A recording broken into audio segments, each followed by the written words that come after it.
Okay, guys, welcome to another installment of this Saturday live stream.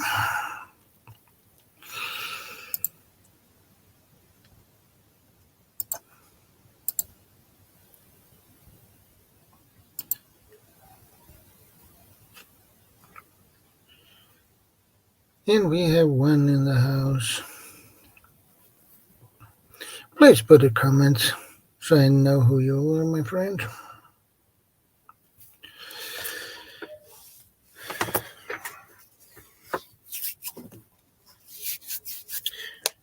Well, today it's Earth Day, so that's the reason why I chose this topic. Recycling and repurpose. But we get into that a little bit later when more people drop in and join the stream.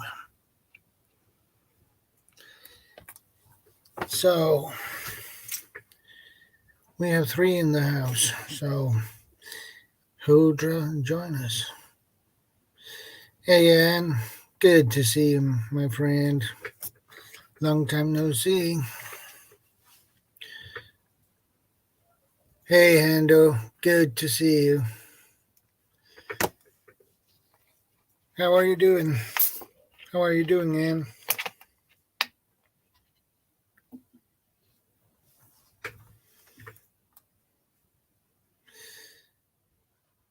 Yeah, it's a happy Saturday. How are you doing, Ann? How has your week been?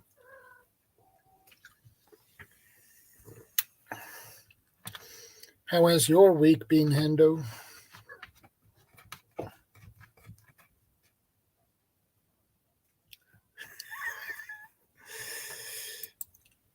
Well, Hendo,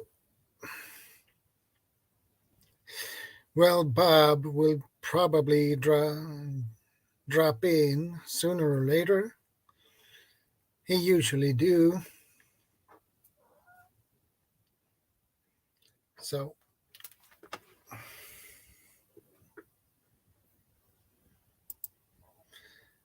okay, good to hear, man. Well, you need to have some dinner too. That's awesome.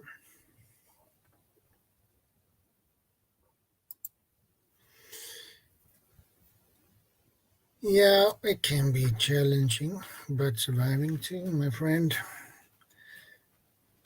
Hey, Andreas Southgate, good to see you, brother. And thanks for the thumbs up, my friend.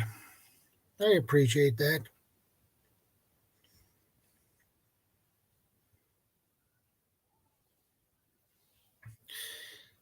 So, how are you doing, Andre? I hope everything is okay with you too. And I hope your week has been good. Hey, Bob, 942, good to see you, brother.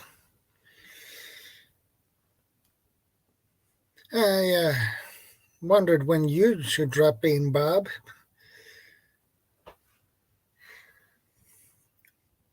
Well, Bob, you know the drill. The StreamYard link is pinned in the top of the chat. So you just click the link and join me up here. Yeah. Bob is good at that. That's for sure.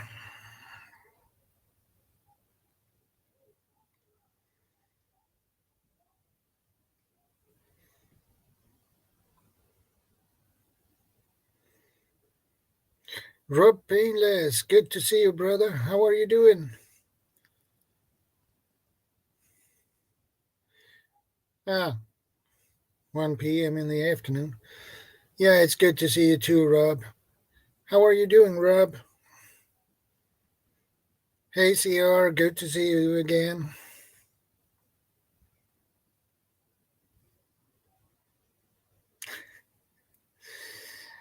Hendo, CR just dropped in.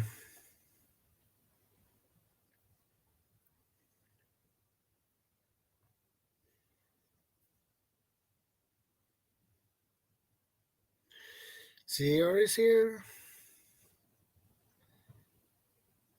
Well, yeah, I know the feeling, Rob. Trying to stay busy and get some things done. Well, you have to do that too, my friend.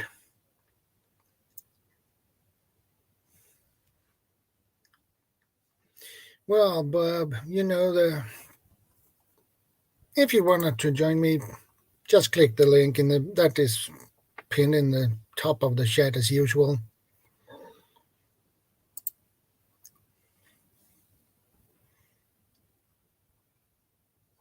That is good to hear.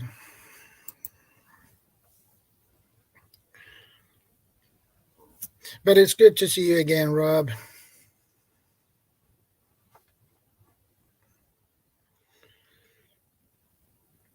My week has been, well,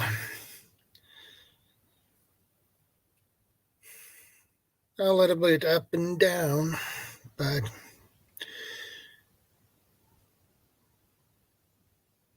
you having your breakfast, huh? I figured. Well, you need to have some breakfast, Bob. Yeah, it's spring here too, Hendo.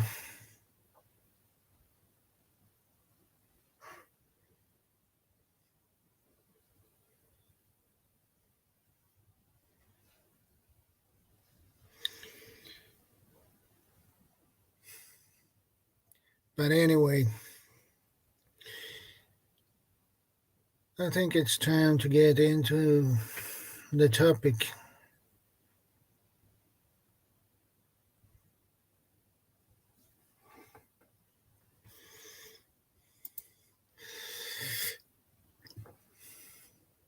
Well, your hog hunting was gone pretty good. Well, I guess.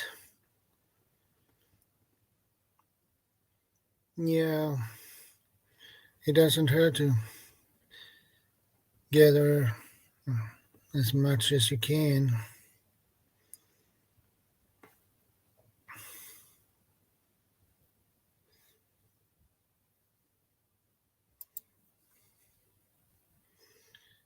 But anyway,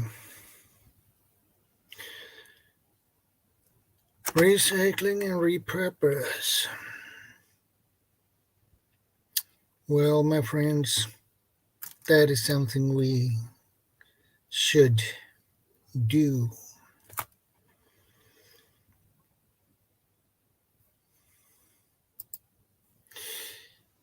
Elena Kate Faustino, good to see you, my friend.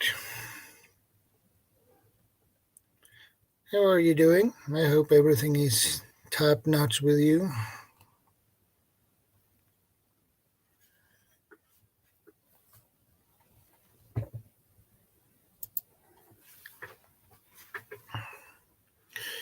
But anyway, recycling, repurpose.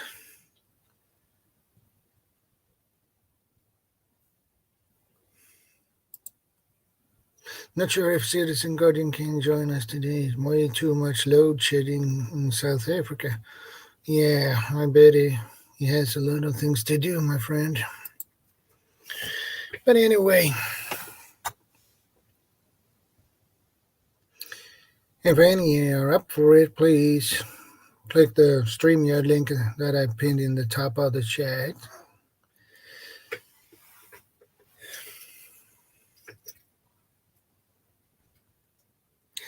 The 5 R's CR. I'm not sure if I'm familiar with the 5 R's.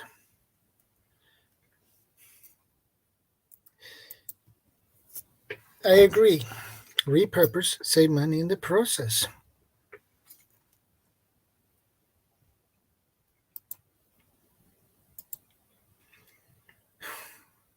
Yeah, I know you do, CR.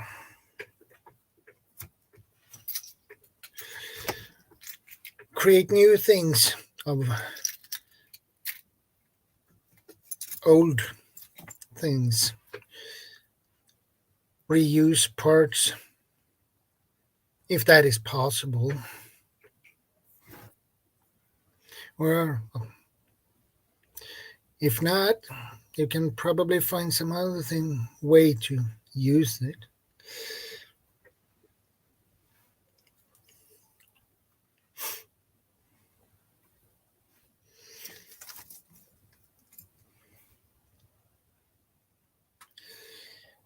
Old fabric, reuse it, make something new of it.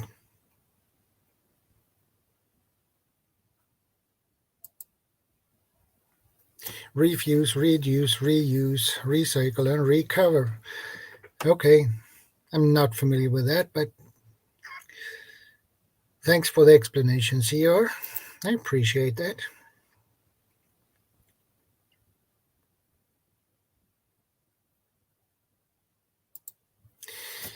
Fabric, make it into fire starters, or make some pouches.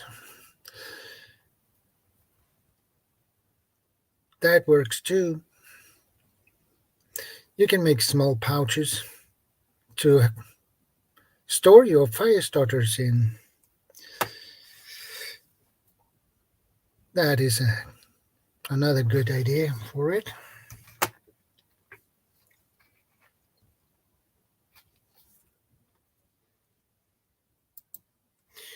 Make it into shop racks. Yeah, that too, Bob.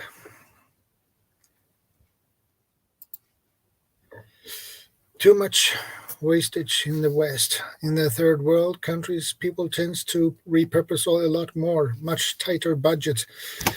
I agree with that, Hendo. I agree. Like 100% cotton. Yeah.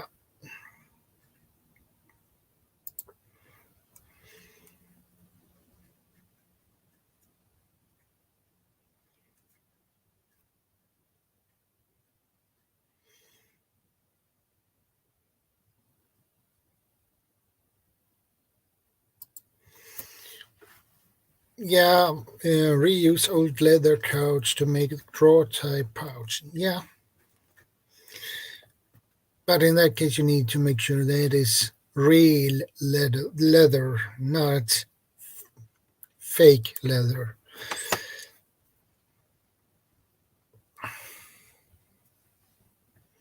Fake leather you can make some stripes of.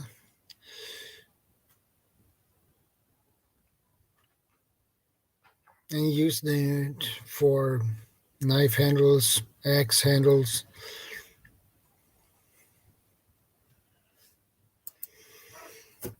Yeah, some pouches are easy to make, some are a little bit more complicated.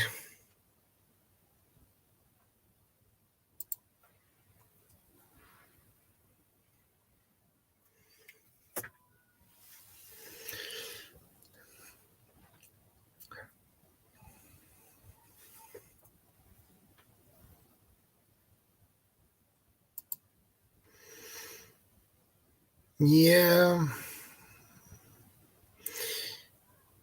I agree with you, Hendo, about that one.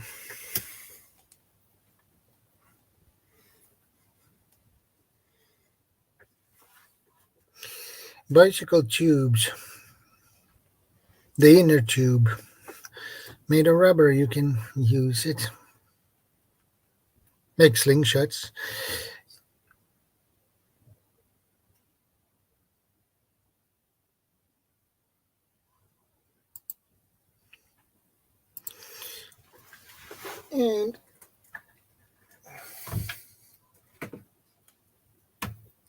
And I made this. This is from inner tube from a bicycle. So you can store more items, which is nice.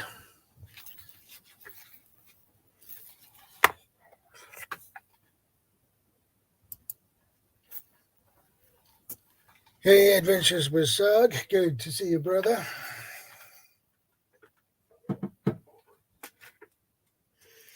How are you doing?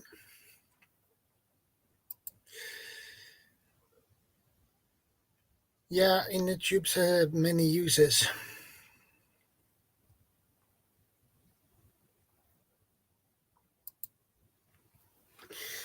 Yeah, uh, actually, this idea to put a inner tube from a bicycle like this, I just come up with this on scout camp. So I got this inner tube from a bicycle, and I cut a piece and put it on, and it holds a sewing needle. It's a sewing needle here, and I have my ferro rod here. So that's the way I reuse it.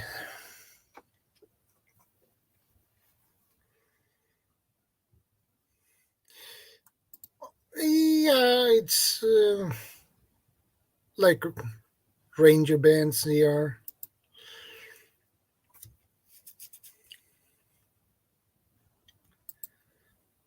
In the UK, 80% of trash gets burned, not recycled, whilst the rest ends in landfills.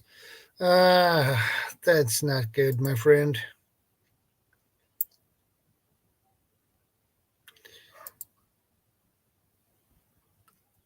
Yeah, it does.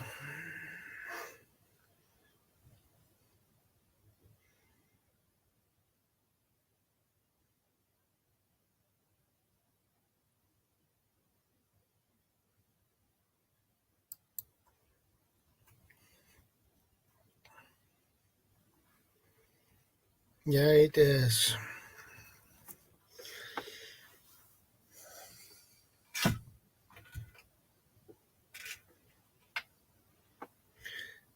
So, in that way,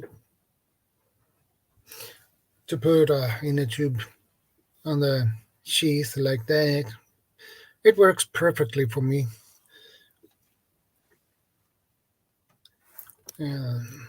It stays there. Yeah, you can add grip on tools too. Yeah.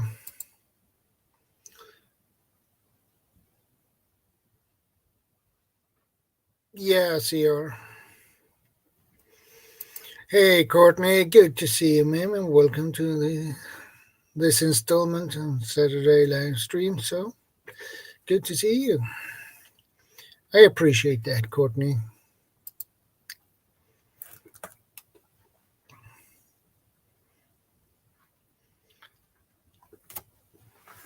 So, inner tubes is really good to have.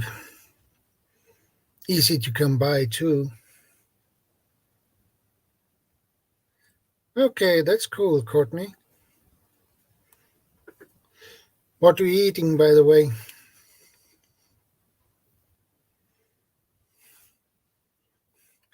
Yeah, I hope so too, Hendo.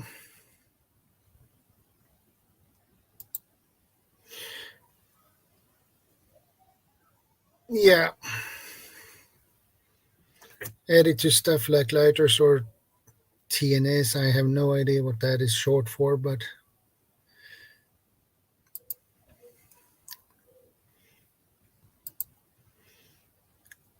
coffee.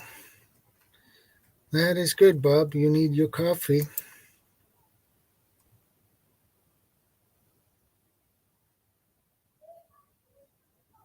Okay, that works pretty good too, Courtney.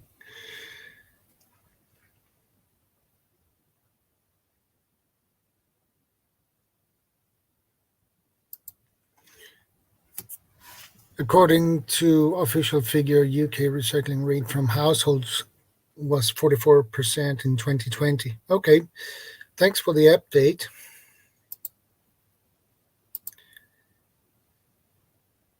Yeah, I figured.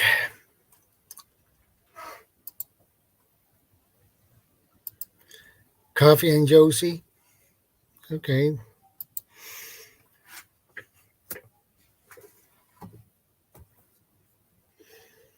It's good to see you, Courtney.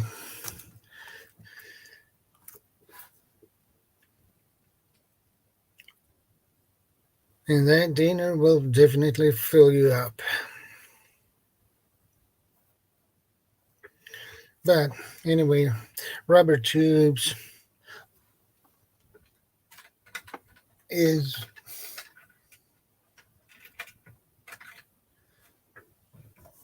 the best thing.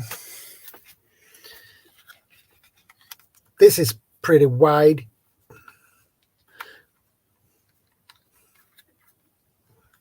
Well, longer piece, but you can cut these in the size you need. So, and it's nice and tight fit. So,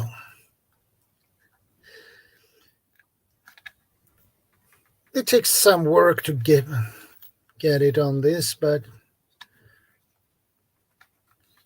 when you got it there, it will stuck there. So,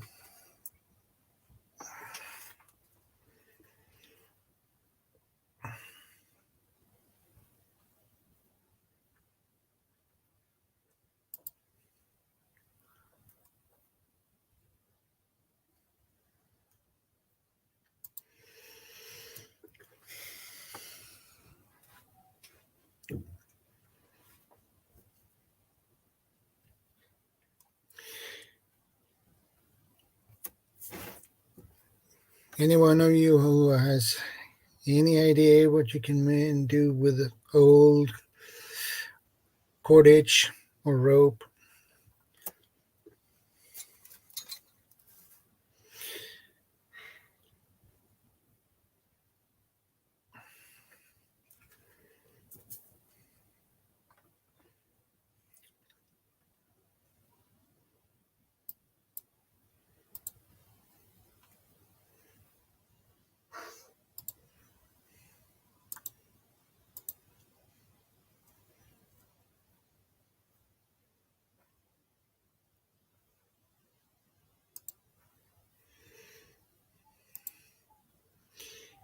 Okay, CR.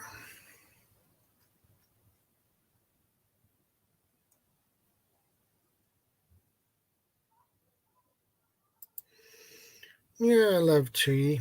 It's really nice. And you can, when you use the tea, you can reuse it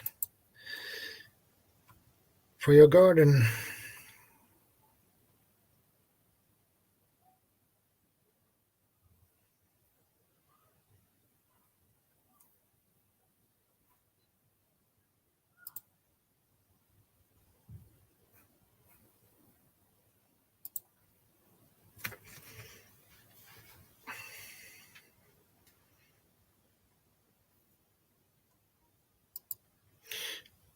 Yeah, that is a good idea to do.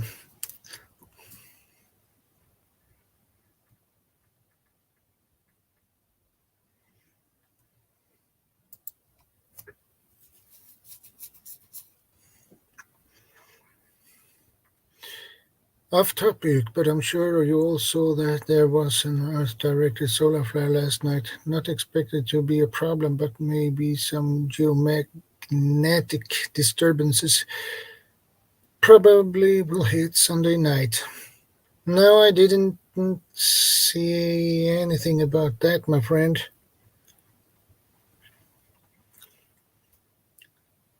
Thanks for the warning.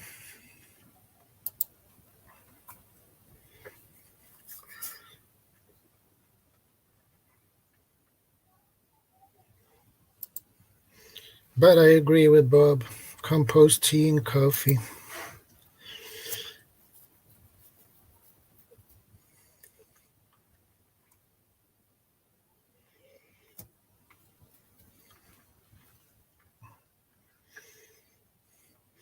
in eggshells.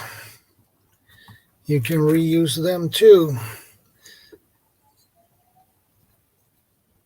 Use the eggshells for your garden. Hey, how to garden? Good to see you, brother. How are you doing?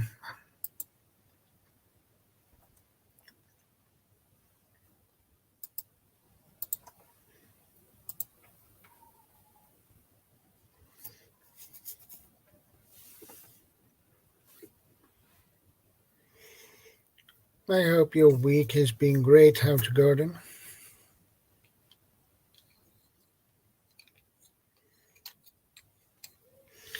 If any are up for it, please hit the StreamYard link in the top of the chat and join me up here. It makes everything easier, actually.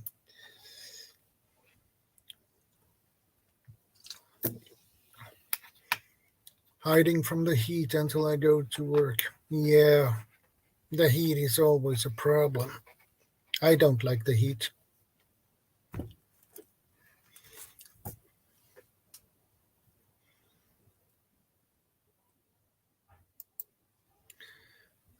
Exciting stream. I'm reusing puns again. I figured, CR. I figured.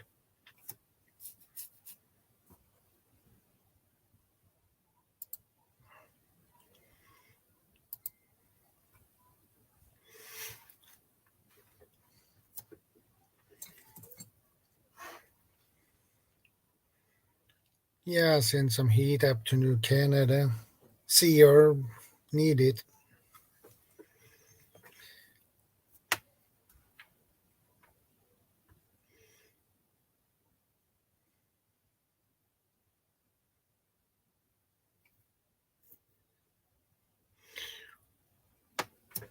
I was thinking about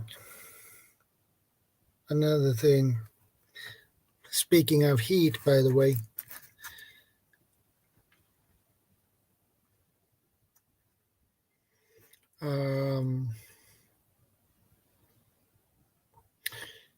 You can reuse the heat. Make a system to reuse the heat.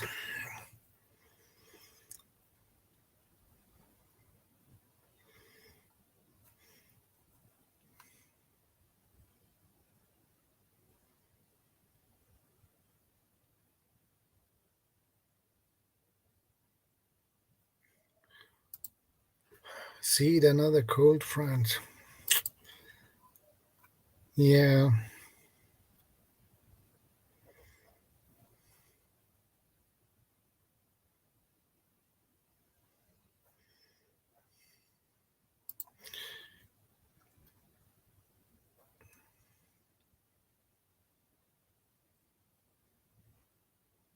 A pound of hot cheese. Oh boy, that's a lot of cheese.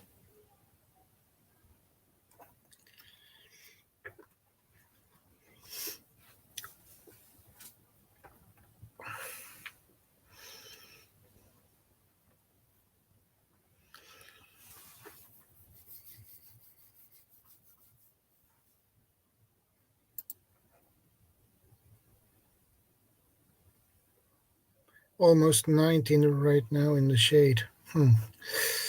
That's hot. Too hot for me.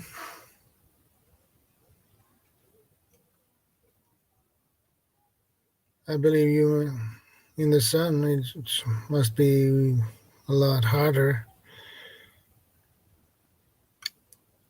90 Fahrenheit, 31 degrees Celsius. Oh, that's too hot.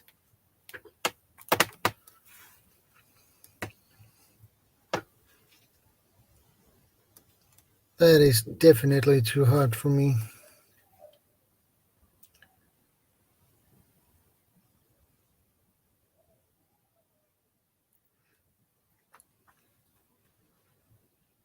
Yeah. I don't know, but where he's located, but Definitely in US. But which part of it, I have no idea.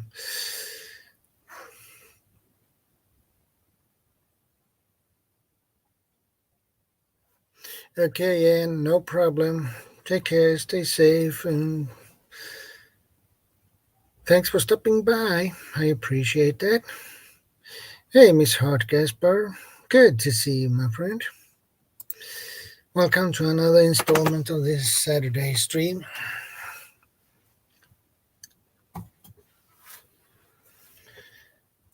So,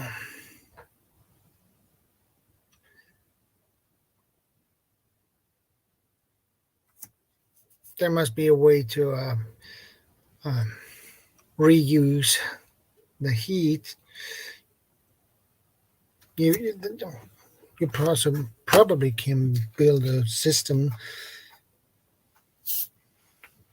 for that, but I'm not an engineer, so I have no idea how that would work. But you need probably a fan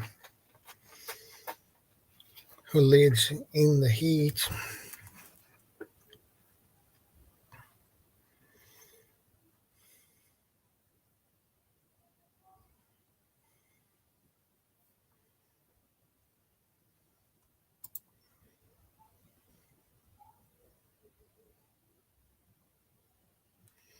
Yeah, yeah, I do, but zero sugar.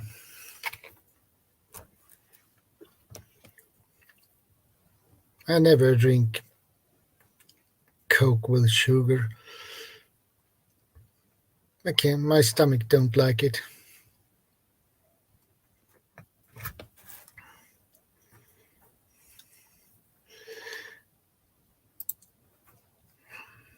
Yeah, now Bob, wake up.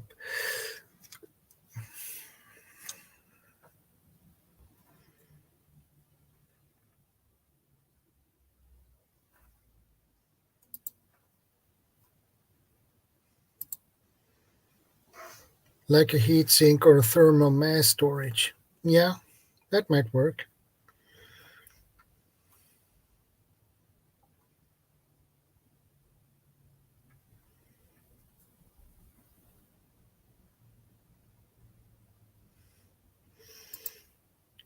Yeah, I figured.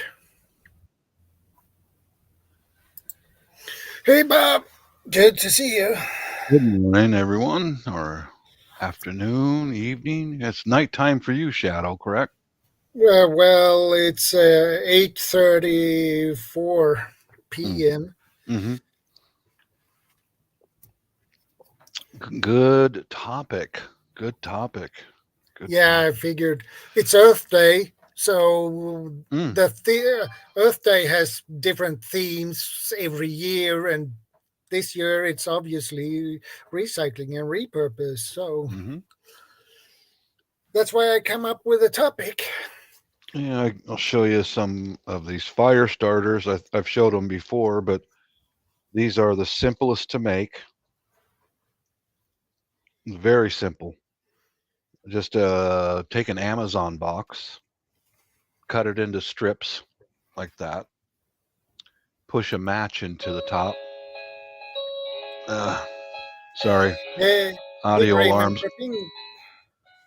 Good to see you, brother. My audio alarms Yeah, as soon as someone passes by. But shove a match inside there, and then I yeah, just gently dip that into some candle wax or paraffin wax, yeah, and poof, presto, you've got a fire starter. These work great. I use them all the time. yeah. Just a That's a piece of cardboard. Just a piece of cardboard. You know. that's a good way to use cardboard. Mm-hmm.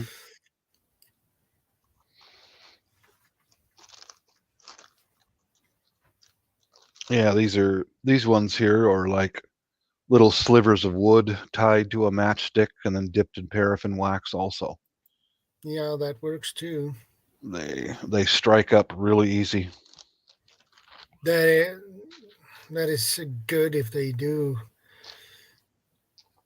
Hey Vanessa, good to see you.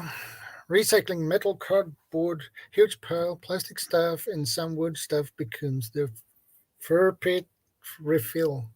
Mm-hmm. Okay.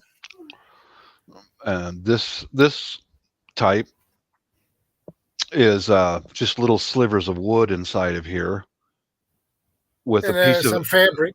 yeah, just an old piece of I think it was one of my wife's t-shirts she didn't want anymore, and I just cut it into strips and then tie it on, and once again just dip that into paraffin wax and then take it out, stack it up on a piece of aluminum foil, and there you go. Uh, See how I've made hundreds and hundreds and hundreds of these things. Yeah, and when you're up in a couple of thousands and thousands, that Mm-hmm. will last you a while. Yeah. Mm-hmm.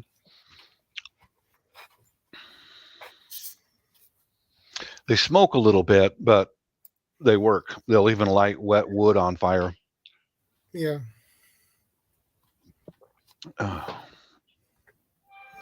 Thermal mass of our ground since we in basement makes it cold down here in the winter.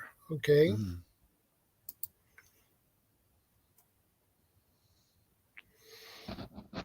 Yeah, here's some recycle repurpose.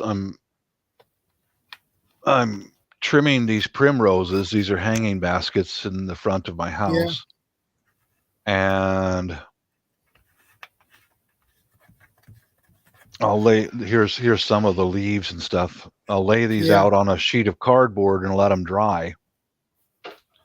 And then I'll take like these documents and different, sorry. It's okay.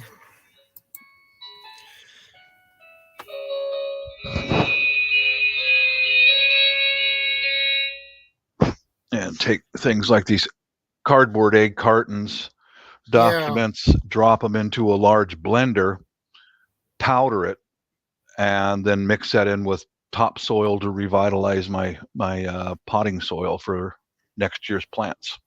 Yeah. Those egg cartons, we my in the scouts we made fire starters of them. We put sawdust and a match in the middle and some paraffin to hold it together, so bind it together. That works pretty good actually. And they burn for a pretty long time.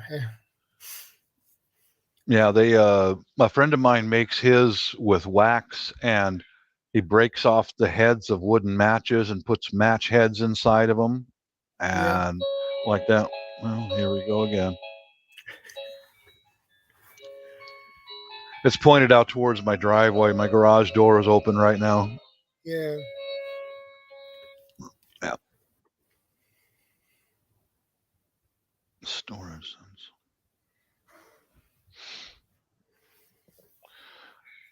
Well, this is something else I'm going to recycle, repurpose. These are some cherry tree trimmings. I'm going to nip these buds off, let those dry, mix it in with paper and coffee grounds and the leaves from these flowers, and turn that into fertilizer.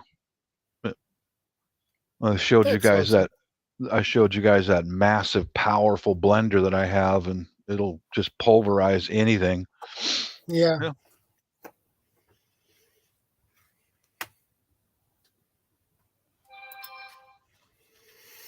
Only three snowstorms, the smallest accumulation total in my lifetime here. I, for one, can't wait till the hot weather comes.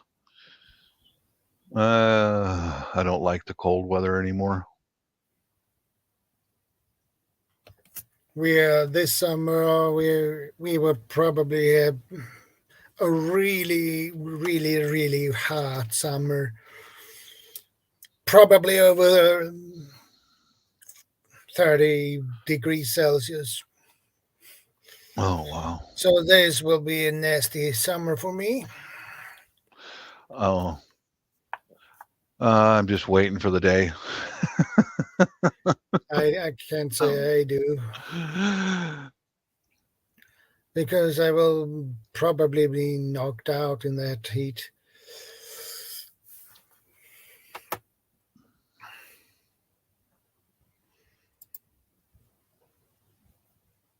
Six gallons at a time. Wow. Okay, adventures with Zog, no problem. See you later, Ben, my friend.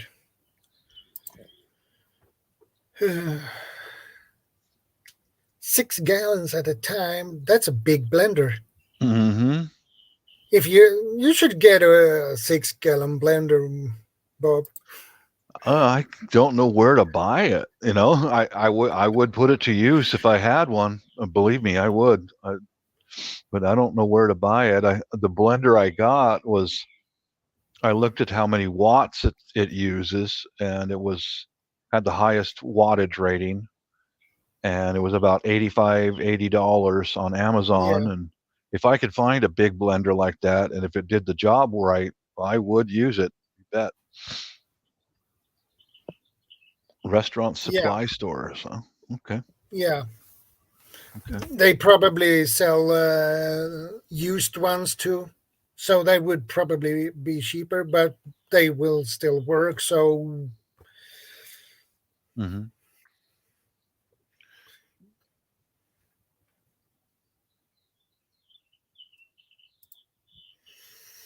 I have to bounce out over here too. I have to take my dad to the grocery store. He's 90 years old. Okay, and a Okay. couple of service calls to do as well. Cheers, everybody. You're very welcome, Rob. Good to see you. Have a good day, Rob. Thanks for stopping by, Rob.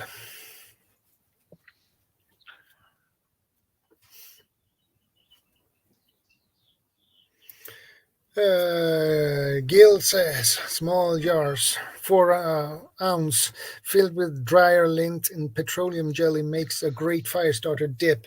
Just dip a stick in it, light it, and place in the pile of kindling. Mm-hmm. Okay,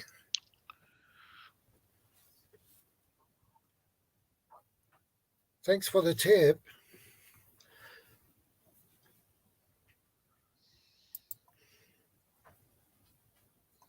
The problem is with sawdust and things like that, you throw it away. Why don't you use it for something Certainly. more useful? Mm-hmm.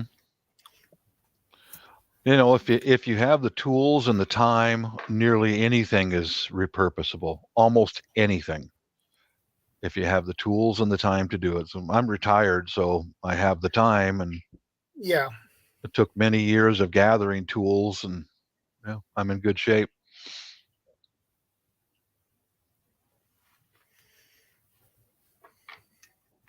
yeah. If you're going to collect some good tools, it takes some time because Mm-hmm. most of them are really expensive. Yeah. Well, I started building a shop about 10 years before I retired, one tool at a time, one tool at a time. Because I Yeah, knew into retirement, I don't want to be sedentary. That's the worst thing you can do when you retire, is have nothing to do. You won't last long. I agree with that. Mm-hmm. Gil says my sawdust goes in my compost mix. Okay, Mm-hmm. I guess that will be. You will make really good compost then. Yeah, that's what we did with it growing up. Was we put it right in the compost, and then a year later it ends up in the garden.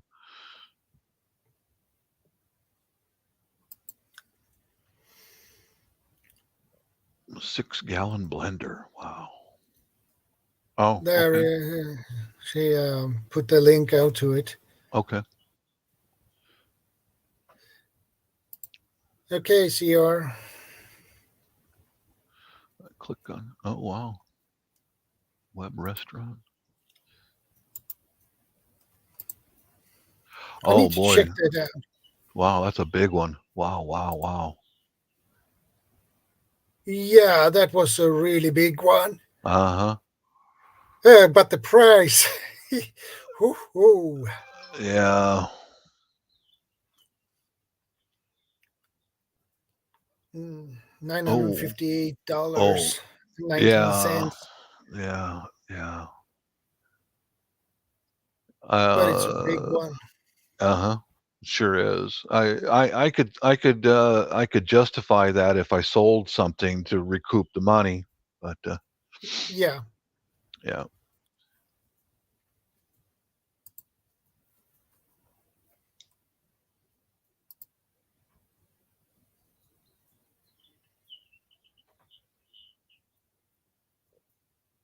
Put that on patio during picnics for smoothies. Yeah, you could. massive when you see it in person. Yeah, I bet it is. Uh-huh. But if you had a blender like in that size, you could do a lot with that. I'd be knowing me, I'd probably destroy it pretty quick. See if we can put an Amazon box in there.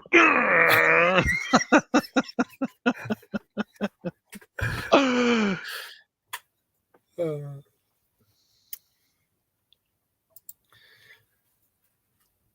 you can find used ones. Restaurant supply stores have huge used sections. Yeah, they have. Yeah. So I think you can get a used one in pretty good shape for half the price or less. Yeah. That's a portable cement mixer. That was a good one. There was a store like that, not too far from here, Shadow.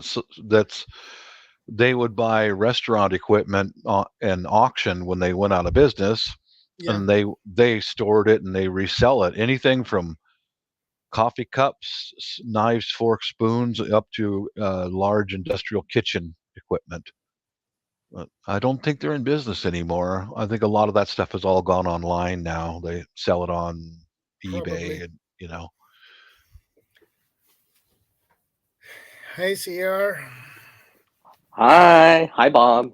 Hey, what's up, CR? The weather's finally getting nicer. The temperature's going up. The sun's up. It's Earth Day. That's what's up. Hmm. So I missed the last couple of minutes here. So I'm not sure what you guys are talking about. Okay, okay, Gil, no problem. Answer the door.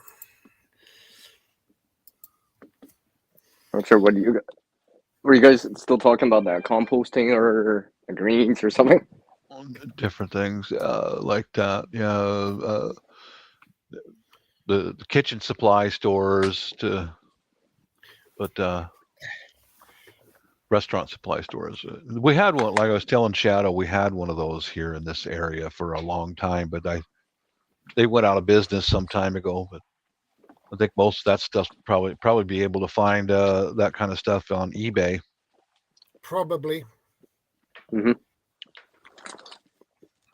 Or secondhand stores, maybe might get a Yeah. chance.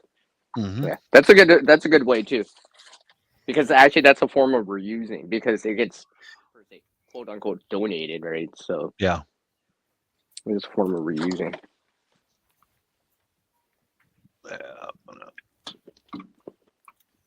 Just sitting here trimming this primrose. Yeah. We have a mud mixer for the concrete mixing now. 2.5 hours to use, 780-pound bags filling patio block forms. Hmm. Okay. We filled a ramp form with 12 to 80-pound bags in 25 minutes. Wow, That's pretty good. that's fast. Yeah, it is. Hmm. Oh yeah, that's fast. Oh look, guys, it's done already. That's Hmm. how fast.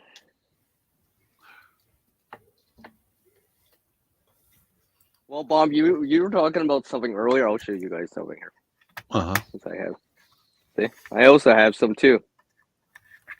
What's that one? It's cardboard. Cardboard. There you go. Yeah. Yeah. Brown. I don't use any of the white stuff just because it might have bleach on it or whatever, but and stuff like that. But I've been learning about this too. Like the process of the cardboard being put together and stuff like that. Because I know they use sometimes they use a natural glue, so that's good to go. For example, and I avoid the white stuff just because obviously that's been bleached and stuff like that. Yeah. Yeah. I try to avoid that, but this is like the brown stuff. It's pretty much just fiber, compressed together. So yeah, you can. I took almost any type of household paper and mixed it in with this potting soil here. 1/3 shredded up anything type of paper, including magazines and all that. And okay. 2/3 potting soil, and the flowers are growing in it just fine and dandy. Yeah, but I some people don't want that for vegetables, which if you don't want it, that's fine. I understand. Yeah. The glossy stuff and stuff like that. I think for me, in a flower bed, that's one thing. You're not directly eating from it, but if the crops and stuff like that, you might consider not using the white paper or the bleach stuff or certain little things like that. Yeah, you'll stick with the browns and greens like cardboard, leaves and stuff like that.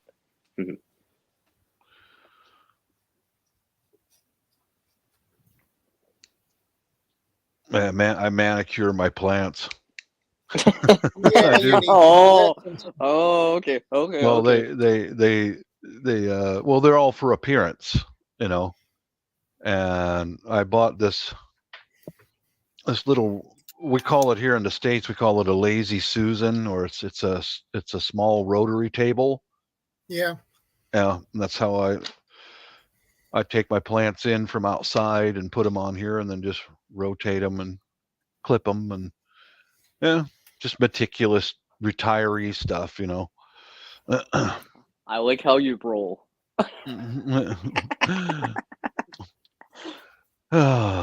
There's millions of unemployed comedians, and we happen to find one of them here. I have been moving my storage unit with a pickup truck since last Friday. Oh man. Oh, moving anything's a bitch, man. Oh, that's a nightmare. Yeah. Yeah, last summer when we moved into this house, I was so exhausted. My son, daughter, and wife, they all work. I'm retired, so I did 99.9% of it myself. Almost everything. Ugh. I'm glad that's over. Yeah. And all these moving boxes you have, when you're done moving, you usually don't need them anymore. Yep. Maybe some of them, but not all of them. Yeah, I turned them all into compost. All of them. Yeah.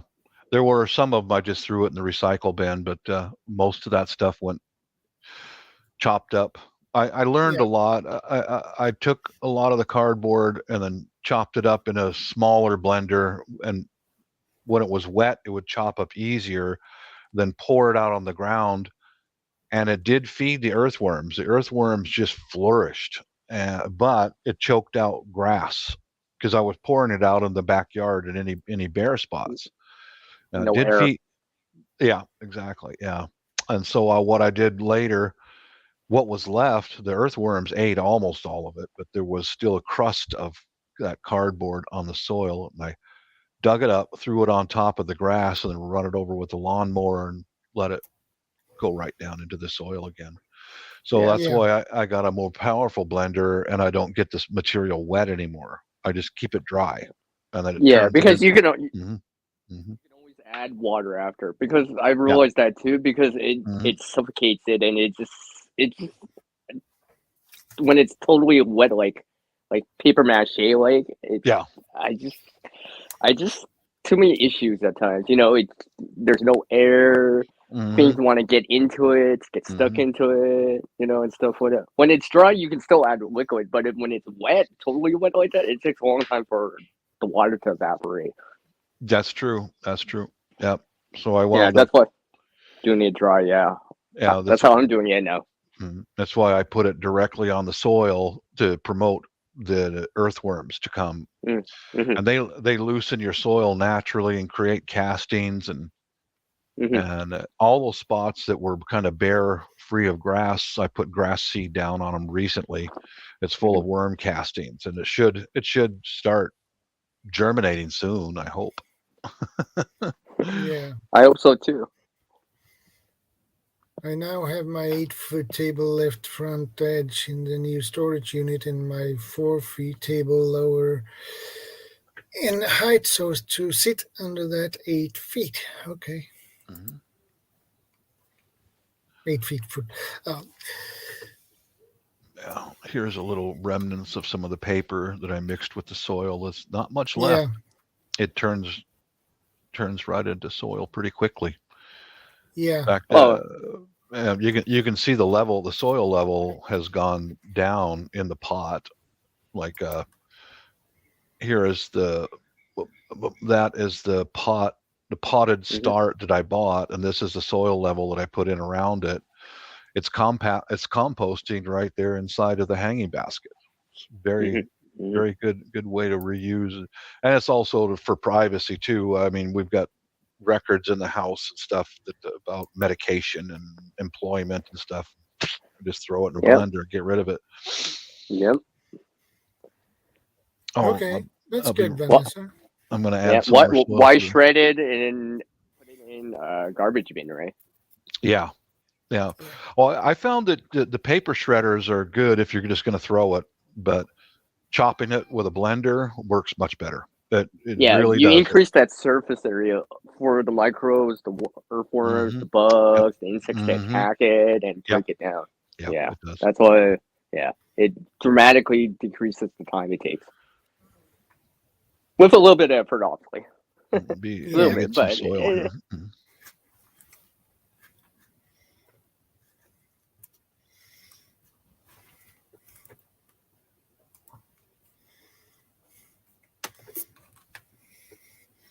Well, if you can put new things in the compost and make a better fertilizer of it, it's good. Nothing wrong of having like a pre-established compost bin. You know, if you got the space and the time to wait for it too. Yeah, and and to turn in and stuff like that.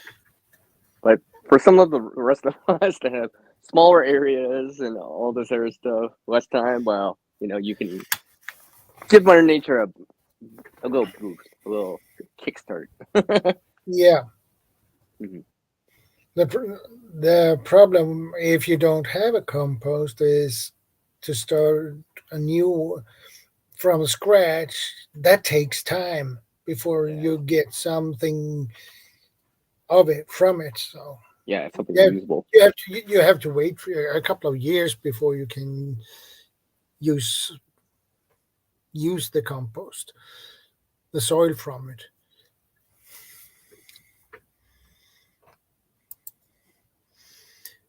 Be right back. Dog wants out. I must make sure he stays of tarps. Okay. No problem, Vanessa.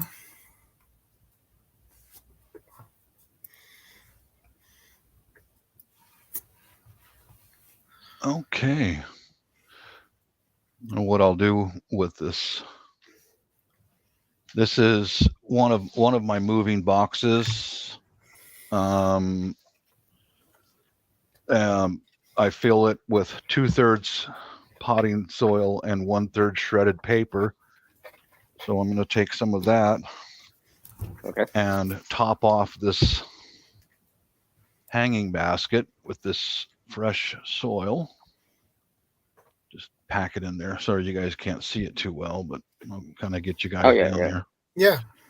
and I'll top it off because some of this stuff is composted down. Yeah. Mm-hmm. Saves cost. Recycling the paper and the cardboard saves some cost. Only 1/3 potting soil that I had to buy, and 2/3 of it is shredded paper, coffee grounds, leaves. Yeah. Mm-hmm. Coffee grounds, leaves. You bet. Yeah, potting mix and all that stuff. I mean, it's not getting any cheaper. No, it's not. They got to make a profit, or else they wouldn't be able to keep selling it.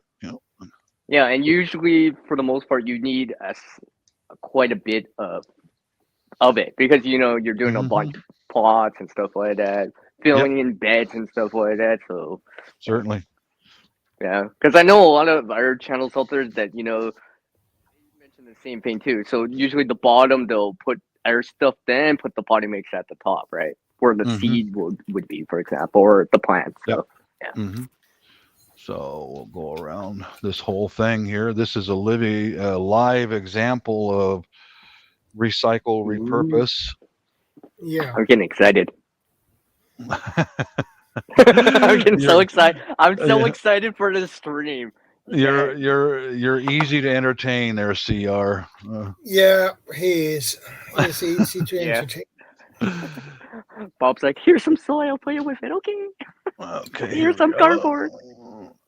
We'll place some of this in here. Most of the potting soil that I bought is actually made of composted material, So we'll just I level that off, and then we'll finish this off with I'm gonna push some nasturtium seeds in here with this primroses, so we can get a combo going. Primroses that are short, and then the nasturtiums are a long vine-like plant, so we can get a combination. The hanging basket with 2 different types of plants in here.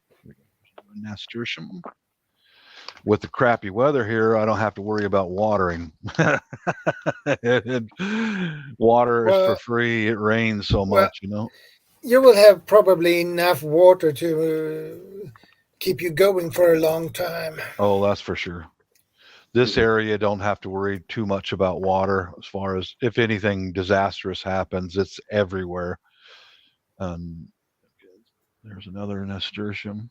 Probably about a half a dozen seeds I'm pushing into this potting soil, and it's about it. I don't know if they're all going to germinate or not, but we'll see. It's worth a try. Yeah, it's worth. You have to try and see if it works. If it's not, well, I'll just blame Canada. Oh, whatever, Bob. Blame Canada. Blame Canada. Bob, I thought you were cool. I don't know anymore. I don't know. Hey, buddy, you can go to hell and blame Canada. I'll to hell with it. So that'll be.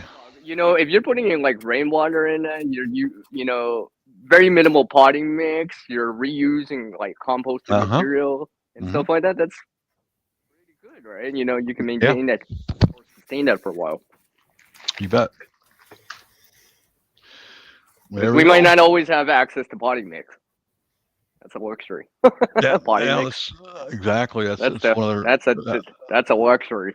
That's why I want to learn how to make my own, so I don't have to depend on anybody else. But there we go. I've talked to Shadow before about the potting mix, and like I'm all good if you have to use it or want to use it, but what do you do when you can't get access to it? Because I'm assuming in the past we never always had that either, right? So we just had soil, right? So that's how I'm seeing it. So I'm going back to this natural route. Pun intended. I'm gonna go hang this out in my tree out front. Be right back, guys. Okay, no problem. So yeah.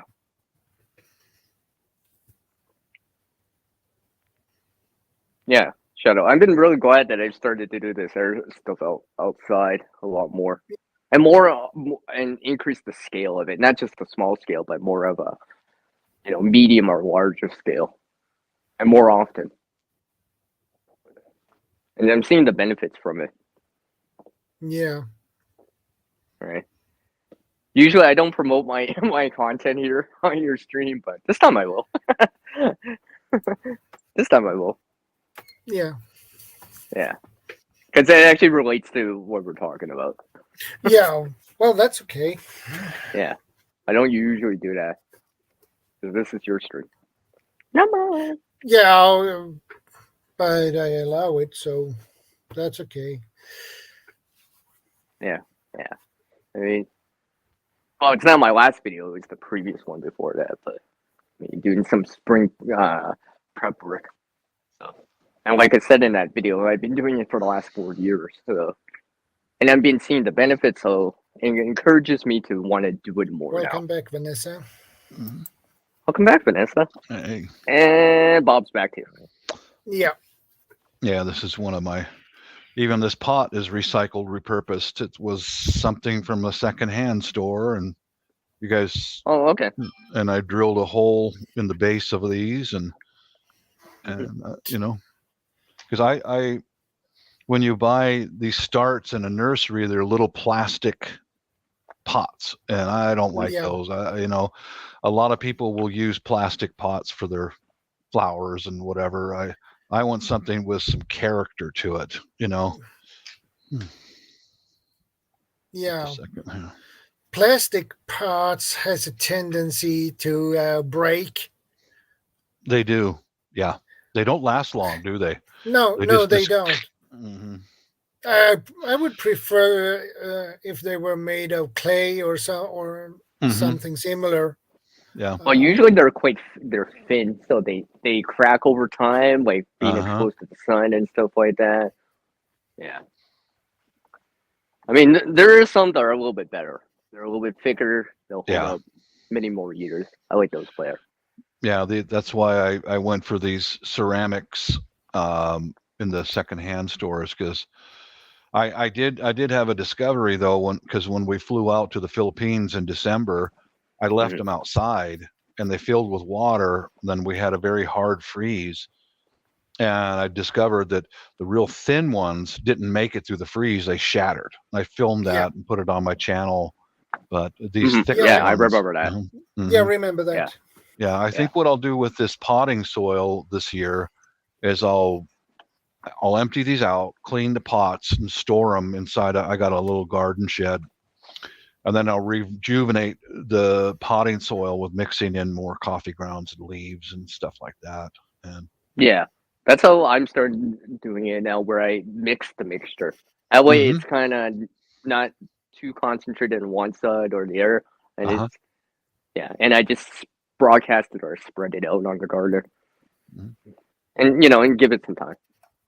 And usually I do it in the spring and the fall time, not during the summer, and I can't do it during the winter because I don't have access to the ground.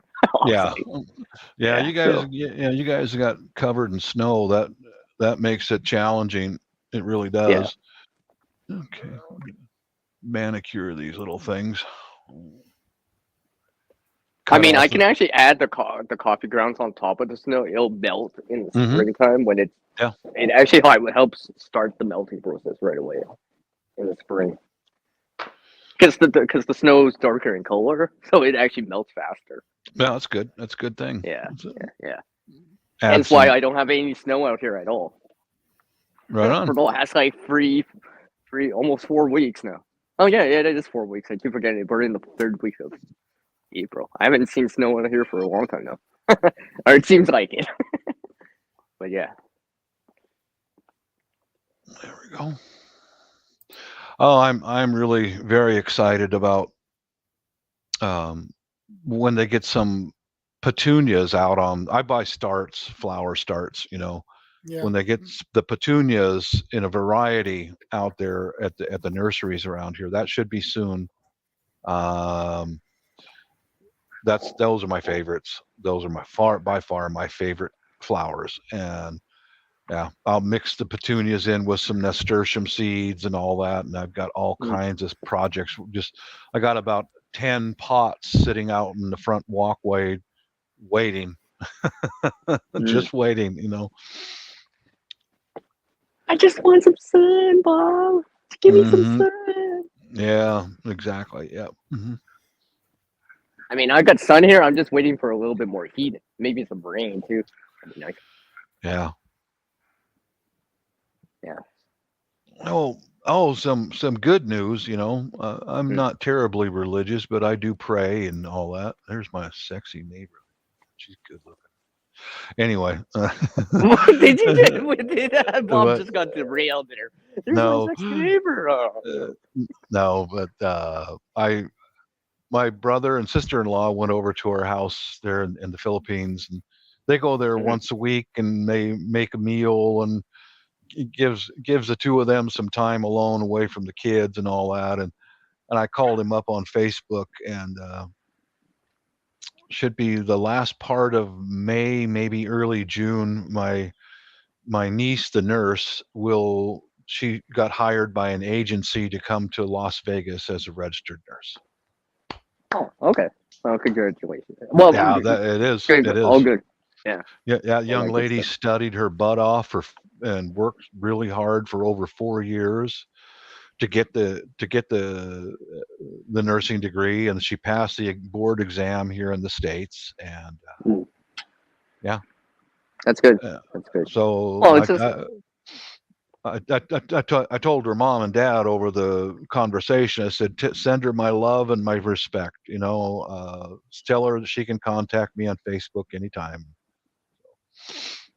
But she started out in this similar place as I did. I was in the Air Force in Las Vegas, and that's where she's going, about the same age. So that's right on, girl. Go, go, go. Go, go, go.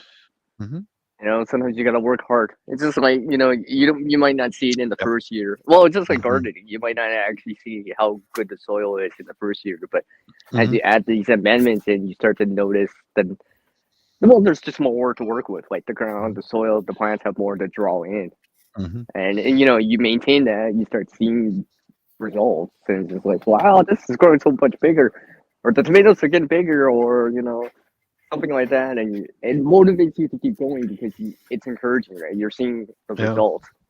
Thanks, maybe Vanessa. not right away. This second, I'm going to address Vanessa for just a second. Yeah, I was in the 474th Tactical Fighter Wing there at Nellis for a couple years. Yeah. Nellis is a good air base because just a few miles away is downtown Las Vegas. And wow, that's good times. But yeah, my niece worked about 3 years in the Philippines as a nurse, and a registered nurse wages there is about $10 a shift. That's it. That's it, dude. That's it. Yeah. Yeah. $10 for a shift. Shit, that's about at least a 12-hour shift, and she has around 20 patients alone every shift for $10. You see why that is not much. That's even there. It's not much. Yeah. Even here, it's not much. Yeah. Even here, it's really low. That's almost. I mean, you can't even survive on that here in the States. $10 a day. $10 a day here, you can't survive here either on that. Same. That's impossible. Same. My soil looks kind of lonely without the plants. Yeah, Vanessa, I haven't inquired about her income. I don't know how much she makes an hour, but she's an RN, so that they get paid. They could get paid well. That's an onion. I think it's an onion. Yeah, it looks like it. Yeah. I didn't realize it was there. I didn't even realize it was there. I thought it was a stick this whole time. Yeah, Hando, you guys listening? I'll just a moment more on that topic. Now you see why Filipinos work everywhere else in the planet. Now you see why. Because the wages that they are paid there is nothing. Oh yeah, at least. Oh yeah, at least, Vanessa. Yeah, at least. That's for a new nurse. The senior nurses, oh baby. Yeah, and if you're an ARNP nurse, you make even more money, and then it's a advanced registered nurse. They have more responsibilities, and They do. and they can do much more than a regular nurse. So doctors depend heavily on nurses, because like a registered nurse gives an assessment to the patient about the condition, and then the doctor will read the nurse's assessment and prescribe the necessary treatment after an examination. So 90% of the information that a doctor gets comes from a nurse. Good to see you, CB. Hooga. I make 45-hour OCC therapy. Okay. Hi, CB. I was wrong. 46 to 90 an hour here. Yeah. Okay. Yep. 47 to be exact. Okay. That is pretty good, actually. Yeah, it's a good living. Yeah. That's kind of what I was making before I retired from Boeing, was wages like that. So when Mrs. and I were both working, we were doing pretty good,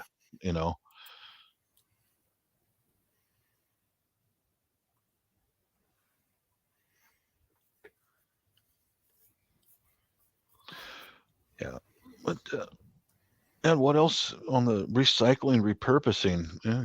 That's a good topic. I love that stuff. Here's another example. You love it? Then I really love it. Here's another example. You guys know that I've got drums up on the wall there, and I like beating on drums and shit. And here's a mallet that I made out of recycled fabric and string, and the stock, or the handle of it, is a willow branch that I picked up in a ditch, and it was already dry, but it had ants in it, so I had to put it in the oven at about 300 degrees temperature to kill the ants inside of it, and then made it into a drum mallet. Yeah. All that fabric is from old clothes and stuff like that. So, example. And speak of mallets, in the bushcrafting community, people make like these wooden mallets and stuff like that, right? Yeah. Yeah, so it's the same thing. I mean, I've made one before too. Sure. It's not terribly too complicated or difficult to do.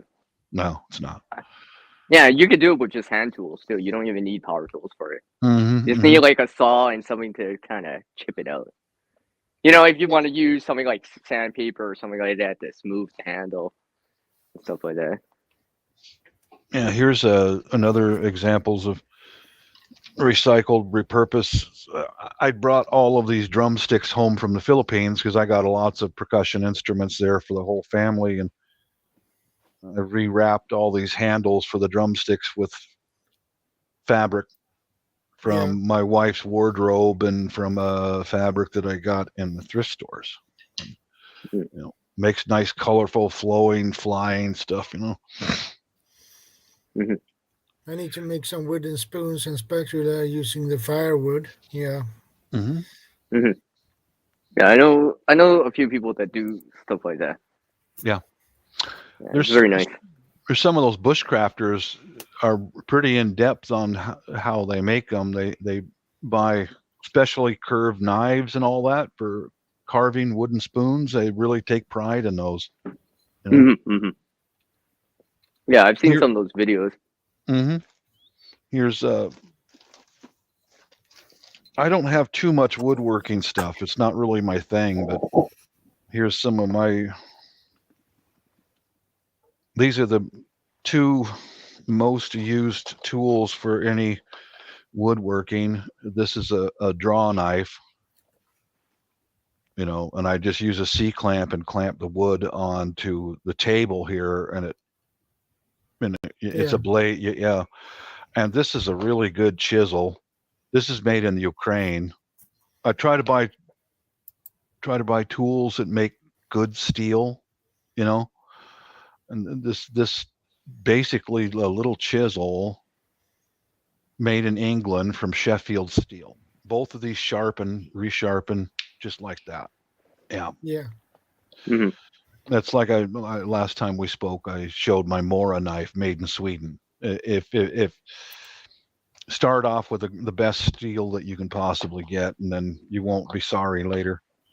Yeah. If you've got a few basic hand tools like this, you can take any piece of junk you find alongside the road, like that willow branch, and I made it into a drum handle. Yeah, like a saw, a cutting tool, stuff like that. And that drone knife with a wooden handle, if one of them breaks, you can easily make a new handle for it. A new handle for it, just like that. Yeah. It happens sometimes. The handles get a crack and throw it, make a new one. Yeah.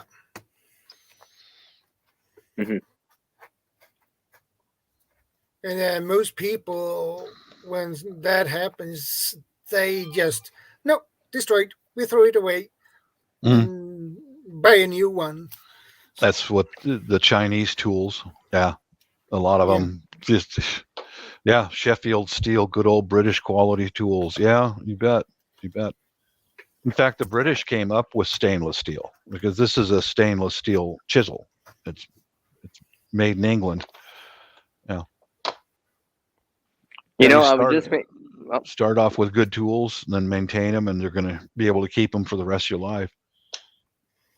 I was just going to add, in terms of the reusing, let's say if you actually did break the handle, right, depending where it is, you might be able to use that handle to make, like, let's say, make a handle for an awl, and then use the metal part and reuse that, right? So you can still reuse things that are broken for something else. You downscale it or downsize it to something else, or downgrade it to something else. Yeah. That's how I store my tools, is in these Tupperwares to keep grime and goo off of a paint and whatever else might get around. Yeah. Yeah. Because a shop, you get all kinds of grime flying through the air constantly. Yeah. And it's more organized because it's all in one spot, right? Yeah, you just pull it out. It's like label it. It's like tools, I can see through it. Yeah. There's my recycle, repurpose stuff. Yeah. Anyway, well, I have an example right here. Mm-hmm. I have an example right here. I'll show. See, some wood right here, right? Mm-hmm. These one-way casters, coasters, whatever, came from a twin bed from the box.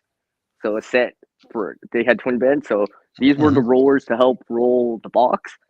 And also these screws, probably I reused them. Some wood, and I just made a little one-way cart or whatever, right? Yeah. And you know what's even what's the funny thing? I actually use this. Okay, you know how if you have to redo a deck, like an outdoor deck or whatever, you have to sand it down before you paint it, right? Because I actually, because my friends only had like a hand belt sander, right? It was very annoying because we were all trying it the night before, and everyone's like bending down with their back, bent down, arched, and all that stuff, and because you have to apply enough pressure to sand it, but you can't be too.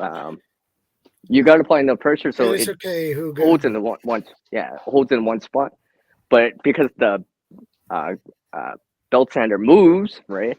You would have to hold it still enough, right? And you have to move to the next spot. It was very, very annoying. People, when I was helping my friends and we were doing it, everyone's like, "Oh, my back's sore. Can you take over, Ciara? Can you take over?" Right? I brought this over. It just happened to fit along the planks of the wood perfectly. And because this only goes back and forth, because it's not, the wheels only go back and forth. Basically, I was just sitting down doing it. For the time that we did the work the night before, I did all the work by myself the next day in less than half the time. because of something as simple as this.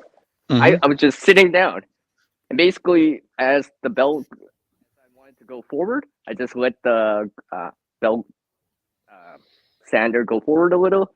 Yeah. Move forward, move my feet. I'm just sitting and doing it, right? I'm not arching my back. I can apply the pressure needed to, sand it. And next thing you know, my friend's like, "You're done already, Sierra?" I'm like, "Yeah, Mhm. I brought something over, right?" And I wasn't even like, I never built it for that, but I was just like, sometimes stuff like that. And then this is just all scrap stuff, right? The wheels were probably going to get tossed. Wood, I probably reclaimed from something else. That screws, nails, whatever, probably from Mhm. something else. There you go. Yeah, so it's something that just helped me. And I never even intended for it to be the purpose, but it just happened to work. That way you can let the tools do the work, not your back. Yeah, Very- basically, I was just sitting down doing the work instead of just bending over this whole time, because that's very hard on your back, trying to bend down and push down. And you got to hold that Well, and position, Whistler, then good you're to see you, moving. brother. Mhm. Simple, man. So that's a form of reusing that I did. You bet. You bet it is. Yeah. I think I've shown it on the channel before, but I don't think you've seen this one vlog personally for me. So No, I've never seen that before. That's yeah, that was I was Mhm. just like, I didn't, just put a couple of things together. You never know, right? Yep. I just needed some tools, right? Maybe some power tools, maybe to make a pilot hole screwdriver, and next thing I know, I got something like that's useful, and it's already helped me help people out, right? Because I was helping someone sand the deck. Mhm. You know what I mean? And I was thinking of if you have a good quality old file, Oh, yeah. and if you don't use it as it tend to be used, you can, if you're good at blacksmithing, you can make a knife from it. Correct. I've seen that on YouTube quite a few times. It is good steel. Yeah. Yeah. Oh yeah. Oh, But there yeah. are files that has not that good quality steel in it, but It works. yeah, it works. Mhm.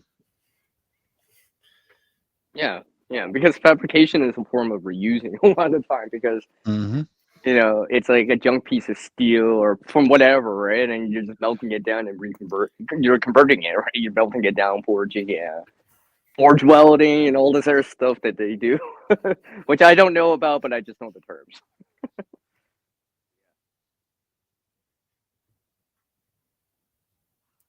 You guys, I was getting excited for this. Mhm. I'll be right back, guys. I'm gonna go grab another hanging basket and manicure my flowers while we're sitting here chit-chatting. Okay. Be right back. I cracked a gorilla card. Lol. It's supposed to be unbreakable. I outworked it. I replaced it and also brought replacement tires. Yeah. Oh, okay, Huga. And Products from China, it's cheaper just to discard items and buy new in most cases. Yeah. I mean, depends what it is. I mean, Yeah, it depends what it is. depends. I mean, if on a handle, if you split it right down the center, it's like, well, besides burning it, what else can I do with it, right? But let's just say it's like you still have 3/4 a handle, you could just make a smaller handle for a different tool, or maybe Yeah. like something like an awl or something like that. Because I've done stuff like that before. Yeah. Always try to repurpose quality metal, etc. Yeah, exactly. Think Right, out metal. of the box gives it a second life. Yeah, I agree. Yeah. But you need some knowledge about what is quality metal and not. So you need to have some knowledge about exactly. the steel types and. If you're getting a spark off of it, I guess there's a degree of carbon in it to get spark off of it, like on a file, for example, right? Yeah, Huga, you are right about that. So many things are plastic now. Yeah, I agree. See, that's why I'm a big proponent of like trying to reuse plastic too. to a certain degree. I mean, I've seen people. There's a lot of things that people have done with number 2 plastic. That's the high density polyethylene HDPE type of plastic. Yeah. I've seen people make chairs with it, seats with it, like I said, chairs with it and stuff like that. Whole mallets too, and all this other stuff, right? I mean, you need a degree of like knowledge and maybe some tools to melt it down and form it and press it together and stuff like that. But you can make stuff with that too. I've seen people doing that. I've made my own stuff too, like small little things, right? Like handles, for example, right? It was just like, I'm like, yeah, it looks one of a kind. My friend, I show my friends, they're like, "You made this?" I'm like, "Yeah, I just kind of reused it." I agree with you about that, Hendo. True, the internet can teach us a lot. See what people come up with, repurpose things. Yeah, I agree. Exactly. Mm-hmm. I call it the University of YouTube. There's the University of YouTube. I do, because I've learned more on YouTube than anywhere else. I know, right? And it's just like there's so much out there, right? You know, those DIY channels or the DIY videos out there, you can learn so much. It's just like, hey, I got this, I can do this, I got these tools, I can do this too. You can do it too. Yep. Yeah, exactly, right? Actually, you all can do it too. Everyone here can do it too. You all, every one of you, you guys and gals out there, you guys all can do this too. Not just me, Bob, and Shadow here. Right? You guys could all do it. I'm trying to include everyone. Community. Only in Indiana, I just passed a tractor pulling a boat with a guy sitting in the boat.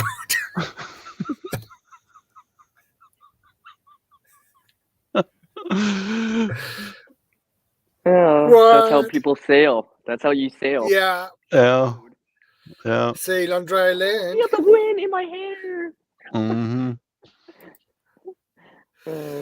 Yeah. Yeah, I agree, Len. YouTube is very good for education. Yeah. Yeah. Go down the road, going 100 clicks. It's just like sailing, but I'm on the road and I have no fear of drowning. Especially if there is videos with guys who have the real expertise, like in blacksmithing and things. They can create scrap metal and things. You can, and rusty scrap metal. You can't do anything about that with that metal. It's so rusty. No, they take it and just make something new of it. Yeah. And I always get surprised. Huh? How can they do that? That was so rusty. There was a channel here. He doesn't put out very many videos anymore, but it was called The Average Iowa Guy. He made a machete out of a lawnmower blade, handled it and all that. Crude, but come to find out, there was a major typhoon that hit in the Philippines, Yolanda, and and next thing I know, I see a video of him sitting there with a team of doctors. The guy's a surgeon. He's a surgeon. And he was flown in with a team of doctors sitting on the ground waiting for a helicopter ride to one of the heavily affected areas. And he took that machete with him. All right. Sorry. Yeah, it's okay. Yeah, we understand, Bob. We understand. Guess he didn't have any way to pull his boat long. I agree.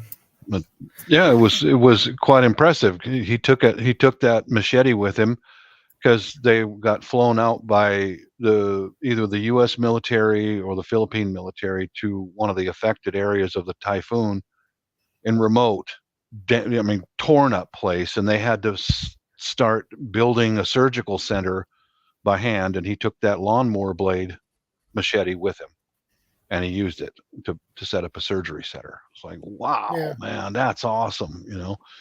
It just shows that you can reuse stuff and actually help people with it.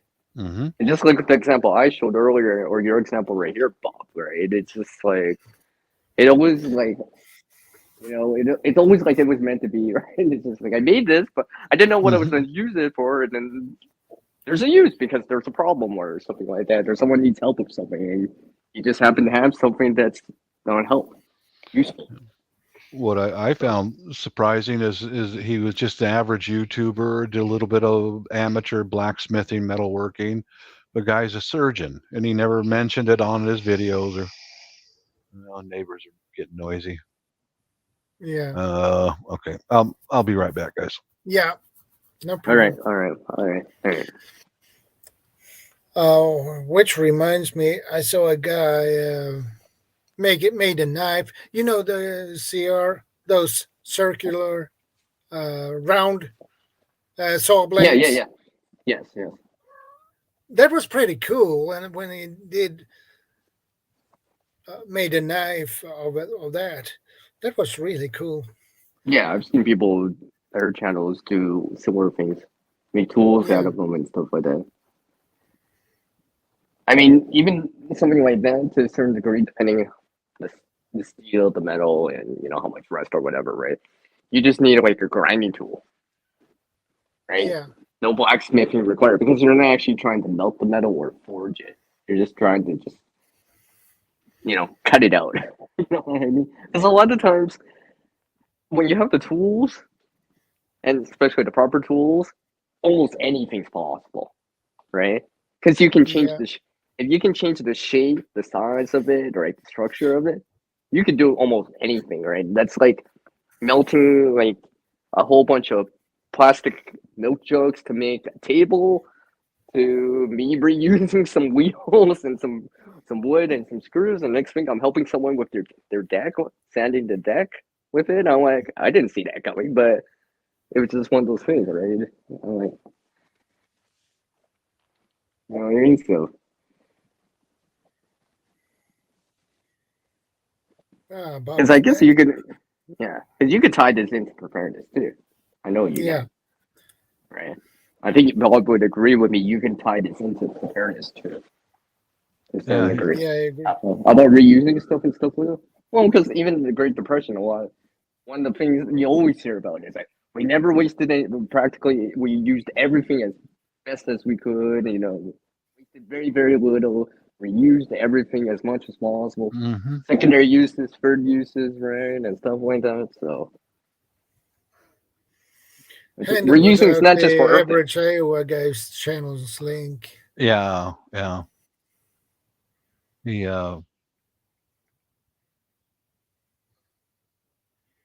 me see if I can find some of those videos of his about the typhoon.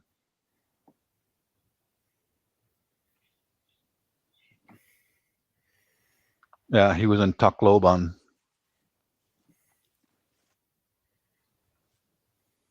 Yeah. Tacloban was hit hard. Tacloban, Philippines medical relief trip, day 4 and 5, and yeah. I was watching his videos, and if I'm not mistaken, the first people to arrive was the U.S. and then the Vatican, Israel, and then they started filing in the Japanese, the Koreans, and it was quite a really well orchestrated relief effort because it was like a super typhoon thing,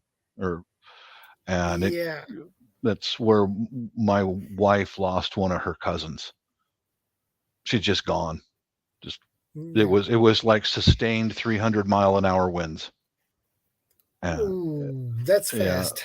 And she's even smaller than my wife, and they had a storm surge that just covered a massive amount of an island, and they never found her. She's just gone,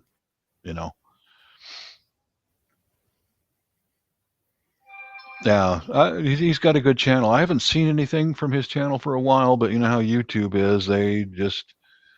They only send a few videos. Hopefully he's still kicking around, right? Hopefully he's still kicking around and helping people. Yeah, you're right. It's just the way it is. Yeah, he you was never really know. Tacloban Island. Yeah. I saw a guy made a knife from a wrench, and he left. You know that the other end you have a wrench, and you have that the other one that is the circle part. Yeah, the circle part. He left that and made the blade. Yeah, I've seen that before. It was really cool, actually. Oh. Yeah. And you have a way to the steel hang in it. those tools are really good steel. Oh yeah, very good. Start off with a good steel, and you know how to hammer it and work it, man, you can make anything. The problem will be when you have to temper it. Yeah, you got to know what you're doing then, or else it'll snap. Yeah, you don't want it brittle. No. You don't want that hardness all the way up, right? You want that a little bit of flexibility, so it has a little bit of give.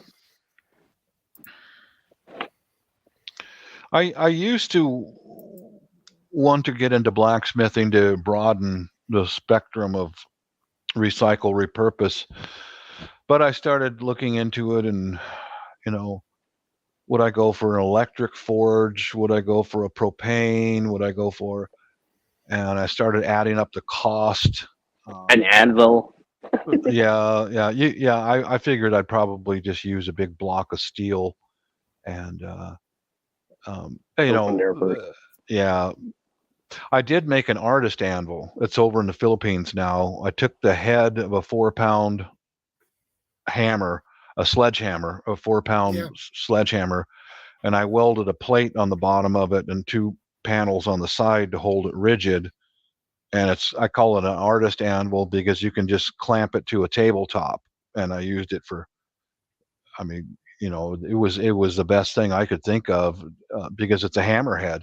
The steel in it is made to be pounded, and it worked great for doing different projects around the house. And I sent it overseas. It's sitting over there waiting for me,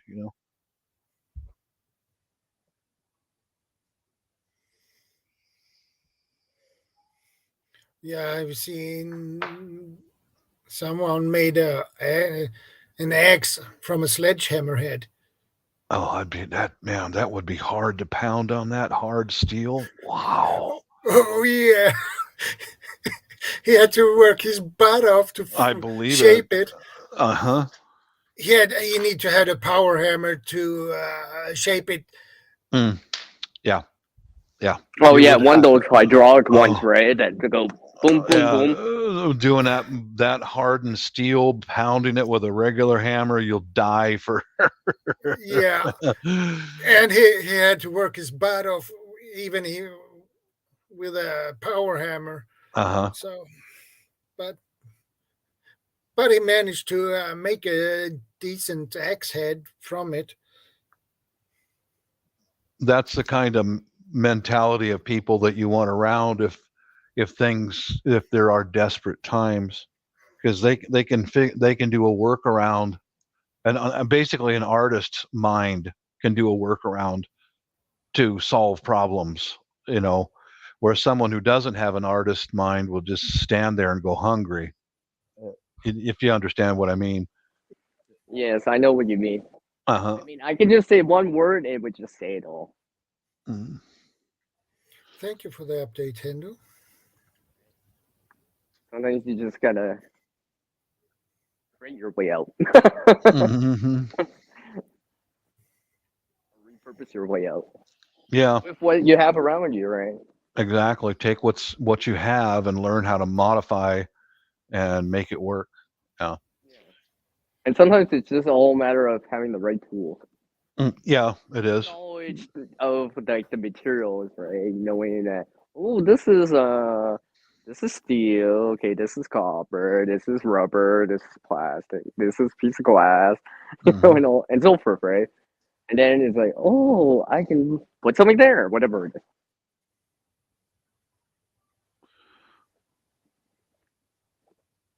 Well, here we go.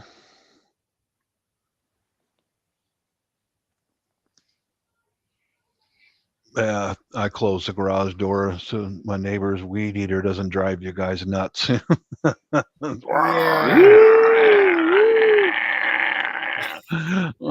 That reminds me of a weed eater I have, or a weed whacker, whatever you want to call it. I actually Yeah. have used that to break leaves before.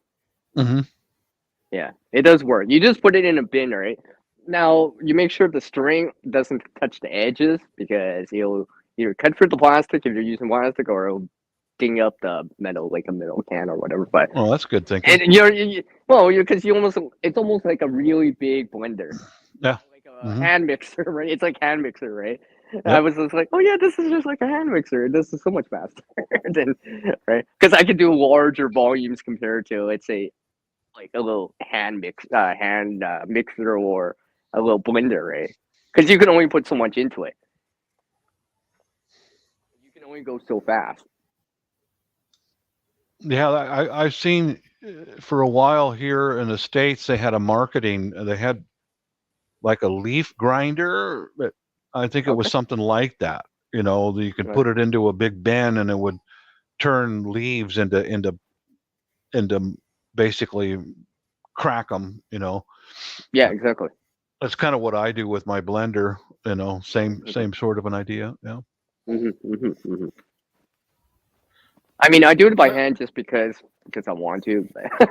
Nothing wrong with using a blender, right? I mean, Yep. if I had time restraints or something like that, yeah. Mm-hmm. Yeah. I just know that I can do it by hand. Yeah, Hendo mentioned a moment ago that he and I have both lived in some of the poorer parts of the country of the world, and I'll tell you, the best example I have ever seen of recycle repurpose is in the Philippines, and in one place in particular was a small port city called Cagayan de Oro, and I was up there by myself doing some aid work, and I started. I started walking down a street because I could see machining and welding going on, and it was about a 3 or 4 block long street, and at one end of the street was wrecked cars and trucks, and there was groups of guys taking those vehicles completely apart, everything, right down to nuts and bolts. And as you progressed towards the east, these guys are creative, man. They took all I those love that word. they took all those parts, and there's little shops that were no bigger than this garage. And like, give you an example, one shop had like a Japanese milling machine, and he was taking the heads off of engines from either diesel engines, car engines, and planing, resurfacing them. That was his part. That was his part of all this.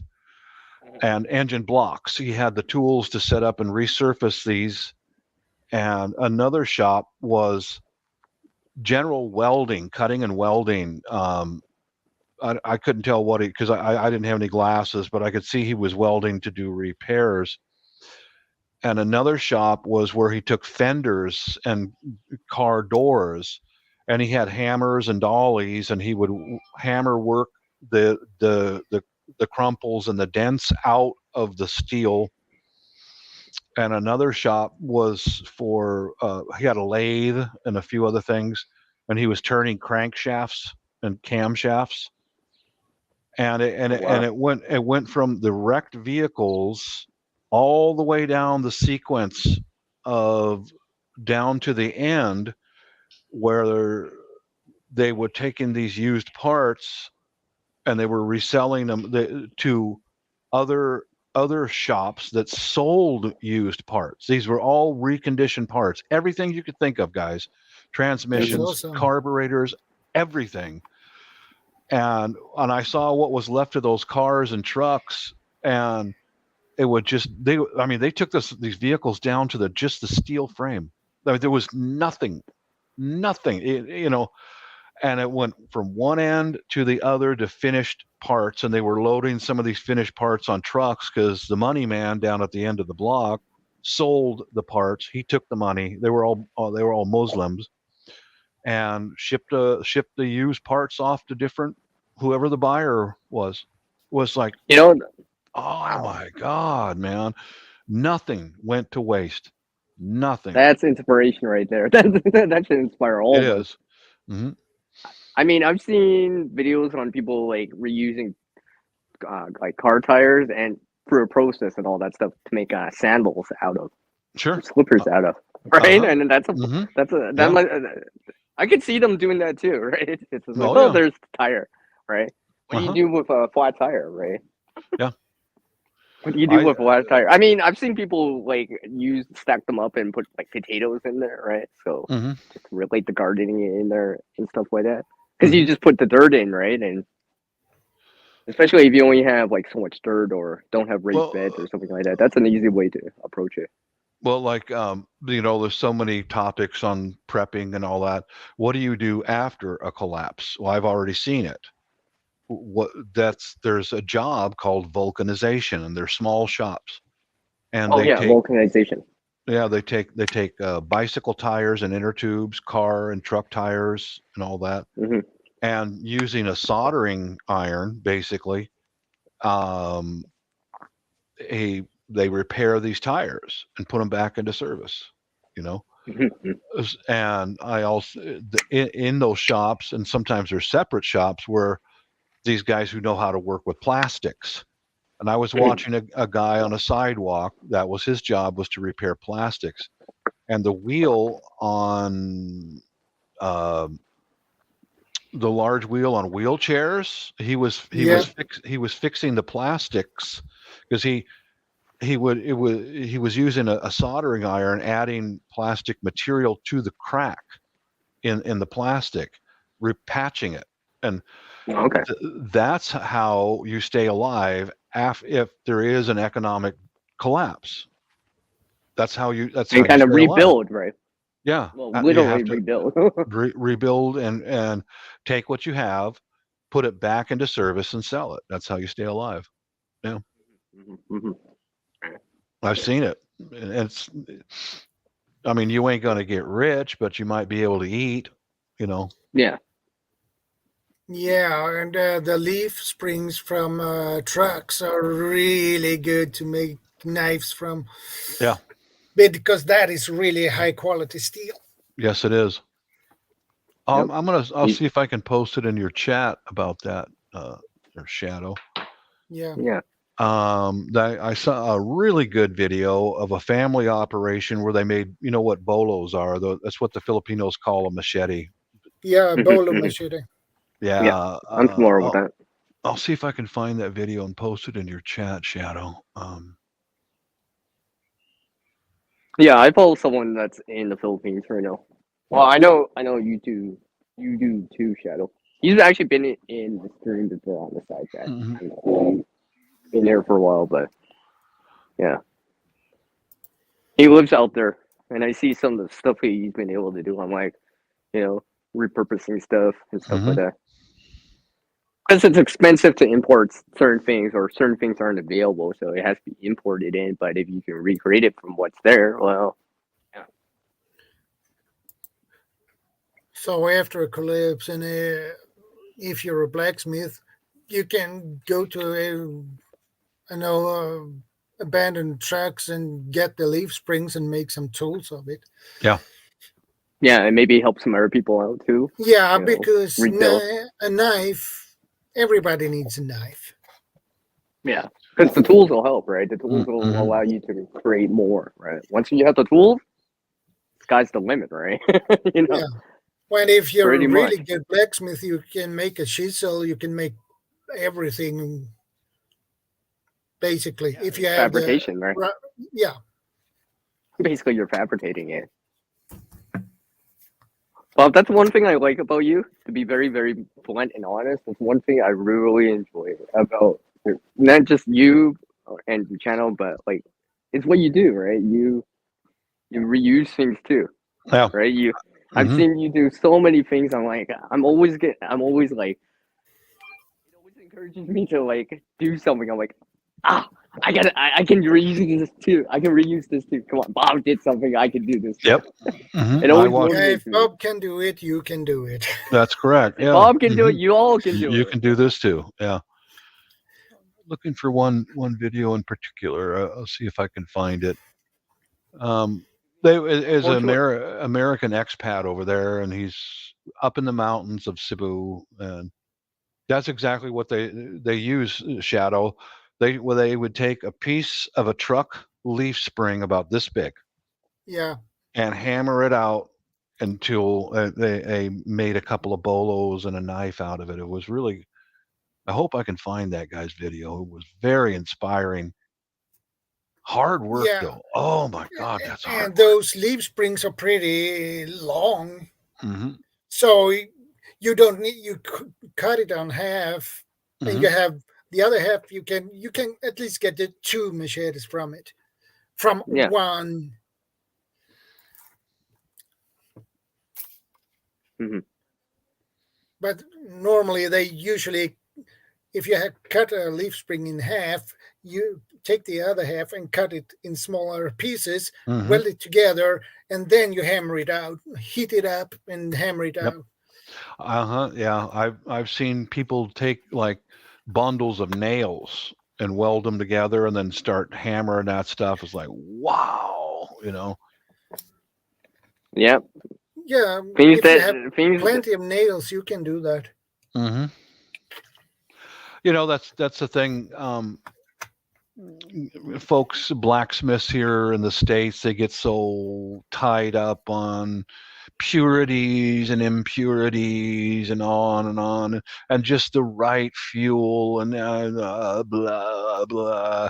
But you see these guys over in these smaller countries, dude. You know what their fuel is coconut shells, and they have a great big block of steel that they hammer, and it's like the folks in the developing and the world, bellows, right? The hand bellows and stuff like that, or foot yeah, bellows or I something like know. that. These guys take a fan off of a junky electric fan out of your house and blow it through a tunnel and blow it on the fire. This Yeah. coconut shell fire, and Yeah. that's one thing that I shouldn't say it so overtly, but some people in the States and other first world countries get so hung up on the little purities and impurities and the striking times and how much pressure. Like, no, man, you get that steel hot. Heat up the steel and hammer it out. Yeah, you get a piece of leaf spring, and you got to hammer the hell out of it, and then that's just how. Yeah. It's how it is. Oh, it's in that nice color. It's turning it from yellow, orange. Oh, here's that red. There's that blue, or whatever that they all say, right? Yeah, Because that's the knowledge, and the skills, right? Yeah, regardless of what it is. They it's only got to be peanut oil you sink it into, and these guys had a bucket of muddy, dusty water, and they'd taken. Drop that blade in there and splash water up on it and watch the color of the blade and and swish it in and out a little bit to temper it. And it's like I don't know, I guess just some people just get lost in thought and never accomplish a damn thing. You just get after it. Yeah. We can take an example of what the knife cookery, the Nepal from Nepal. Yeah. Mm-hmm. They made it originally. They made the cookery from leaf springs from a truck. Yeah. Mm-hmm. You start off with good steel and know how to work it, and there you go. Yeah, you're in business. Mm-hmm. Goes back to, if you got the tools, man, you can do a lot. Mm-hmm. You got to put the effort into it. And a lot of effort, yeah. And some time too, obviously. Mm-hmm. Yeah, it'll be worth it at the end, right? You'll be like, look at what I made from a piece of junk or something that would get thrown out or end up in the landfill, right? Mm-hmm. It's got a second use now. It's it's back into a useful state. Well, another example of take what you've got is like that average Iowa guy. He took a lawnmower blade and he hammered it and worked on it, and then he took it with him to the island of Tacloban to do relief work. Yeah, I mean, like, you could be making stuff to not just help yourself, but to help others too, right? Yeah, exactly. For example, right? Mm-hmm. Yeah, blacksmithing is something I would like to learn. I wish I would like to do that kind of work too, but um, it takes a fair amount of capital to be able to get started, a fair amount. But Yeah, when you don't have the tools in the first place, right? Correct. Yeah. That's harder, right? It's Mm-hmm. one thing if you already had something to work with, but to work from scratch with nothing, oof. Yep.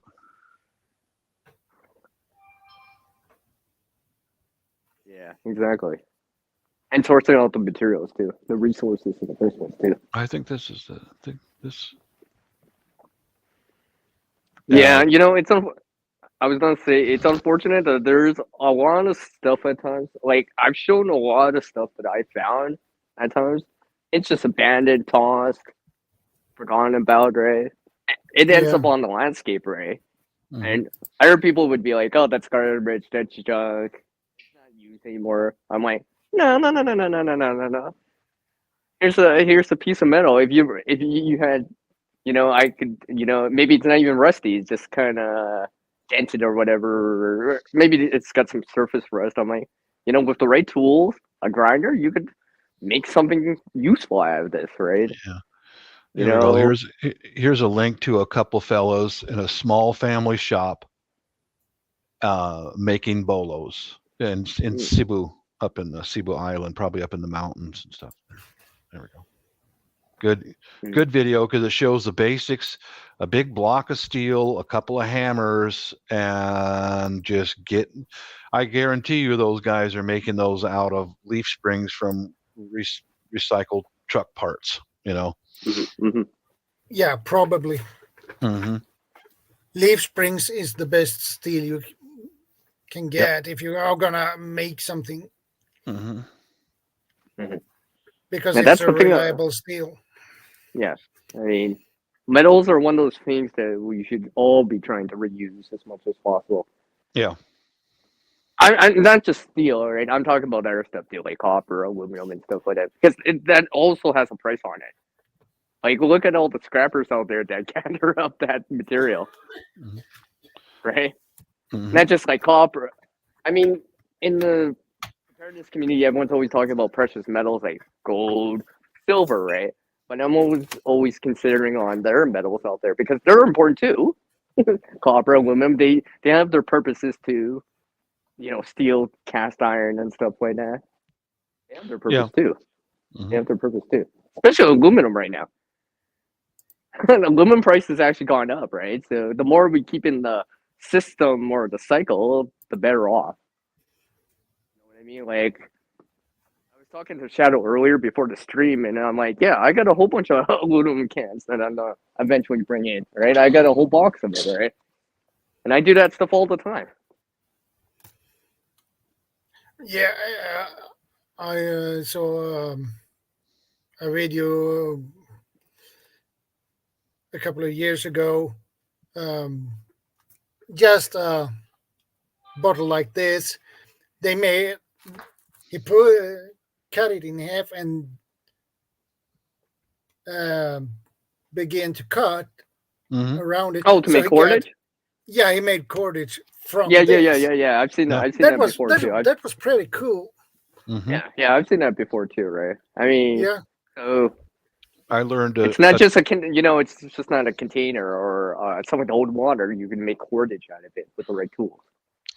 I learned a trick from my niece who sells plants, starts.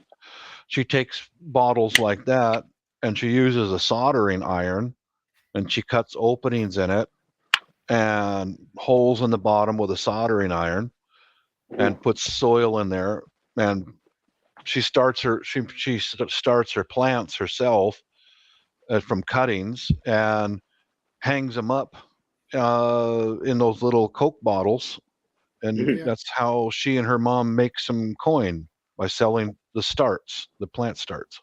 Yeah. Yeah, that's good. That's good. That's a good idea. Well, you're reusing and you're making money. To me, that's pretty good, right? Because that can almost be sustained. for a while. Right? That's survival for her and her mom. You know, that's how they eat. Yeah. See, this is why one of the things that I've always said is like people that pick up bottles or whatever. I've never questioned that. I never questioned that because you know what? Because when I see like sometimes you'll see like someone holding a sign, I'm hungry, can you give me some money or whatever, signs like that. You see that, right? And it's like, well, you can stand. If you can walk, well, you can pick up bottles too, right? And why not do something like that, right? I mean, I don't know. Maybe it's the image that people see it as or whatever. Oh, it makes me look like a bum or homeless or something like that. I'd be like, yeah, but you're reusing stuff and you're gaining money from it. What's so bad about that? What's so bad about that, right? Nothing bad about it. You got to make. Right? You got to eat. Right. I know some people in the purping community that do that too, right? I'm like, yeah, I do that too. I mean, I have a bag right here of bottles, right? That I've gathered, right? And I do it for 3 reasons: for the environmental reasons, for the money, and for the preparedness side, right? Because I can buy, turn in some and get a can of beans out of it, right? Basically, convert it into something useful again, indirectly, right? Like buying a can of beans, bag of rice, whatever it is, right? Or put in fuel to a vehicle or something like that, right? So I'm all for that. I would never judge anyone that does that or look at someone down because they did something like that, right? Because I do it myself. And I would never judge anyone that does that. I'd be like, oh, yeah, right? Oh, I'd be like, well, here's someone over here, right? Stuff like that. Well, fellas, I am going to bounce out. And I'm going to continue grooming my little plants here and all that stuff, getting stuff set up to dry to make it into compost to reuse it for next year's flowers. So, yeah. All right. Peace out, fellows. God bless. Yeah. Take care, Bob. God bless. Take care. Stay safe. Thanks for stopping by.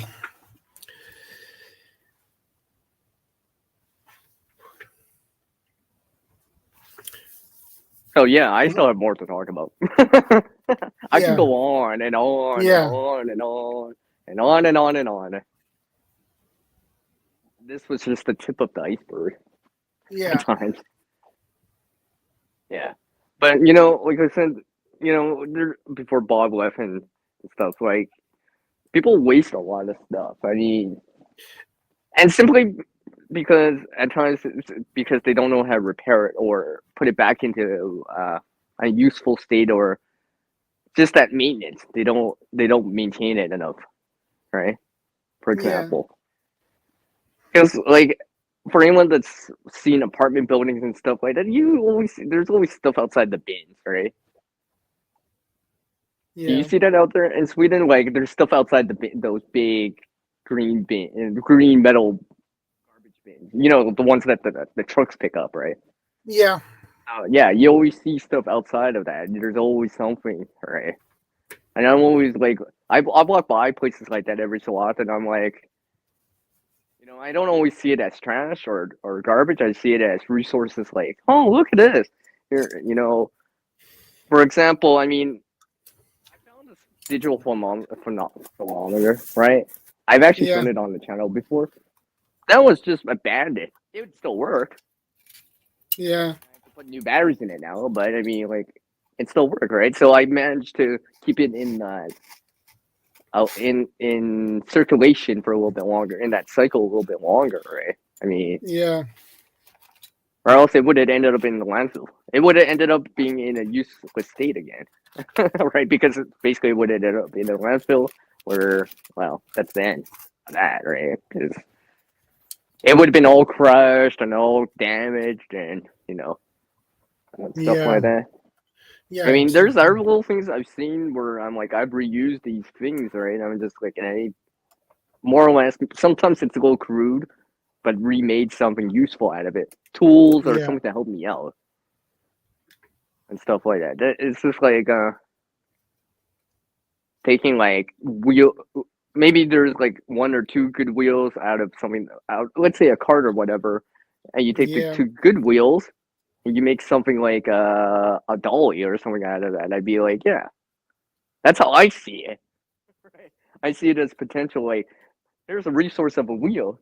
There's 2, yeah, maybe the 2 front wheels are broken, or maybe it's like a front and a back, so it doesn't roll anymore. The handle's broken. There's the inside part's ruined or whatever, but 2 of the wheels are still good. They still got air in it. You just have to put it back together in a way to, and as a tool or whatever that's functional, and then next thing you know, you have something useful again. You Yeah, just got to put the effort exactly. into it. You just got to put the effort into it, right? Yeah, exactly. Especially if you have tools to help you with, right? It's just like bicycles or whatever. If you had welding skills and tools like that, you could be taking stuff like that with a grinder and remaking something useful, like a cart for like gardening. Anyway, you probably could make a cart to like, bug out with or whatever, right? For example, with Yeah. skills and tools and resources like that.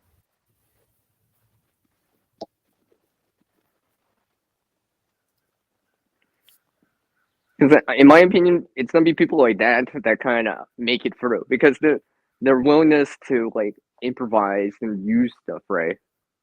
Even if they don't have per se, quote unquote, the proper gear, right? Yeah, They're still right. making use of what they have and making it work still with a little effort, right? Because they have some skill and some knowledge or some experience in doing it. Yeah, They can see exactly. something from nothing. Like that. I mean, sometimes I'm pleasantly surprised on what I reuse and just think outside the box a little. I'm just like, why didn't I think about this like 20 years ago, 10 years ago? I should have just started reusing this a long time ago, right? Because I start to figure out, I'm like, oh, look at this. It could be a useful item, parts of it, right? Yeah. I mean, you know, I don't usually promote my channel here a lot on your stream, right? As you're aware, I don't usually do that. However, the reusing part, I have shown so much of it that, yes, as part of an example, right? That's why I'm saying it, right? I mean, one of my videos on reusing it, well, I disassembled a broken umbrella. See, it's springtime, right? Umbrellas are Yeah. very, very common in the spring, summertime, right? And sometimes they break because of whatever, right? And stuff like that. I've been reusing those nylon the canopy part of the umbrella for a very long time now, and I keep doing it now because it's a useful. It can be a useful item. It's just like, because I can use it like a ground sheet, right? Now, Yeah. it depends on the size and stuff like that. And let's say if it was an orange one, put that over your bag or whatever for parts of like for signaling purposes. So let's say you go hiking or whatever, you're out in the mountains and stuff like that, right? And it's Yeah. huge, right? I mean, like, it's a big piece, right? Some of these umbrellas are pretty big, right? The umbrella canopies are pretty big on them, right? I mean, like, you could be using that as like a cover or something like that. I mean, it's just one of those. I mean, for anyone that'll eventually, when I actually show, it's not a sneak peek, but telling you guys that I do have umbrella canopies in my bag for that reason, because it's a form of cover. Like, Yeah. obviously, it's not gonna be 100% waterproof, but it'll be long. And it's just something I found off the landscape or reused, right? I can still upgrade to something better, still, right? But I didn't spend money right away on something. If that makes any sense, right? So stuff like that. And I mean, I've used them time and time, right? Maybe I'm Yeah. hanging it to make some shade or something like that while camping and stuff like that, right? Multi-use item. I mean, I can put something in the center, tie off gather the ends together, make kind of like a hobo bag out of it with a stick. I've actually done that once, right? To carry stuff too, right? So with something like that, that's a form of reusing for me, right? Because for the most part, when I see them, right, they're Yeah. broken, they're in the garbage, right? And I Yeah. always look at them and I'm like, yeah, but most of the time it's the frame that breaks, not the material. So, and it's really easy to pull that out. I mean, I've shown it on video already. right? Yeah. It's actually one of my more popular videos here on the channel. I'm like, yeah, because yeah. So even something like that. I mean, some of the metal you might be able to reuse for something else, but depending. But I generally reuse that umbrella canopy a lot because I know I can do stuff with it because I've actually Yeah, done little exactly. things. Well, like, you know, I can make it's a form of cover. I can then use it like a container to a certain degree. I mean, if I was hauling like sticks or whatever for a campfire, like kindling or whatever, I could use something like that. You know what I mean? You know, if it breaks Yeah. or whatever, I'm less worried because I didn't actually purchase it. I'm a little, you know, I don't mind, you know, using it then. All right, I'm not gonna baby it because I know, oh yeah, I can grab another one because there'll be more umbrellas in the spring again. All right, so every so Yeah. often I'll actually take a look and be like, because some of these umbrella canopies are really big. Right, some of them are big enough that you can drape them over your shoulder and kind of have a form of cover to a certain degree, right? Maybe, or if, let's say, because I've actually done it where I've actually had a jacket over top of it, like half on one side of over my neck, half on one side, half on the other side, and fluff it up Yeah. and kind of act like insulation because it traps the air, right? And I've done that before too. So this is actually one of the reasons why I keep it in my bag because it's actually been useful for me. It helped me out different ways, right? It's not just for the rain. You know, people think of umbrellas. Oh, it's just for the rain, or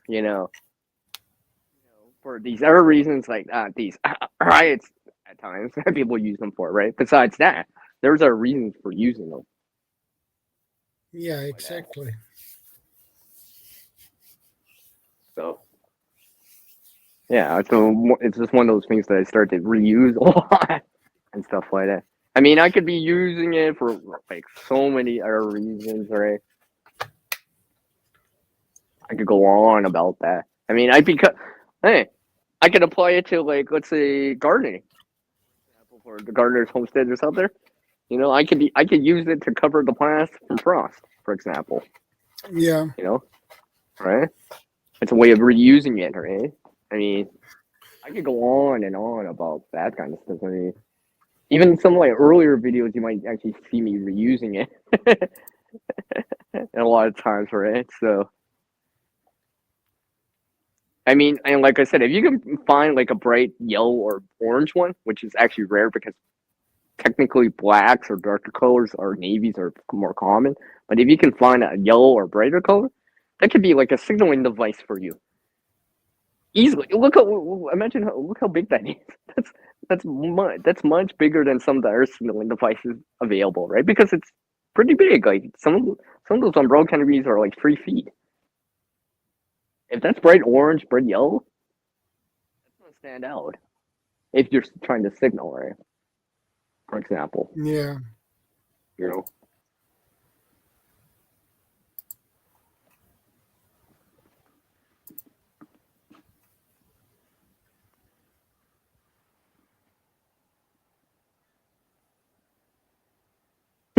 Whatever. I don't know. I just see that comment right now.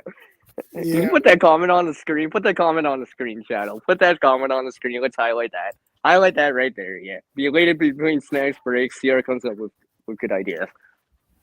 I've already shown those things before in the past. Yeah. Those are references from the past I've done, right? Because one of the things I'm trying to come back into the channel with is that creative part, or me Yeah. reusing things.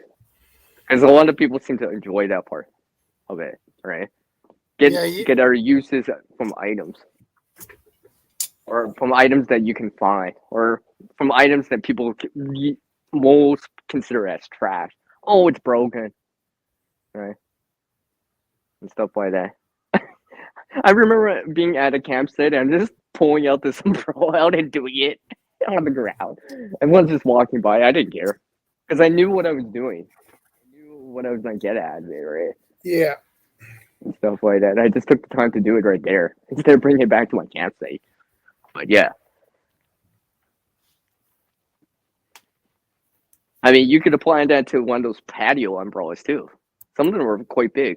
So if if the material is still whole, no crack, no holes in it or major rips in it, because sometimes it's just the frame that breaks, right, from wind or whatever, right?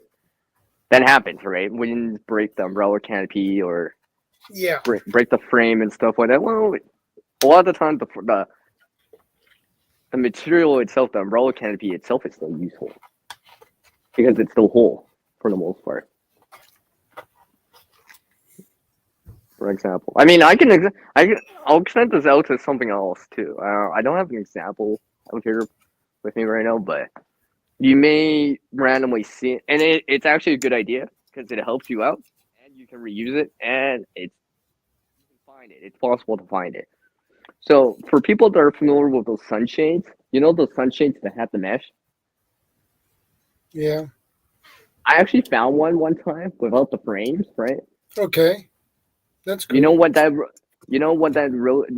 Because what I used it for? Mosquito netting. But because this is a sunshade, that mesh is really, really big. So when skills I can make those mosquito head and ends over a hat, I use it to put it over my shelter. I can drape it all over me, right? I mean, I've sat in front of my friends, they all got, because mosquitoes get annoying my ear and stuff like that. I was just underneath it, just chilling. I'm just like, yeah, I'm good. I'm not worried. I got this whole mosquito netting over me, right? And some of those are huge, 4x6, 7x5, right, feet. They'll cover a whole tarp, right? Yeah. If you were making a lean-to, if you had something like that blocking your entrance, the fire or the heat or the wind can still go through or whatever, but the bugs have a harder time going through it. Yeah. I mean, and this is something that you can almost get off the landscape. Well, I shouldn't say the landscape, but reuse or find it, right? And like I said, I found this sunshade that had no frame, so I couldn't use it for its original purpose. Then I just cut the sections out, right? And basically it went from there. Yeah. Yeah, that works too. Yeah, right. I mean, I could put snow in it, melt it into a container in the sun or by a fire, for example, right? Not just in the summertime with mosquitoes or bugs. Yeah. Let's just say you had like a baby stroller or whatever without netting. I could just put that way over top of the whole thing. Right? I could cover like the whole carriage with it, or I cover myself and maybe someone else with it if necessary. Right? I mean, to me, that was one of these earlier on things that I figured out. I'm like, oh yeah, right. Instead of buying like whatever amount for a mosquito head net with a, that goes through your head, right? I could almost just find something and just sew something together with a little bit of skill, right? It will work the same way, give or take. So this is something, I could easily supplement that into a bag, a kit, a go bag or something like that, and have something like that with me. So if I am sheltering in place or outside and, and stuff like that, and there's bugs out, I don't need to worry so much about the bugs. Or even if I have bug spray on me, I don't have to use it all the time. Unless I'm like, outside the shelter area, right? So it conserves that resource, and I'm basically using a more renewable type of resource, right? That's something that I can sustain for a while because it's not consumable like bug spray would be. Like, don't get me wrong, I'll use bug spray when I'm walking or moving, but if I'm stationary, it's different. I don't really need to use that when I'm stationary. Okay. And when mosquitoes are by your ear, you hear that zzz, and your neck kind of twitches a little. It's like, right? Yeah, that's it's like I know like, a lot of people do that. It's an auto reaction, right?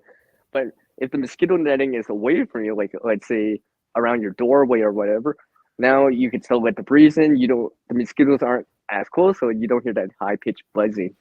Especially if you were trying to get some rest and stuff like that, sleeping or something like that, trying to get some rest, stuff like that. Yeah, so exactly. that's one of the things that I keep in mind when I go camping. Yeah, Because sometimes I'm at a campsite and people are like, issues happen or whatever, and I'm like, oh, look at that, there's a sunshade. What happened to this one? Oh, we broke the frame. We're just gonna throw it out. It's broken now. Then I look at it. I'm like, oh, it's just. And I'm thinking to myself, oh, it's just the frame that. But the netting part is still whole, or most of it's still whole, right? I'm like, can I have the netting part? They're like, sure, sure. It's broken. It's broken. I'm like, oh, don't worry, I'm reusing it, right? Because yeah, they're not thinking ahead in terms of trying to reuse it for something else, right? They're just thinking, oh, my sunshade's broken. I can't use it anymore. Because everyone, a lot of people's instant reaction is, oh, trash. It's garbage now. All right. I always see it yeah, as an opportunity to reuse it. For yeah, example, right? Give it some new life. For example, I mean, those sunshades are not cheap for what they are. They are not cheap for what they are. I mean, they're not really expensive, but they're not cheap either, right? They're still don't cost you something. But wouldn't it be nice to be able to reuse that and get more benefits out of it? For let's say yeah, the $80 that you spent on it. The next thing you know, instead of like tossing it, I can make head nets for like everyone in a family or in a group. And probably still have material left over for all the shelters, right? Because usually those those are like pretty long, and they're usually on all the walls except for the top, usually, right? So stuff like that. I mean, yeah, I've used that stuff lots of times now, many yeah, times now. It's part of my camping or bug. I was gonna say bug, but I actually meant like a bug go bag or something like that, or a go bag. It's part of the gear I have. All right, yeah, to supplement this what I have in there. It doesn't weigh much. I mean, it takes a little bit of room, but it's very beneficial. Multiple purposes for uses out of it, right? Spring, I mean, yeah, summer or winter. Technically, I probably could use it in the fall too with leaves, but yeah. yeah. Things like that. The best thing with a mosquito net is you can make a net. Um, Yeah, it's probably possible to do that too. so you can catch smaller fishes for bait. Can you highlight that comment that Hondo wrote specifically to me? Which one of them? The one that only has CR in it. There's only one that says it in there. Yeah. Hondo, the benefits of like being in the stream. Benefits of being in the stream, Hondo. Secrets revealed. Well, it's no secret that it has CR in it, right? But yeah. But yeah, you could do a lot of stuff with that. I mean, I could probably go on and on here. Although I probably should make video. So you're not gonna by and watch my videos now, right, Hondo? Huh? Wink, wink. Just kidding. Just kidding. Yeah. Yeah, it is useful. Yeah, you probably could make some sort of I don't know about fishing. You might be able to. I've never actually tried it like that, but you might have to double it up just because you don't want it ripping through. But because the fish is not off like flail, but you could. But that, like I said, that mesh material on those sunshades, it's quite a bit of material for what it is, right? Because if you tried to buy that as in like new, that's probably gonna be quite more expensive than you think. Because it's a big sheet of it, right? I mean, look at those mosquito netting hats, right? And then sometimes they cost like $7, $8, $9, $10, right? Yeah, exactly. Right. I mean, if I find like a sunshade, I could make enough for like everyone in the family, for everyone, and probably have one left over to put over a stroller and stuff like that. Like, let's say, for example, your stroller, you have a child or whatever, right? And you know, you didn't have a mosquito netting to put over your stroller, but you found like a sunshade. Well, now you got something. You just kind of have to. I mean, you can make it as crude or as fancy as possible, do some sewing if you want to, but you can just drape it over and just like, look at that. Right? Yeah.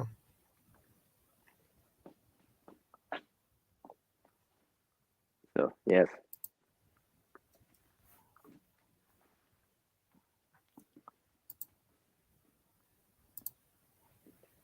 You know, if you had access to a sewing machine or whatever, you can make some trim around it to put on the outside and make it a little bit more like something you might have bought it, right? With a little skill and some tools. It's a sewing machine. I don't know. I don't think I would hand sew that, but that'd be quite long. Not saying it's not possible, but yeah. Stuff like that.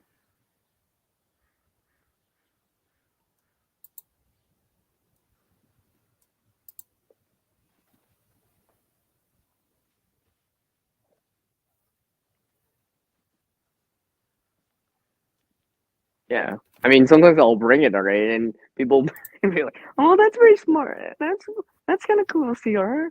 Right? Until I tell them where it came from. Yeah. They're like, "Really?" I would never have thought of that. I'm like, "Yeah," because sometimes repurposing is kind of almost like thinking outside the box a little. Because a lot of the time, it's kind of turning it into something that different, or maybe not as the same as its original intent. But you see characteristics like, hey, wait a second, this sunshade protects us from the bugs when you use it. Why can't we use, if it's broken, in this case, or whatever, right? You know, the frame's broken or some of the materials ripped or whatever, and it's not fully functional anymore, but I could still use parts of it to make it just a smaller version of it. Like for my head, like a mosquito netting around my head or shelter or you know, if it's long enough over a lean-to, right? I mean, if you had something like that, you'd be much more comfortable camping outside or bushcrafting or whatever, right? Because honestly, you know, people don't like bugs, and that gets annoying too. You know, and not everyone always likes to use spray or has it or whatever, right? Stuff like that. So Yeah.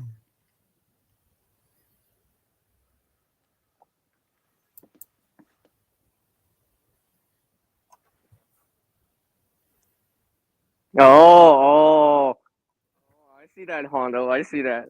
You left me a comment on the channel. I see. Of course, I got the notification on it. I'll read it after, Hondo. Because I would have to tab out of the stream right now. And I don't want to right now. Exactly. Yeah, but Hondo, it still happens here, though. It still gets summertime, right? It still gets 30 plus. And at those temperatures, there's no mosquitoes in the evening or early in the morning. So, you know what I mean? Yeah. Yeah, I do. Yeah. I mean, I could drape it along my backside and have like a campfire in front of me. And it's still let the heat through or the wind through. And stuff like that. And like I said, no one that buzzing by the ear, right? Even if the insects are, the bugs are biting you, just that sound alone can drive you antsy. Pun intended. Yeah. Because it really does bug you, right? Because, you know, like I said, I know for sure, for me, I'm like, I always cringe my neck or, you know, I step away, right? Kind of deal, right? So, it's just a simple way of reusing, and it can help a lot. Maybe not even just for yourself, or like I said, for a child in a stroller, to, you know, anyone that likes to go camping or bushcrafting out there in the woods or whatever, right? With a lean-to, without a shelter like a tent, right? Yeah, that works. It's just one of those, yeah, right. And it's, you know, even if there's a small rip or an ember pokes through it, it's not that hard to repair it. It's not that difficult to repair that, right? You just need some sewing thread and just kind of reconnect it. It's not that bad. And there could be a lot of uses for something like that. Like I said. I mean, it's one that I don't. I mean, I'm outside right now, but I would have to go inside and go get it. But I know exactly where that is. I've been using it. When did I acquire that? Back in 2016, I think. I never showed a video on it, but yeah. So you guys are lucky that you guys are getting that kind of sneak peek on that. I mean, I think I've mentioned it every so often, but not in great detail like I am right now. Yeah. Yeah, I think you did. All right, so it's just one of those things. It's just like I'm like, see, this is how I think, though, right? It's just because not everyone has the money just to throw out the dough to buy something new or pre-made all the time, right? So sometimes people have to use what they have or use scraps or materials off the landscape or that are abandoned. Maybe it's that that spring or whatever, right? Or an umbrella canopy or a sunshade mesh or something along the lines of that.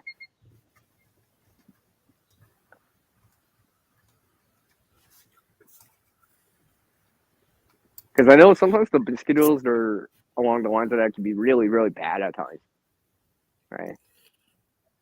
Yeah, Hendo.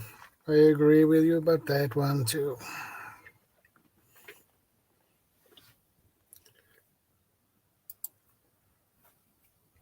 But I missed haven't that. I seen was waiting for. Guardian. This invites CR. Bob always pointing to the hog. Look, you mean I'm the only one? I mean, we're the only one talking about it. Shadow here, just like, indeed, yes, I agree. Words like that. Hey, I Myra. should record. I should record this conversation and just count Good to see how you many and times. welcome to this installment.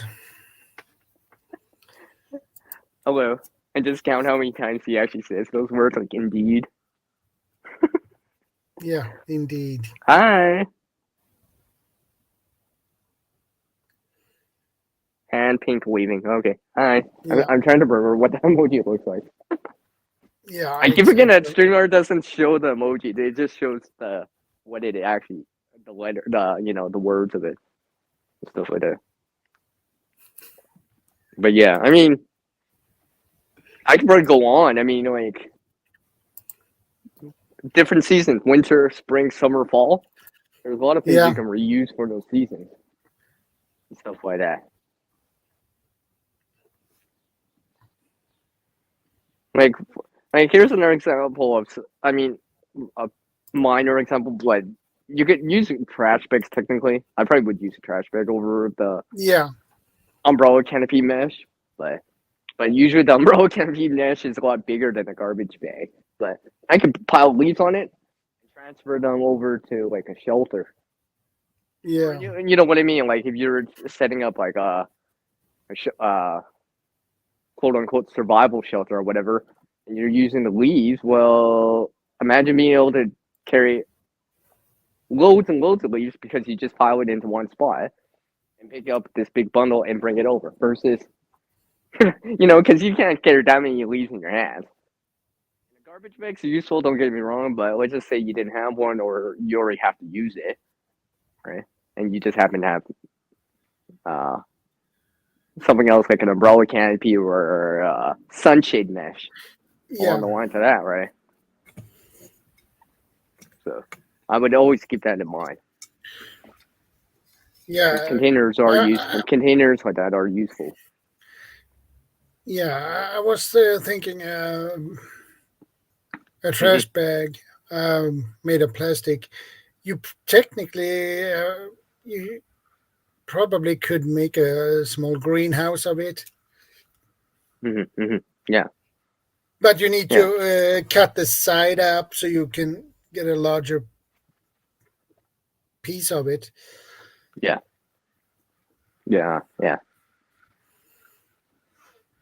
I mean, one of the videos. I mean, I do this every so often with bags, like grocery bags or whatever. I mean, I know we're going towards that less plastic, paper, whatever, right? Reusable bags and stuff like that. But the bags, grocery bags, garbage bags still exist, right? And they have their benefits that. Thank you, Hendo. Yeah. But I mean, it's one of those things that I mean, because you were talking about the plastic bottles and making it into cordage. Well, I've used Yeah, plastic bags to make them into cordage.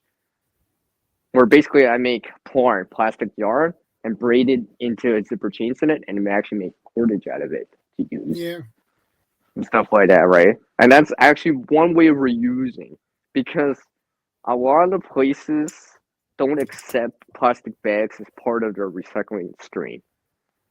Because for people that don't know this, right, you can do your own research. There's videos yeah, online that show this. It's because it interferes in the gears while it's going around. It gets stuck in the gears, and they actually have to stop the assembly line. Well, I shouldn't say the assembly line, but the line itself to undo that, because it slows it down. The gears can't spin anymore, and yeah. because it's resistance, right? That's why Hey, a lot Cookie, of times they're not accepted, right? This is why I reuse it into a useful state, like making porn. I have one sitting outside that's been sitting outside for like over a year. I mean, it's degraded a tad, right? But obviously it's not to be strong like paracord or bank line or something like that.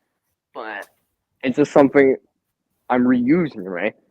So it just adds to the resources that I do have. yeah, I'm not where I can give it to someone and not be like, oh, it's not paracord or anything, but if you destroy it or don't give it back, I'm still good with it, right? Because I just made it off something off the landscape or something. Let's just say there was a plastic bag that had a few holes every so often, right? I didn't want to store anything in there, and you can't store water in there because now there's holes in there, so you can't use it as a container so much. It's not going to keep something dry because now there's holes in there, right? But yeah, the exactly. holes are spread out so far, and I can adjust to it, cut it into one continuous strip, and braid it. Yeah, From there, right? And next thing you know, I got something like some cordage I can use, or something like an activity, maybe to connect a bush or whatever to a trellis or something along the lines of that.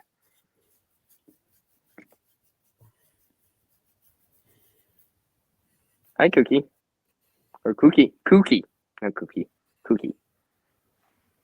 yeah, On a serious note, right, Honda? Yeah, a lot of good information shared on the stream. Worth saving the live stream link for later references. yeah. That's a good I mean, point to do. yeah, I've shown many times in making porn on the channel. Sometimes live, sometimes in a preset video or a static video.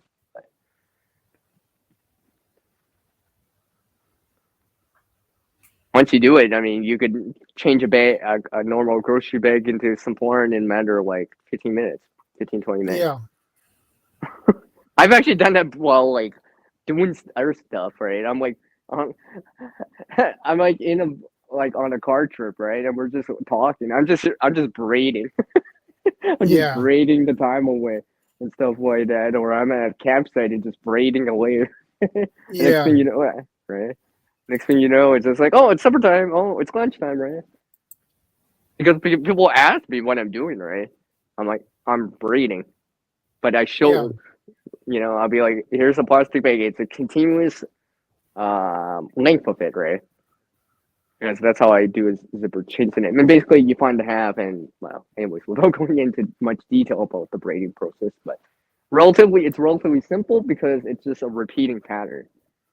Like literally, yeah, I could just do exactly. once I start it, I don't even have to open my eyes anymore. I just can feel it out and stuff like that, right? And I just feel it out. Yeah, exactly.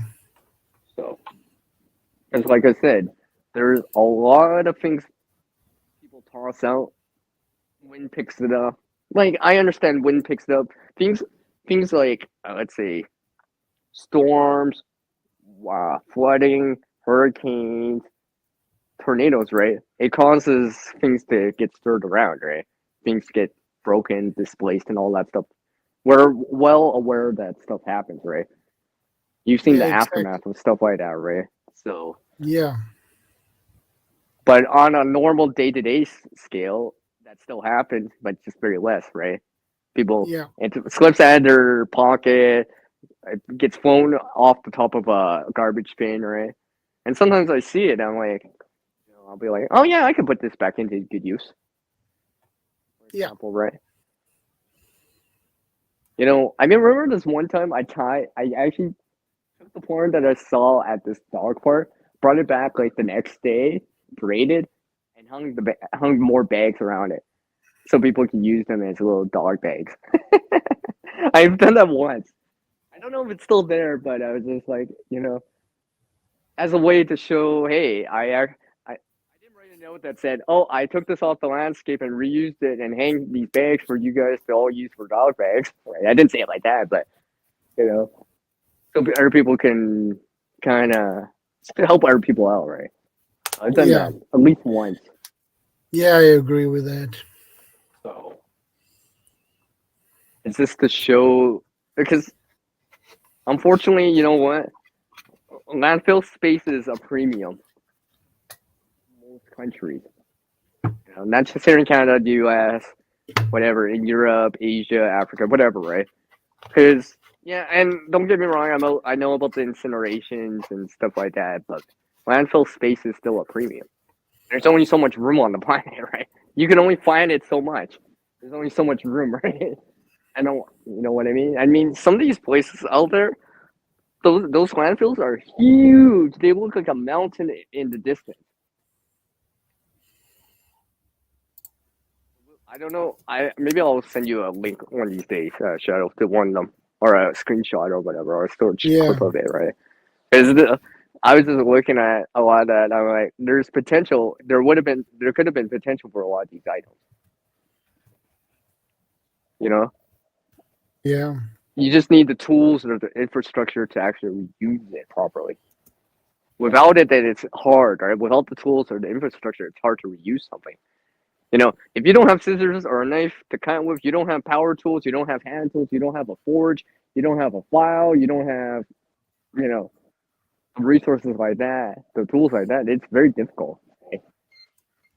Like I'm not braiding a plastic bag without tools because I need a cutting tool. Yeah. Because I'm not gonna be able to do that by hand. I know I can't do that by hand. I mean, I usually use scissors. I've never actually tried to do that with only like a knife, but I usually use scissors, right? Scissors are considered a tool, right? So, and I've done that many, many times. I mean, I even do it at my friends' places now, right? Because I see certain little things. I'm like, oh, I wish I had some cordage. Then I don't even have to dip into the cordage I have. I'll just make it on the fly using a bag that they already have, right? And it shows that look at this. With a little bit of knowledge, you can make something, right? With what you currently have. You don't necessarily need to go to the store or a place to buy or order it online yet, for example. Hey, it's Leonard.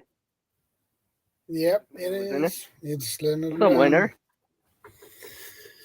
How are you doing, Leonard? Nice to see you. Yeah, it's always nice to see you. At least see your text. The text, anyways. But yeah, you guys know what I mean. Yeah. Because Shadow, I don't know. Well, you might not have seen this video for me. One of these old videos I did, right? And I do still encourage people to show me VR for it, but where I made this kind of urban garbage survival kit, SGSK, right? I did it as a challenge and show, well, for more other reasons, right? But I was seeing okay, here's a can. Okay, I can boil water in it, right? Here's an empty lighter that still sparks. I could make fire with that, for example, right? Here's some cordage I found off the landscape, right? I might have to daisy chain it or whatever, right? But it was just to show that it's possible, depending on where you live. I know everyone lives in different places and all that stuff, urban, suburban, rural areas and stuff like that, far out places and stuff like that. But there is resources out there, right? Like that trash that's out there at times, right? Because a lot of the times when I see these garbage pickups that people do, right, I'm always looking at these on like I said, as potential resources. Even if I'm looking at it as a video, I'd be like, because I know someone posted shorts and just like, oh, this really ticks me off when people leave stuff behind. The garbage bin's just over there, and I see stuff like, for example, like a sports drink bottle. I'm like, oh well, that's the Monster right there. I can reuse that. I can, that's a container, right? That's a container. I can use that for something, right? I can, for example, right? And I see like one of those plastic drink type of bottles, with a straw and stuff like that. I see that as, I can be. It's just like how Bob was saying about with his niece about drilling holes at the bottom of a plastic bottle for starters, right? In that same way, that drink container that had, let's say, a cold drink in it, whatever it is, without naming brands and like specific places, right? I could put soil in it, put a couple holes at the bottom, and start planting it.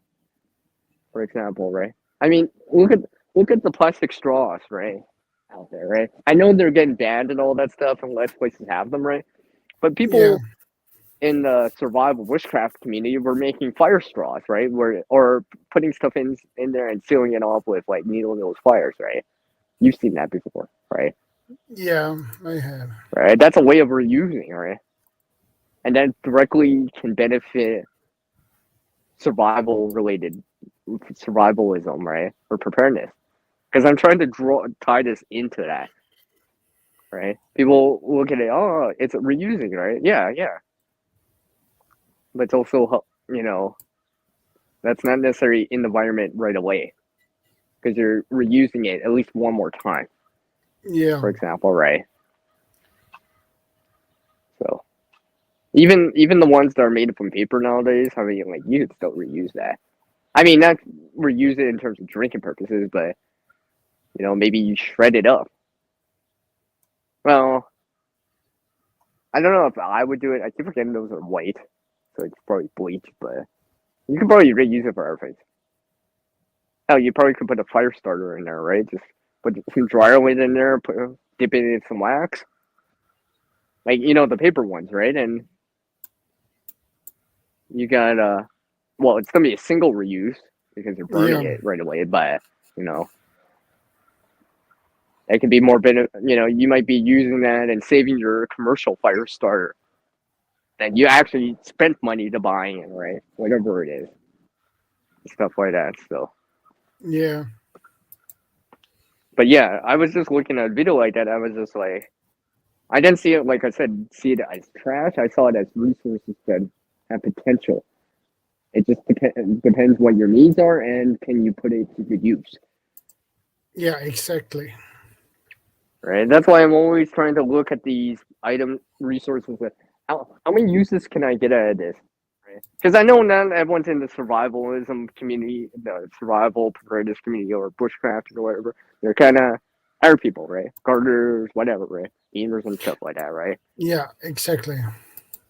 So, I mean, some of the things I come up with at times, right? I'm just like, yeah. Yeah, so it's just like, I do have this more, okay, I guess it's gonna be a crappy like story, like literally. Yeah. My friend had issues with their toilet, right? And they actually had to empty the bowl and stuff like that. And they're like, "Oh, pass me a cups here." I'm like, and then I just noticed like off to the side like a disposable coffee cup. I'm like, use this first, man. Right? Why use like a glass or something that you want to use after for something like this in this case, right? Well, use this, right? It'll be a single time use reuse, but for obvious reasons, right? At that time, right? So I just thought, that whole looking around you type of thing, right? Just like just like Mac, right? Remember the TV show? Yeah, that's what he does. He right? He wasn't just a scientist or new science or whatever. He was a maker, an inventor of sorts, right? Because he put stuff together from off the landscape or things around him, and made things work with, you know what I mean?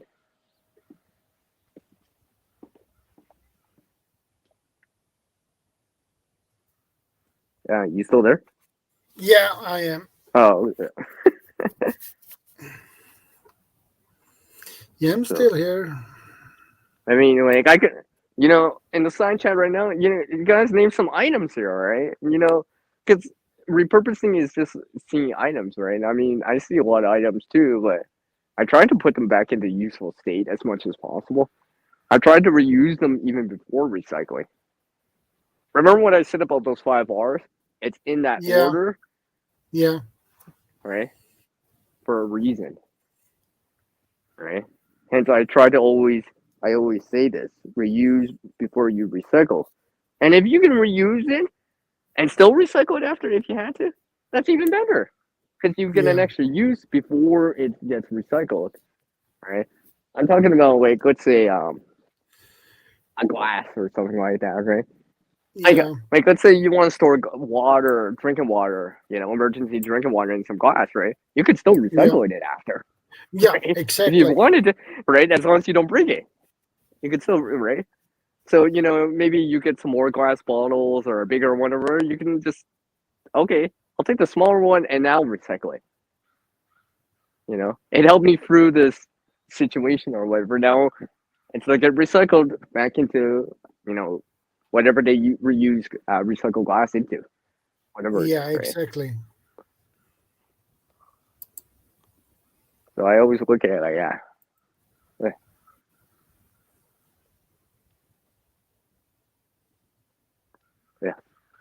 I got a hair in my tongue. Oh wait, it's fluid in my mouth. Yeah. So stuff like that. I mean, I got glass bottles right here. These are, you can hear it. Like these are, different drink containers from wine, liquor, coffee, all this other stuff, drinks and stuff like that, right? Now these are going to get recycled for deposit, but I mean, in theory, I could reuse them if I really had to.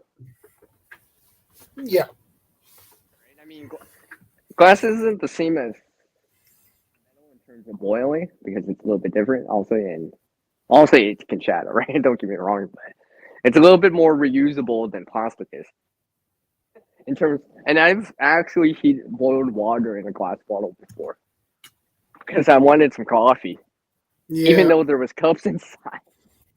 Because there was no established campfire, right? I just kind of blew it back into flame and went in there.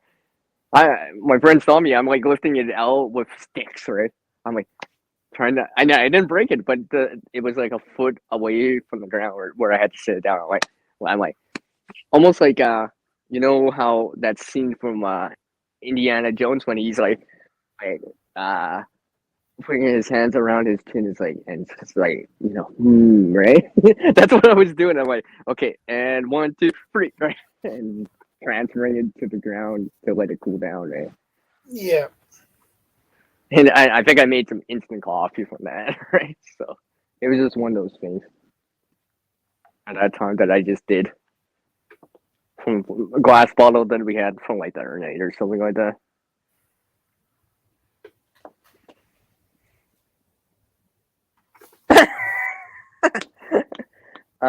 Now you know.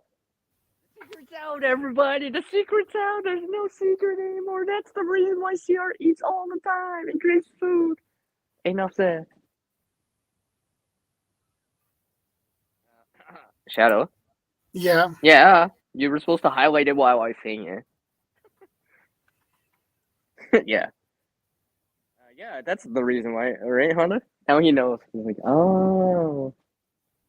See, now when I hear this from Hondo in the side chat, on the other side chats, Sarah's hungry to refuel his brain so he can think of ways to reuse things again. Something like that, right, Hondo? Something like that, right? Yeah. Like, and don't get me wrong, everyone. I'm not a perfect reuser, unfortunately. Some things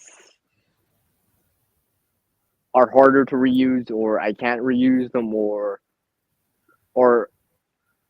I don't reuse them because I have something better than that, in terms of a resource. So don't get me wrong, right?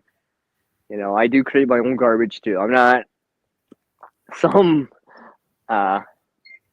eco minimalism, or like I said, right? I mean, I do have garbage myself. Can you still hear me? Oh, my headset. Hold on. I guess I need to charge up my headset here. Hold on.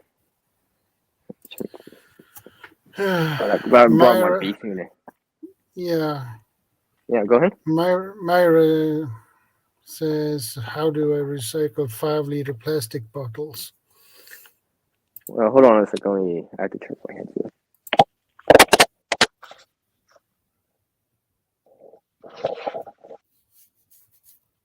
So, can you still hear me? Oh, yeah. Yeah, I can hear you. Loud and clear. No, I'm back on. I have to use the mic on the phone. I have to charge up my headset. Yeah. It only takes about 15 minutes, Yeah. but until quarter after. What's the question? How do I recycle 5-liter liter plastic bottles? Well, how I usually see this as is shape, color, how much material there is, or how thin it is, right? And yeah, the shape of it, right? Can it? I mean, reusing stuff always dictates from what you need it. What can you use it for? You know what I mean? When you're reusing something, you always want to have a reason for doing it, right? Whatever it is. A bottle like this, you can easily you can make easy. You can do so much with that. You cut it half, and you can put some soil in there and put some seeds in. For example, right now, the reason why you usually don't see me reuse those is because I get deposit off of those, so that's why I don't usually do that. Yeah, I'll do it for like our plastic containers that don't have deposit. Right? Yeah, you know, like a medicine bottle or something like that, right? I have the tendency to do it like that. But if you don't have access to deposit, or you don't gain that from your area, and you want to reuse it beforehand, right? To get a use out of it for something practical. But yeah, like something like putting seeds in there. Technically, you can make cordage, but if let's say you already got the cordage and you're not worried about that, use it as a container for something to store something into, for example. And something like a pop bottle, for example, is pressurized, so something like water is not so bad in it, for example, right? Because it's been pressurized for that bottle, so yeah, exactly. For the pop or the soda that's in there. I mean, it really depends on what you want as the purpose of it afterwards.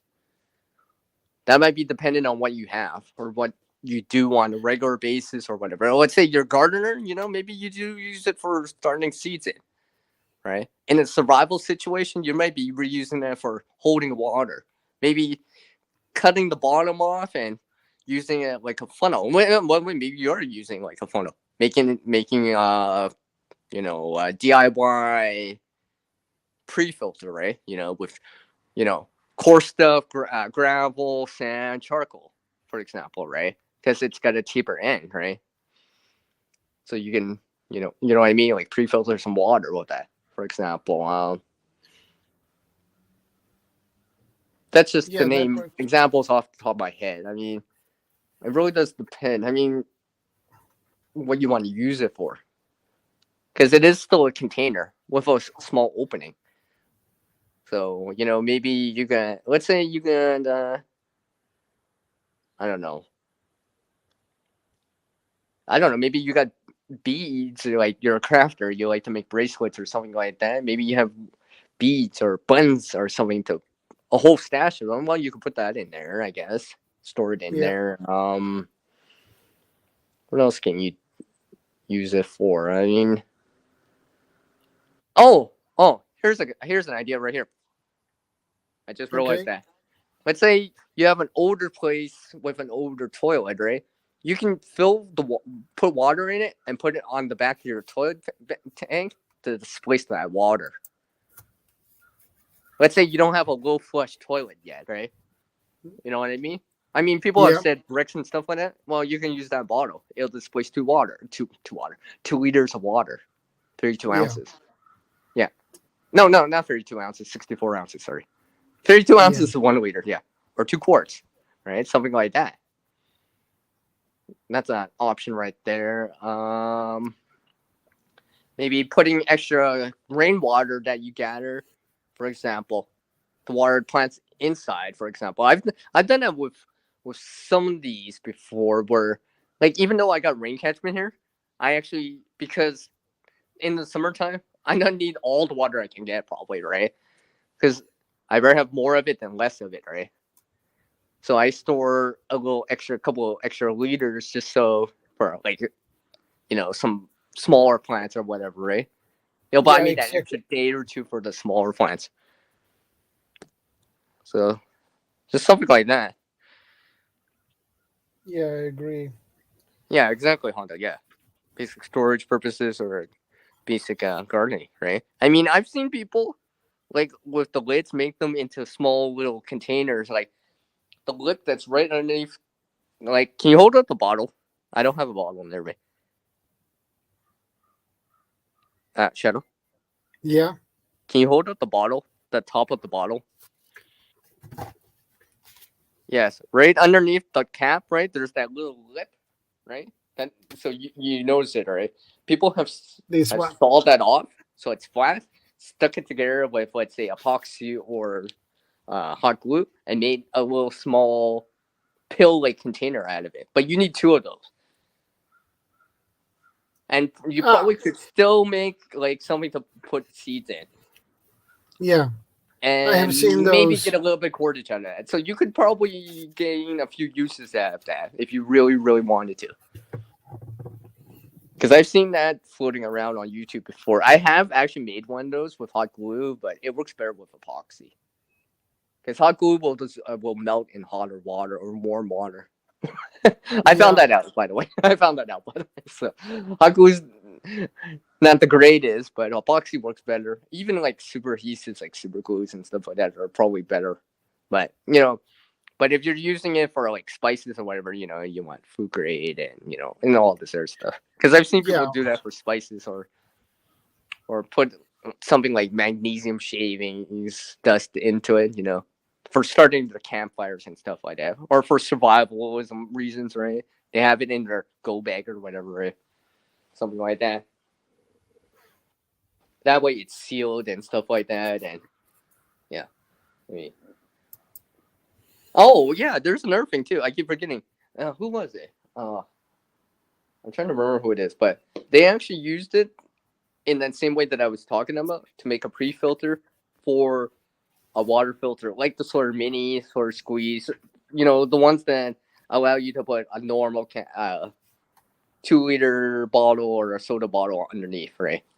But as a way of doing it as a pre-filter, or like they put activated carbon in it, right? Yeah. So they have that extra filtration part, right? So something like that's possible. I mean, there's a lot of Yeah, it uses you can is. do with a plastic bottle. It's just depending what you require it to do, or the things you want it to do, or the needs that you have at that moment. I mean, those were all a lot of preparedness or survivalism type of needs, but maybe like Hondo said, right? Put stuff in there, like let's say you make little bead jewelries or whatever, you can put all your beads in it. Maybe of the same color or whatever, right? Yeah, and I mean, there's a lot of things you could probably do with that. Oh, I know there's a lot of things you can do with it. Oh, you can make a little mini greenhouse for a plant. Maybe cover a plant from frost, right? For example, right? Yeah. Stuff like that. I mean, I don't know if you can make a minnow trap from that specific one, but I've known other people to make fish traps from bottles like that. Yeah. I have I seen think it it. would work for a minnow. Obviously, it's not going to work for a bigger fish because the opening's too small. Basically, Yeah. you cut it like right where it starts the walls start getting straight. You invert it so it's like a funnel on the inside, Yeah, and you have to exactly. connect it together with some cordage or whatever, and basically the fish or minnow swims in but it can't get back out, for example, right? But usually people do that with bigger bottles, not usually with that like a 2-liter type of bottle. So it depends on the opening of the size of the opening of the lid, right? Because I know some bottles have wider openings, but usually those soda bottles are the same size, right? They kind of, because yeah.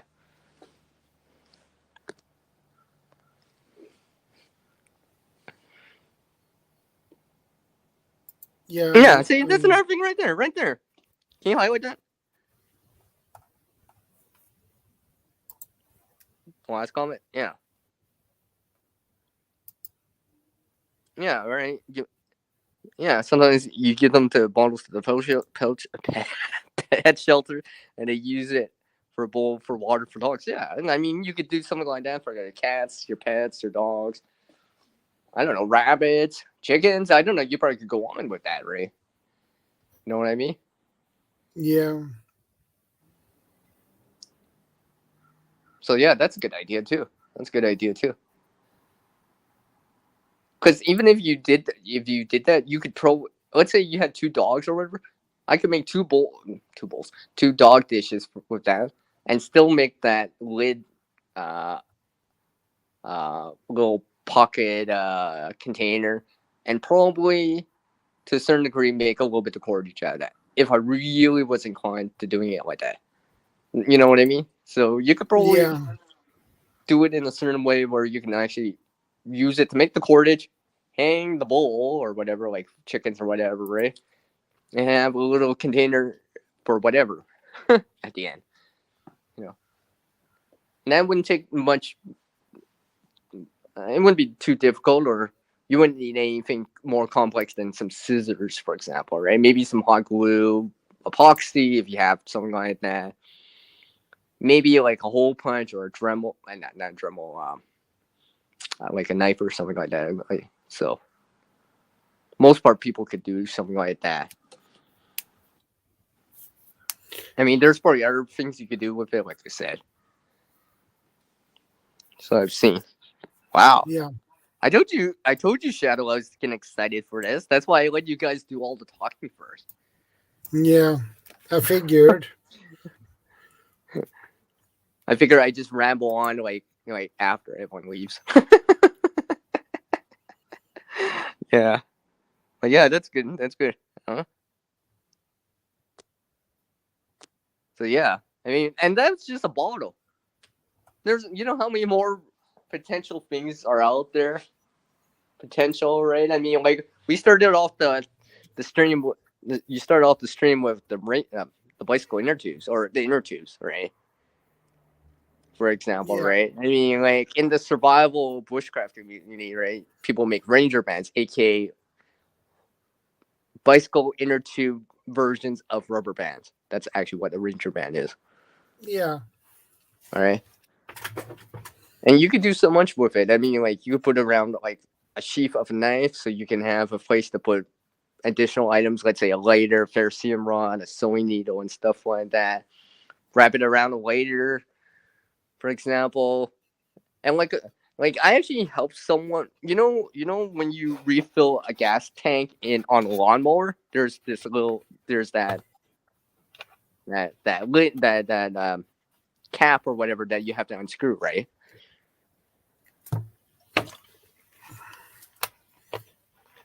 Well, that cap, my friend actually had issues to trying to open it. They're like, "Hey, CR, can you help me up? I can't open up this cap on the gas lid on the lawnmower, right?"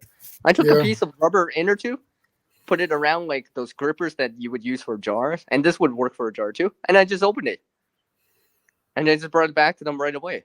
I'm like, "Yeah, I got it open." Well, that was fast. I'm like, "Yeah, I just used the bicycle inner tube because it's rubber, right? So I got more friction or more grip on it." Yeah. I mean, I had to try a little, but it was like, yeah. I mean, that could be useful to, let's say you have issues with grip, let's say with tools or whatever. You could do something like that. Maybe not mark up the metal on a piece of piping or whatever, right? So, inner tube is quite useful. And it's usually an item that's discarded. Think about that, right? Think about that. Because once it punctured a hole, usually it's discarded, right? So there's a lot of ways you can reuse that kind of stuff. Yeah, like grip on a handle or something like that. I've used that before too. Now the trick to it is the wider the inner tube is, the less it stretches out. But the thinner it is, the more it stretches out. So you got to gauge it like that. You might have to add layers of it on a tool to get a grip or whatever on it, like on top of a handle or something like that. But it could be useful. I mean, for anyone that does a lot of biking or stuff like that, you probably could go to a bike shop and just ask. They'll probably be like, "Oh yeah, we got used inner tubes that are no good, right?" They'll probably give them to you if you ask, right? Or you go to someone that fixes bikes or sells bicycles, they might even just give it to you, right? You know what I mean? Yeah. So it's just one of those things. I mean, like a bicycle has a lot of things on it. I mean, I got a bicycle right here. I mean,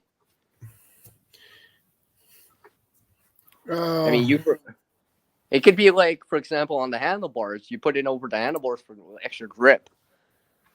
For example, let's say some people bike in the winter when it's cooler, right? Imagine the handlebars not as cold because you got rubber grip on it, so the heat doesn't transfer into the handlebars as fast.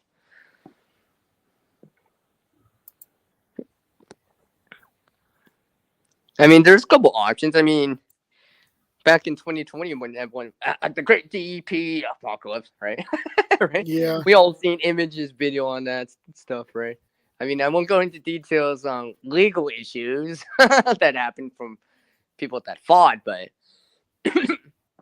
you could be using, I know, for example, a bidet or whatever, right? I mean, I've heard of people using spray bottles and stuff like that, rags Yeah. and stuff like that. You probably don't want to flush rags down or anything like that whenever possible, because toilet paper is made to break down in water. So exactly. you don't want to be putting like a dishcloth down there because it will clog it up, and you don't want that issue. But you just put that in a bag, a separate bag. Just how it is, right? I mean,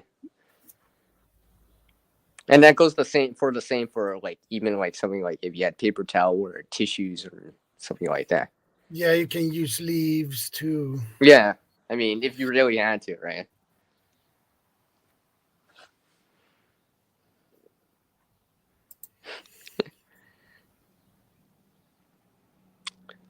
Shadow, can you send me that link that you have highlighted from Hondo? Can you send me that link through Instagram? Because I won't be able to come. I won't be able to come back into this after the stream's over, and I'll probably forget. So yeah, just send me that link that he just put in the chat over on Instagram, so I can check it out later. I'll check it out later. I might even seen it. I mean, I look a lot. I take a look at a lot of that stuff, but there's always some new ideas that I haven't thought of. Right? Just like how YouTube, how Bob said earlier, right? YouTube University or whatever, right? So you can learn a lot. Yeah, the link is sent. All right, thank you. Yep, because I just saw it. I saw the notification for it now. Yeah. I mean, there's a lot of items out there, right? Especially as I started this channel and learning about other things, I'm starting to like expand my horizons on the, not just the gear, but the resources in general. Yeah. All right, hold on a sec. I think my headset should be charged here. Hold on a sec. Okay, no problem. Yeah. I hope. By the way, that means you have to talk. Yeah, I know that, CR. I know. I'm just kidding. I'm just joking. I'm just kidding. Yeah.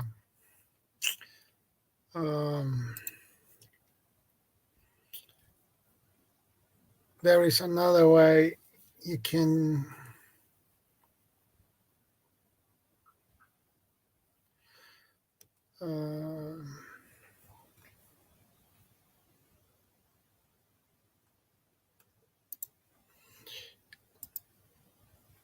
Hey Mary, good to see you. How are you doing?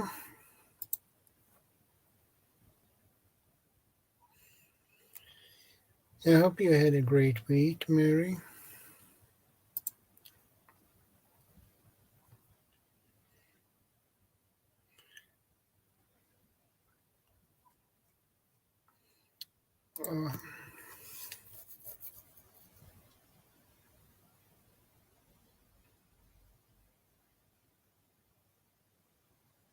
Can you hear me? Yeah, I can hear. Let I me can make hear sure I'm loud and actually. clear. No, no, it's not directed to my headset. Yeah. Now it's directed to my headset.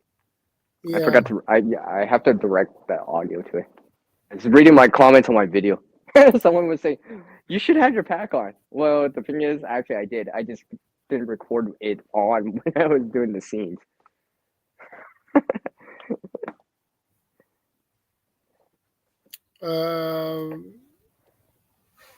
Anyway, yeah, alternatives to. I just want to get back to this alternatives. Bog moss. Yeah, and hi, Mary. I see you in there. You can use bog moss. Oh yeah. Moss and stuff like that. If absolutely necessary. Yeah. All right, maple leaves. Just don't use poison ivy. Remember, it leaves are free and let it be. I don't think you want to go for that. That might bug you. I mean, itch you. I mean, yeah. So. Well, I'm doing pretty good.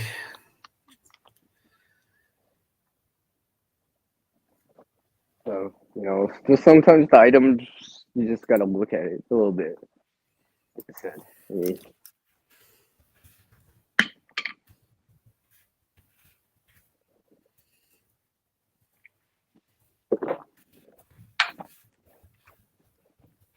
okay. I don't even know if I should actually say this. Well, maybe I won't say this. Maybe I'll tell you later. It might not be. Some people may not enjoy that part if I talk about that. Anyways, yes, I'm going on, Shadow. I'm just taking a short breather here. I've been talking for the last hour. Yeah, I know. You're good at it. It's your turn to talk. Well, hey, wait a second. Wait a second. What is that supposed to mean?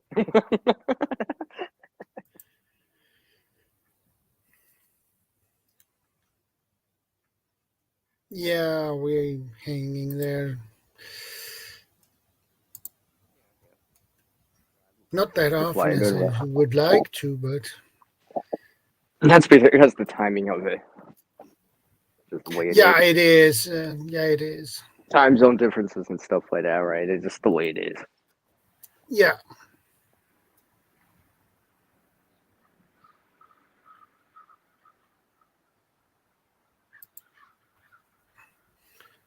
So. Yeah, I mean, sometimes TV. I mean, yeah, those things like a bidet, for example.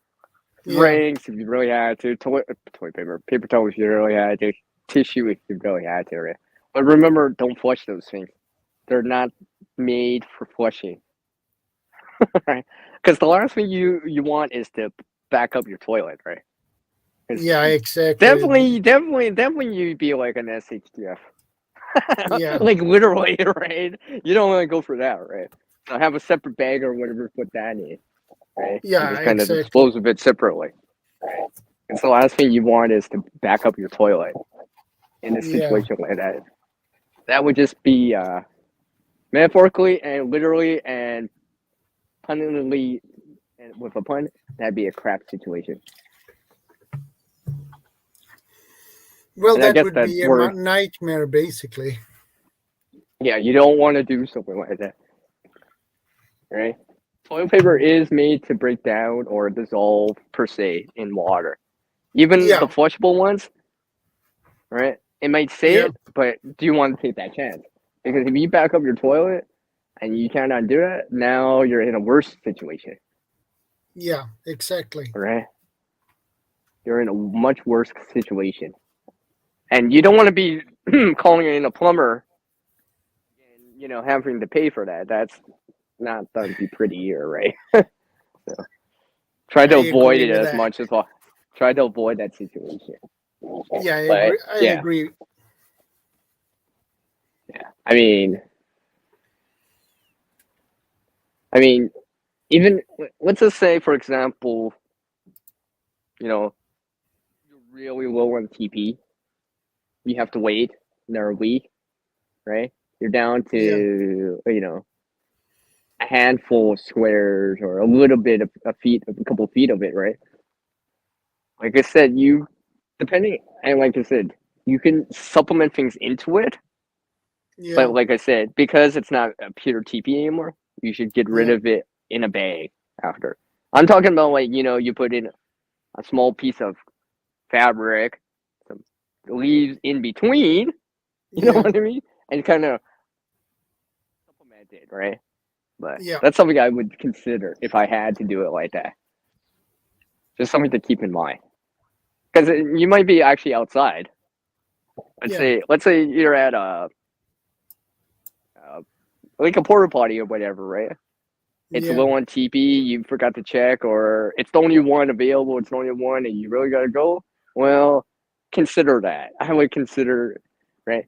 Oh, there's only like 10 squares, right? Or just like a foot of it, right? And you can just kind of supplement in some leaves into it to kind of make it a little bit more puffy. Yeah. Something like that, right? If you really had to. Really had to. I have actually done that before. I've actually have supplemented things into it. So it has a little bit more, yeah. No, thank God I'm not hungry. Thank God. Hopefully no one's hungry. Or just ate. Sorry. I mean, yeah. We're just talking about crap now. Like, literally. Like, literally, we're just talking about it now. It hasn't even changed. Yeah. What? She's in there? She came back? Tell me she came back. You didn't tell me she came back. I didn't look at the chat. Hi, Courtney. I didn't realize she was back. That's why I said she got a point.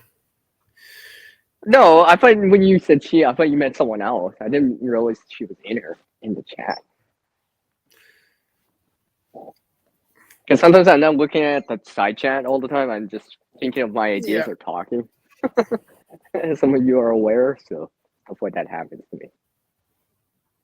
But yes, welcome back.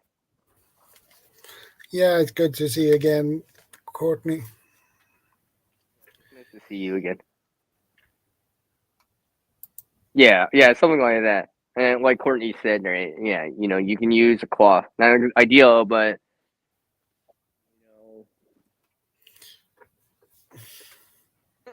I mean, there are alternatives still, right? There still are alternatives if necessary, but right. Myra says use square rags, then use chlorine after use and wash it as normal and reuse as often as you can. I mean, that's why when I saw that big TP thing happen in 2020, I was just shaking my head. I was showing people video clips on like on carts and like not just one, not just two, but like 3 48 packs. I'm like, they better really have a really big family and a lot of food. Yeah. Right? Because one of the things I said to people is just like, and basically, it's basically simple because most people can have something, right? 10, half of 150 or something like that, right? Let's say, let's say, hey, Gordon State Gardner, good to see you, brother. Hey, Joe. What are you doing?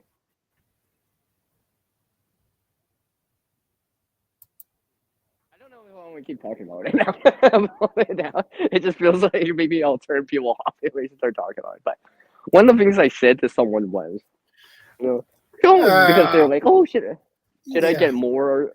Should I get more TV or whatever? I just told them, okay, I'm gonna round out the numbers so they're a little bit easier to work with, right? And I understand you women out there have to use more for obvious reasons. I get that, right? This was a male friend of mine, right? And I told them, are you gonna go through a roll? Okay, 30 pack. We'll just say 30 because the number's easier, right? 30 pack, right? Are you gonna use a roll a day? And they're like, no. Okay, well then this 30-pack should last you at least a month if you used 1 roll per day. Now, okay, well, do you use half a roll a day? No. Well, then that means that 30-pack can last 60 days now. If you use half a roll a day, that would last you 60 days, right? Based on that kind of math, right? And I just kept going like that.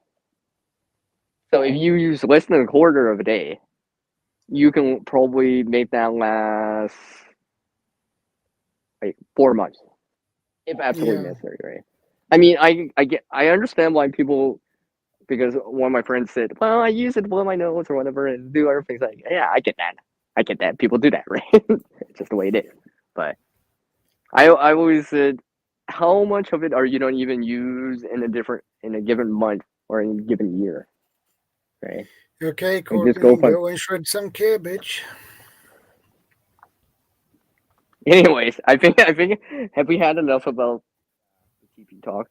I just wanted to say that. The Washington because we're supposed to be talking about reusing TP stuff. where's the well, you know what? I guess like I said about the 5 hours earlier, so yeah.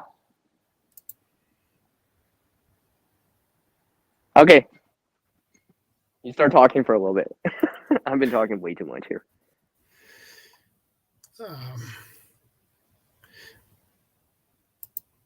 Courtney has a point. Before TP, people used magazines. Yeah, that's exactly what they used because they didn't have anything else. So, but it worked. I think on one of these videos I saw, I heard about crumple. If you actually had to use paper, you crumple it up a lot of times to make it softer. Yeah. I don't know if anyone heard of anything about that. I almost forgot about that. So if you're using that magazine, crumple it up so it's really crumply. Like you keep crumpling it up, right? Keep expand it back out, crumple it back up. So there's a lot of folds in there. So it's kind of softens it a bit. Yeah. I mean, it's not Charmin, but I mean, it might work. Yeah. And when you're up a creek without a paddle, that might be your saving grace right there. Yeah.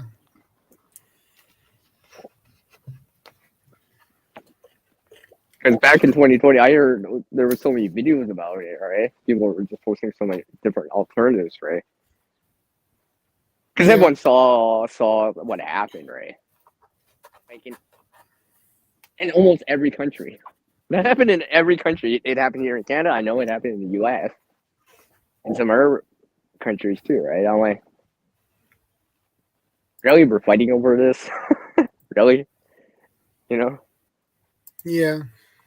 You know, in terms of preparedness, right? It's just like I had some. Don't get me wrong, right? But I also realized, you know, there is alternatives, right? Right? You still need food if you want to use that TP. I'm just saying, right?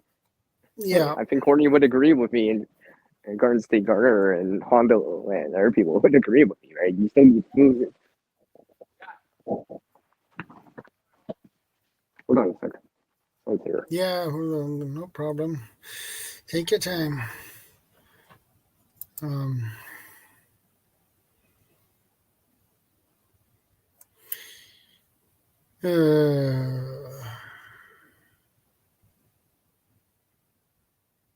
Magazines. What did the Roman use? That is a good question.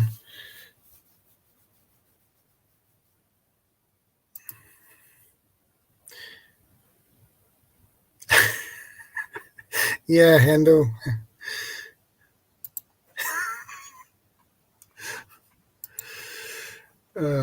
Well, someone has to start a crappy conversation somewhere. I mean, you know, well, repurposing magazines, yeah. But, you know, it kind of ties into what we're talking about. Back in the days, they used it for TP. So, you know, repurposing stuff like that, right? I mean, nowadays, paper stuff like that, magazines are less common, just because more things are digital and all that stuff. But it's absolutely necessary. I mean, I was just Yeah. thinking, that price gouging that came from that, right? I mean, I saw on like something like a place like eBay. It's just like, wow, that's expensive. That seems expensive for six rolls of TP or 12, right? I mean, what I paid $30 or something like that. Outrageous price, right? I'm like, I might as well just go to the secondhand shop and just go buy like shirts. $2 shirts or something like that, and use a plastic bag. Save money, and I can still eat. So I can actually still use it. Get what I mean there, right? Yeah. This is one of those things I just shook my head, and a lot of people around here were like that too. Oh, look who's back! Rebel Canners. Hey, Rebel Canners. Hey, Tammy. Good to see you. Welcome to this installment on my live stream. I think we have to change the subject here, because at this rate, I'm gonna start showing TP, then forget. But rolls, paper rolls. Okay, that's something we could talk about. I've seen the videos out there on people using them for gardening purposes, like to start season, like a toilet paper roll fire starter, right? You put dry wind in there and you pour wax or whatever, right? So that's an option right there. You can actually, what I've heard is that yes, you can compost that or put it in your garden because it's brown and they use some starch-based, natural-based adhesive to stick it together. So that's an option right there. See my nice segue to that, Hondo? How I just related that in. But yeah, it's a thing though, right? It's a thing about the rolls themselves. The toilet paper rolls, or it could be paper towel rolls, right? Something like that. Yeah. Something to keep in mind. I mean, okay, for example, about the toilet paper rolls or paper towel rolls. What I've done, let's say if you have a vent that kicks up heat or whatever, right? I've actually used that before to put like socks over top of it, so my socks would dry. Because it's over the tube, air gets around it and starts to dry it, right? Let's say gloves, for example, from wintertime or whatever. I've done that before. So that's a way of reusing something, right? And I could still recycle it after, like the cardboard, or still compost it, or still use it as a fire starter, still plant things in it, even after the fact. Because technically, I didn't actually destroy or break or cut or do anything to the roll yet. It's just wet. As long as it's dry, I can still reuse it. Yeah. So something like that.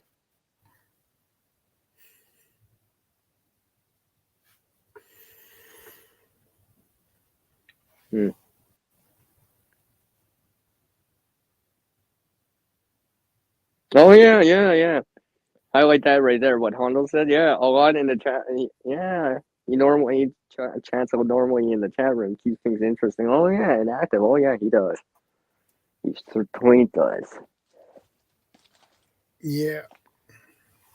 So it's always nice to hear from him. And sometimes he can be serious too. Stuff like that. Right? Of course it can. I mean, let me see here. I showed this earlier. Let me flip the camera here. I agree with you about that, Hendo. No, yeah, exactly, right? Exactly. I think this is why people like live streams, that interaction. You can ask questions, talk, say hi, all that good stuff. But ask questions too, right? There's something about that people like.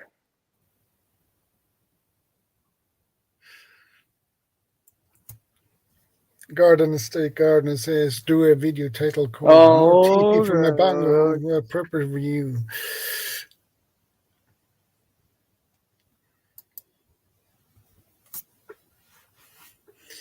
I am not doing that crap.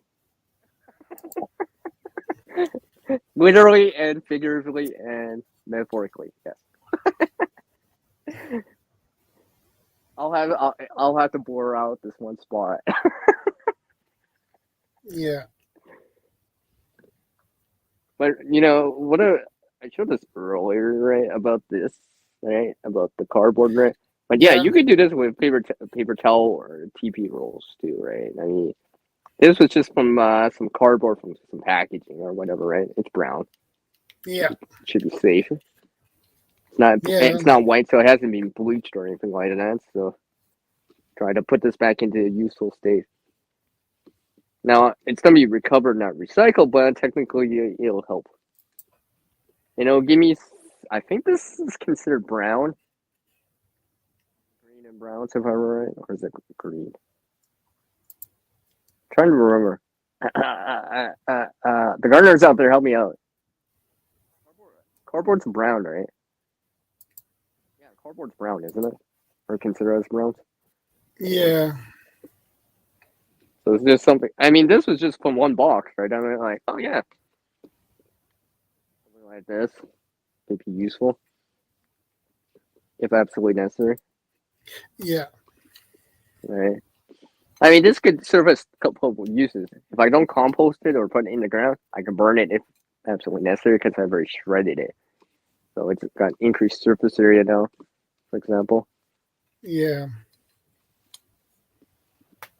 So, because I know that people have made those paper fire logs before, like with shredded up paper or whatever, right? Yeah. Now that's a form of reusing. Now that's a one-time reuse because you're burning it after as a fuel source, but if you're heating your home or whatever, right, or something like that, maybe you're heating up a stove. Maybe it's one of those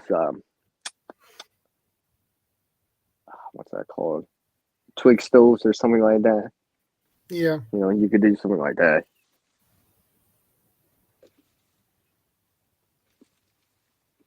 Well, because I mentioned to you before that, I always look at reusing as there's two types of reusing in my opinion, in my book.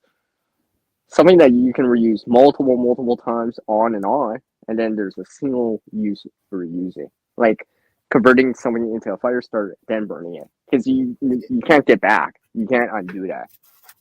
Versus, let's say you're reusing a container to put water in, right? You can keep doing that because it's still gonna be able to hold water even afterwards, right? But once you burn it, that's it, right?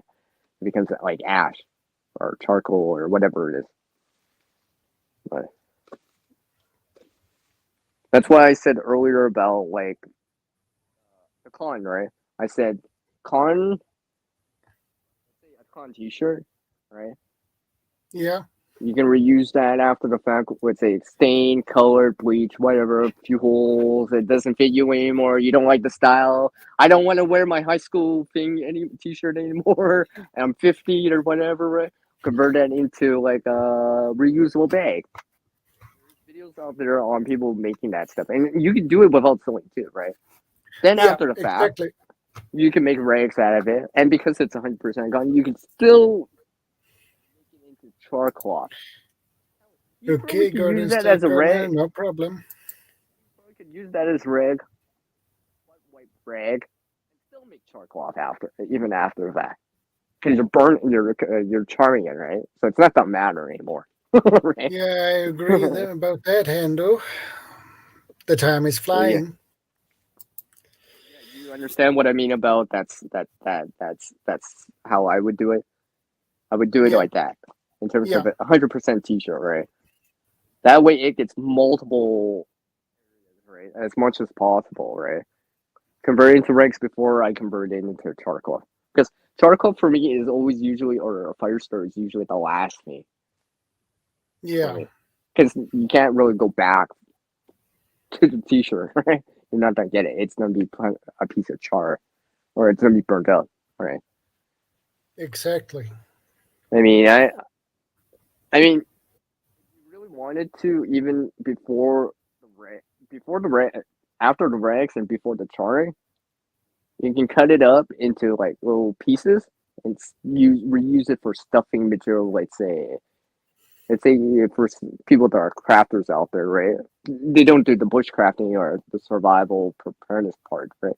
But they're crafters, right? Maybe they make you can use it like stuffing for like a pillow or something like that. You know what I mean? Yeah. So you could do something like that after the rag part, maybe, or even maybe before or after the rag part, but before the reusable bag that you made. I mean, there's lots of videos. I was thinking about if you have a rope made of hemp, you can make that to a char rope. Yeah, something like that, right? I mean, honestly, the rope or cordage depends how long it is or whatever, but I know it's possible. Yeah. Actually, I know it's possible because I keep forgetting. Usually, t-shirts are weaved around or sewn in one spot. So yes, I could actually braid that into zipper chains in it, and actually, similar to what I've shown with the porn, to making it into a plastic piece of cordage. Well, I can make a cotton-based one with a shirt. The principle is probably still the same. Actually, it probably is the same. Have I tried it? No, but I'm pretty sure this would work.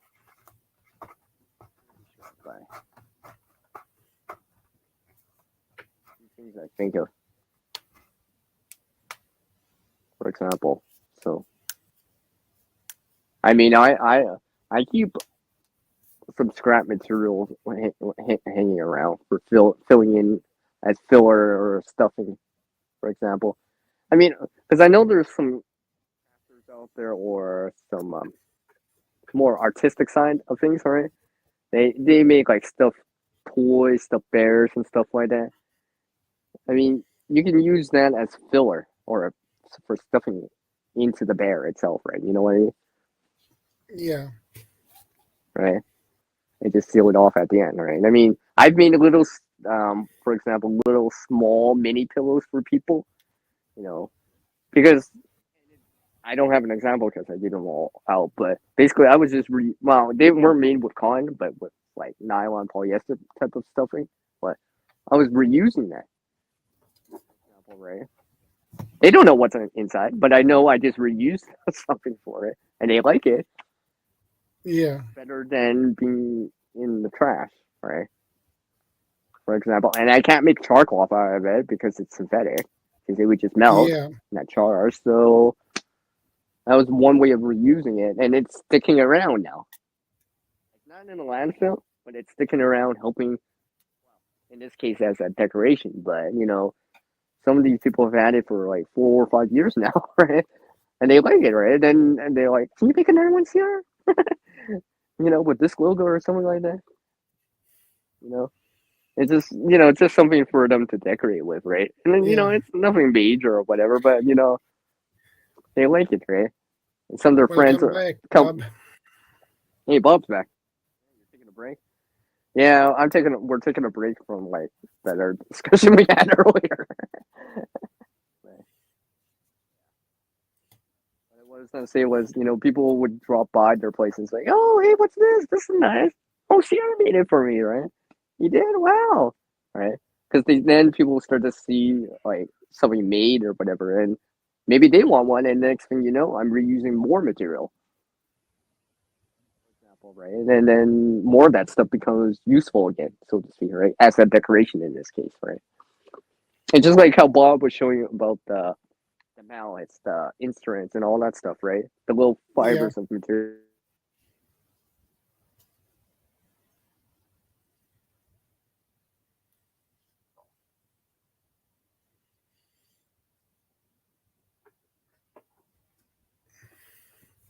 Yeah, I mean, just stuff like that. I mean, I could go on and on about that stuff. I mean, and that just takes some sewing skill or a sewing machine.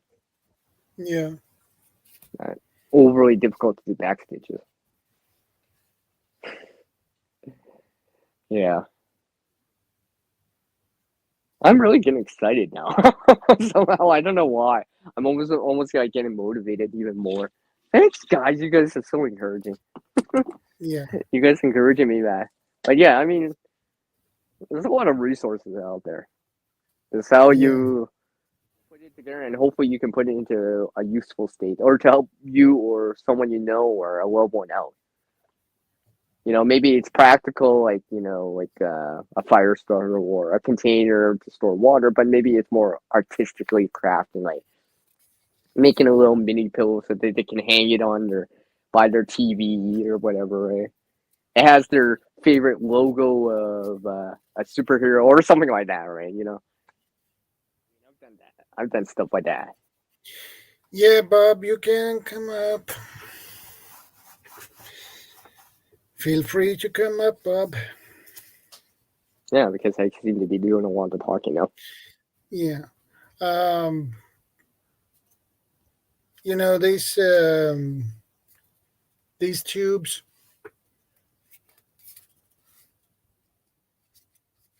I reuse them. That has does the lid on the top, does it connect to it? Yeah. Yeah, I can totally reuse that, by the way. I have several different ideas for that. These are pretty tight fit, so yeah, you could use. I can name several different things to reuse that for, and not just for preparedness or stuff like that, right? There could be some benefits to it. I mean, and stuff like that. Most people discard it. Some people do try to recycle it. I know some of those are usually number one plastic, which is usually recyclable in most areas, but most people it's discarded.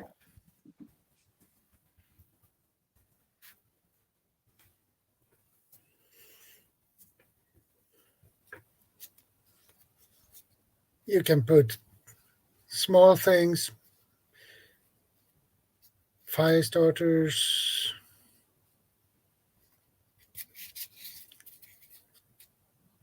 seeds, whatever you like.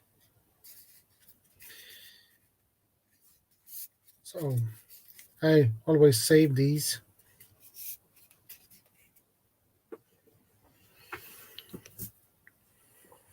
Yeah, I mean, you know, especially if you can put them back into a useful state for what you needed to do or wanted to do, right?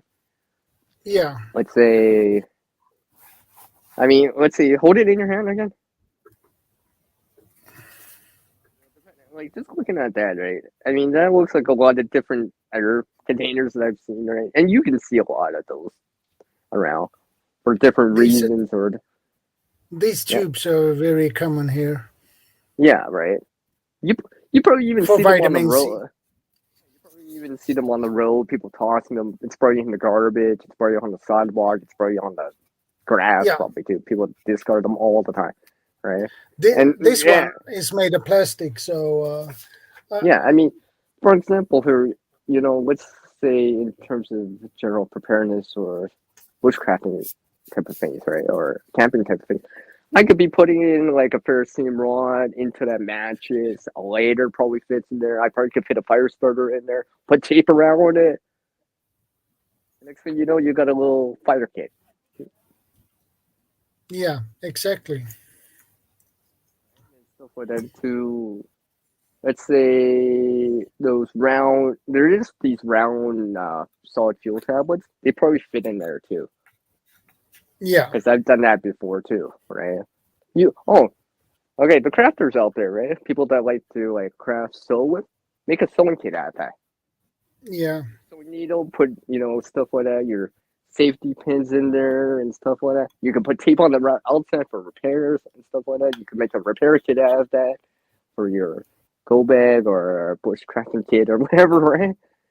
I mean, it's a container. I mean, you can do so much with it. As just depends what you can fit inside. Yeah, exactly. You know, you could put those expandable or pop-up towels in there. Just in case you need that TP for later. See how Yeah, I did it. they would probably fit in this one. I mean, geez, I have projects going on. I mean, about stuff like that.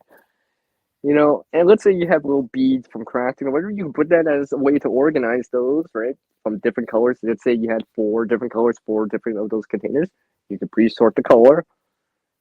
Oh, speaking of which, you could probably put a fishing kit in there, right? Put your sinkers Yeah. and your weights, your leaders in there, right? Put some, you know, fishing line on the outside or whatever, or tarred bank line or something like that. On lines of that, right? Yeah, So, I exactly. mean, that's all. There is a lot you could do with just a simple thing like that. So, something to keep in mind. Yeah. You know, let's say, are they available shorter?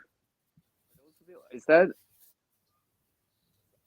specific brand or whatever what it's used for? Is it available shorter, or is that the only size that specific brand or container is available in? This is actually active care. No, what I'm saying is it available shorter? Can you get it in a shorter model? These are in this size, so there are no smaller.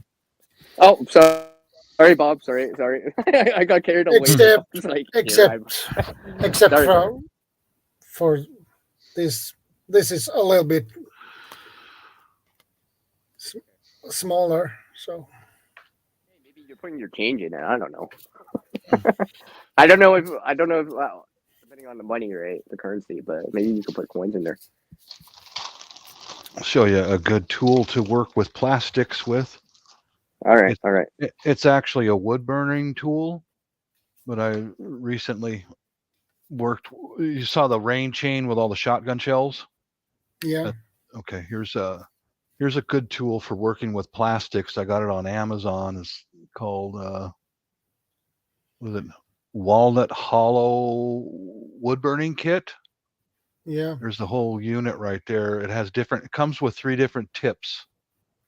And if you want to cut plastic, this thing is the cat's meow. I'll give you an example here in just a moment. Let this heat up. It gets very hot, very fast. It's a good tool. This is a 12 gauge shotgun shell, and this should be warmed up by now, but watch how fast it goes through the plastic. That fast. Just made a little tiny hole. Whoa. Can you show that again? I didn't see it. Yeah. no, I'm just kidding. No, I'm kidding. Just like that. There's a little tiny hole in it right there. And if you want to cut plastic, just put it in there and just start dragging it across. It does make some smoke, but it makes because it pretty. You are burning plastic. Because it does make a pretty clean edge. But yeah, learned this from my niece. She's the one who sells little plant starts so her mom and herself can eat. You know, she use a tool just like this, similar to it, to cut plastic and sell plants at her house. It's a matter of survival over there. And watch how just that fast. It's right through the shotgun shell. So if you want to cut or reshape plastics, a wood burning kit is the bomb. Yeah. And if you don't have that, there's still ways you can do that.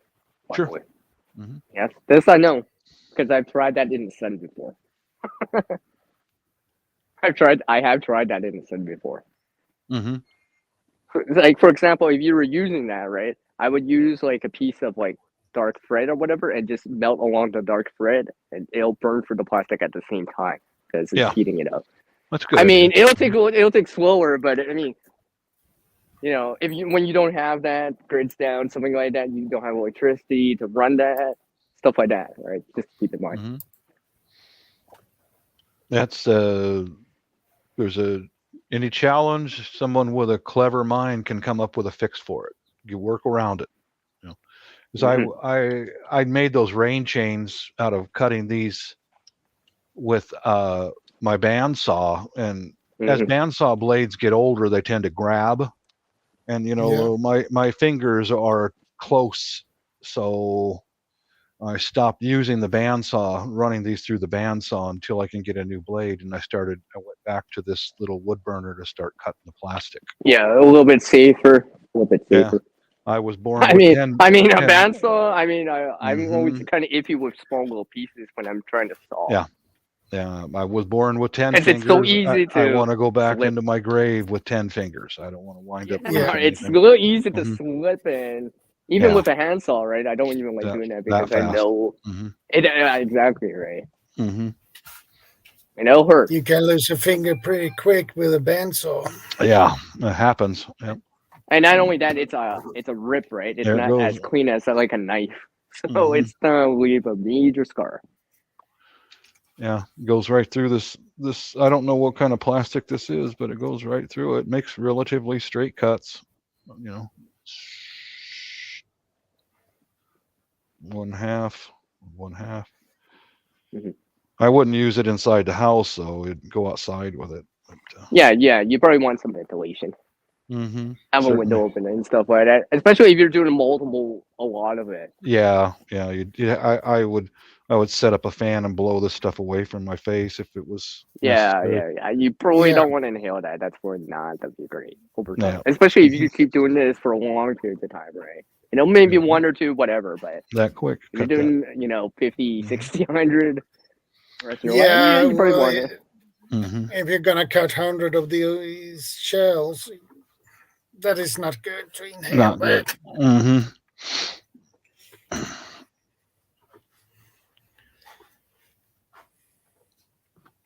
Yeah, I looked at Myra Page's channel. You should post some videos of what you do, Myra. I'm always looking for new ideas. I learn a lot from other people on YouTube about how to recycle. I'm learning from you too. I'm learning from you too, Bob.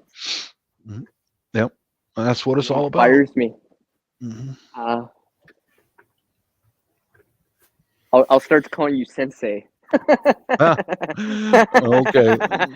Well, you know what I mean. Teacher, right? You know what I mean. You know what I mean. Teacher. I just say it like that for fun. Shion, Stuff like that.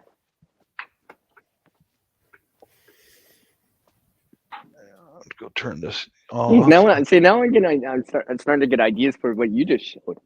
I had that resource. I don't have that in front of me, so I don't work with it much, but I could think of a few ideas to at least try out or consider, depending.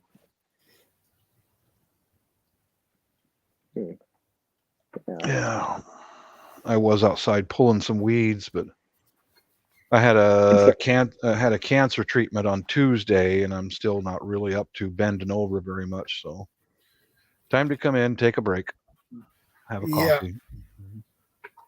I had bladder cancer, and they put a tube right through my dick and into the bladder, and then inject medication. This should be the last treatment for it. I've been through so many, and it comes in a series of 3, and each time they increase the strength of the medication. And this time I was bleeding for 3 days, so that's why it's actually a dry day, and I really wanted to go out there and work in the garden, but it's like, okay, I've had enough. I need to go sit down. Losing blood for 3 days is not fun. Nope. But that's not sniveling. That's just the truth. Yeah. I mean, and you missed us, right? You probably missed us too. You probably missed Shadow. If there was a bunch of Filipino girls, yeah. But Shadow ain't no goddamn Filipino girl. He too damn ugly for that, man. Inside joke, everyone. Inside joke. Inside joke. But yeah. Well, let me say this. I was in the army. Okay. I'm listening. But now I'm charming. Now you're charming. Oh, okay. Army, charming. Army, Charmy. Yeah, now you're Charmy. Yeah. Oh, okay. Next thing you'll know, Verna will drop in, and you'll I be like, hope so. "What? I sure like Where'd Verna. that come from?" I like Verna. She's a sweet lady. But yeah. What's the old saying? There's an old saying here in the States, and it ends up saying, liquor is always quicker. You can be charming, you can be handsome, but liquor is always quicker. Okay. Maybe I'll remember that. Yeah, yeah. What's some I country? heard a saying. Some country song here was like tequila makes her pants fly off or something like that.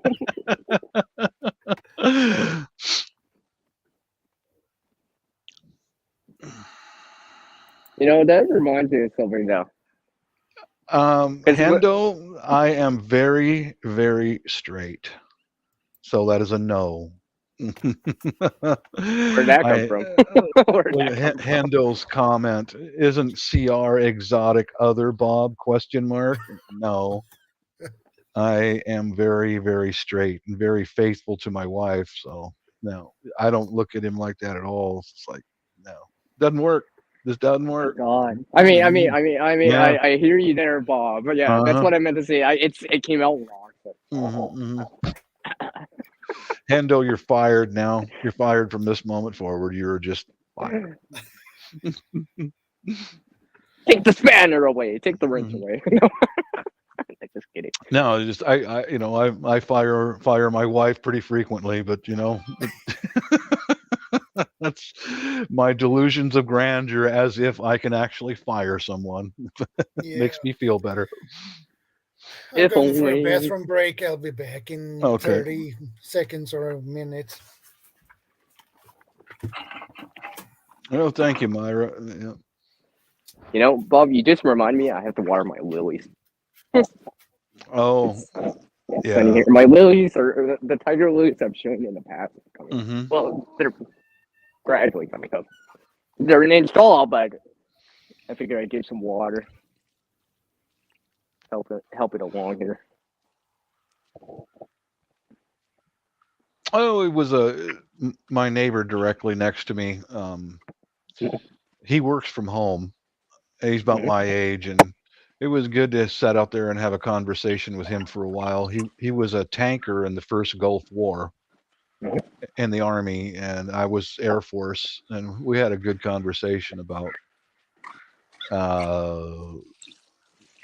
our military. And yeah, he went over in the first Gulf War, the Kuwait War, and he said, man, he went on the M1 Abrams tanks, and they went into Kuwait, and he said our tanks could hit theirs at 3 times the distance that they could hit us, And he said there was a lineup of Iraqi tanks, and he said he goes, can you imagine being one of those Iraqi soldiers and seeing 25 of your tanks all in attack formation, and then they just start going poof, poof. And speak of poof, poof, Shadow's back. Mm-hmm. He comes back like. Yeah, he said our tanks could hit them. They didn't even know where the fire was coming from. What, you didn't see that coming? No, they did not see that coming. Nothing to see. Nothing to see here. Bob, just to piggyback on what you were saying earlier about those musical instruments and how you're using pieces of fabric and stuff like that. Yeah. That's one of these things that it's kind of more apparent lately as, there's a specific term. It's called fast fashion, right? Look how cheap clothes are nowadays. They are, yeah. I mean, you see that on the landscape all the time, right? There's, like, for me in the wintertime, I'm always seeing, like, people dropping gloves, mitts, one mid, one scarf, shirts everywhere. I mean, like, that kind of lingers around in the environment a lot. Yeah. I mean, and unfortunately, not all of it's cotton, so you can't always chart it.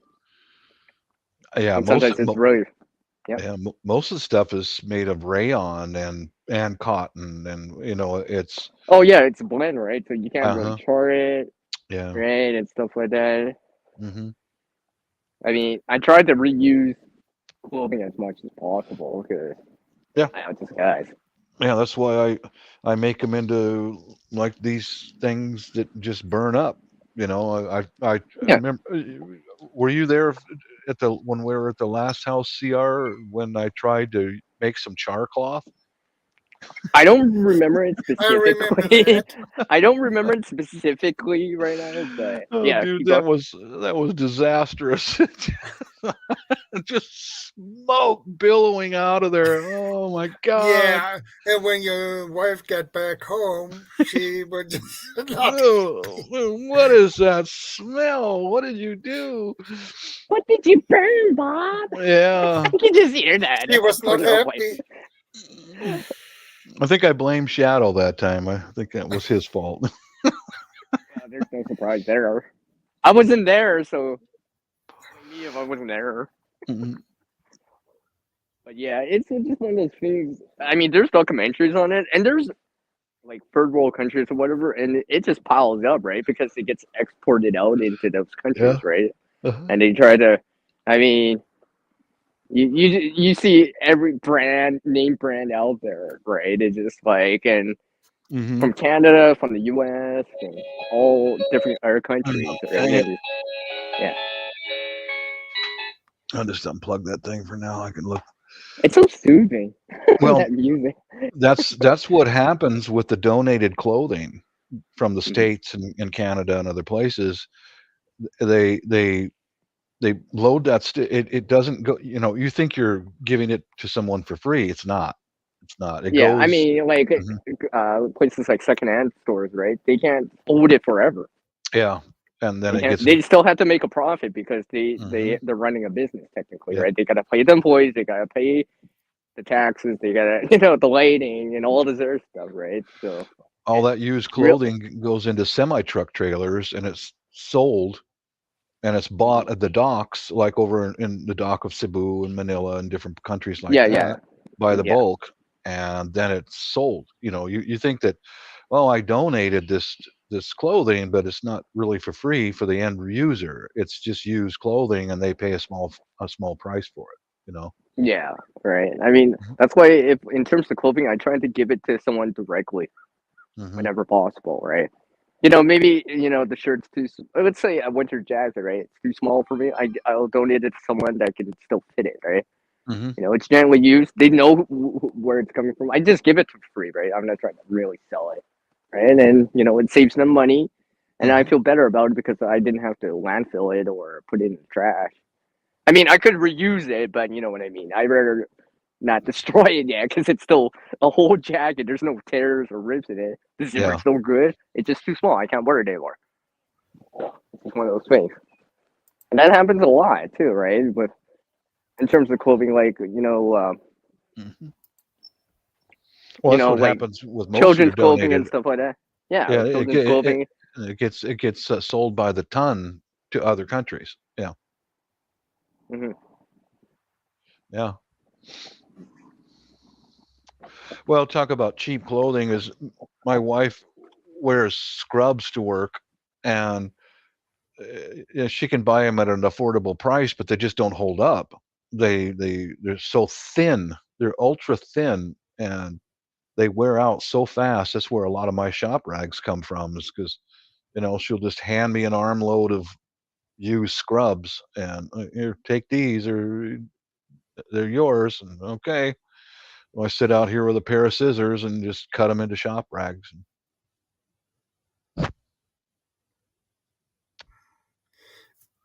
That is not good when they make their clothes so thin that they Mhm. wear out so fast. It's made to be that way, Shadow. Yeah, it's made to be that way. Yep. Yeah, it's called That disposable. that is waste Yes, it is. It is. and expensive to Yeah. buy new ones. Mm-hmm. And you can't have that. You can have them for a while, and then they are worn out. Yeah. It's what is that? Built-in breakage. Same with the electronics that we have. It's all built-in breakage, you know. Yeah. And they know that you can't get replacement parts for it, so it goes, you know.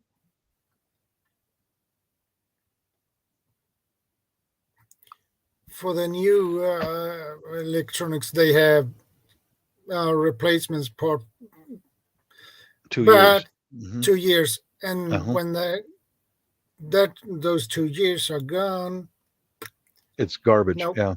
Yeah. Yep.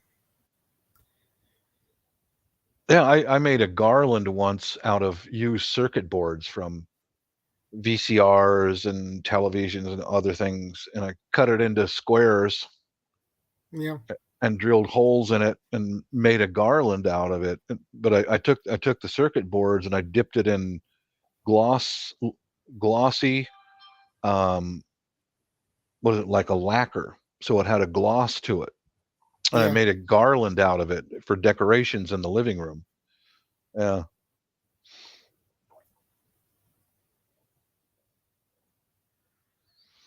Yeah, that is another way to recycle it. Now I'm thinking right now of about how to make archways, because you guys seen the ornaments and stuff that I make out of used clothing and fabric and stuff. They're all out in the backyard, and I'm thinking of, because golf clubs, making archways out of golf clubs, because the wife would like to be able to grow some grapes. Yeah. And if I can get, you can buy used golf clubs which are stainless steel, which are weldable, for $3 to $5, sometimes $2 each at the secondhand stores. And if I can come up with a design to make them into an archway, and I'll grow grapes on them. We'll see what happens. Well, Bob, I'm all for that. Unintended. For I'm for it. I can't wait till you put your way through that process. Yeah, you're fired too, dude. That's it. That was a bogey. I know that was a bogey. Toss him in the sand trap. That was kind of rough. Yeah. But yeah. Yeah, you're fired. You and Hendo both are fired. Get your paycheck on the way out the door.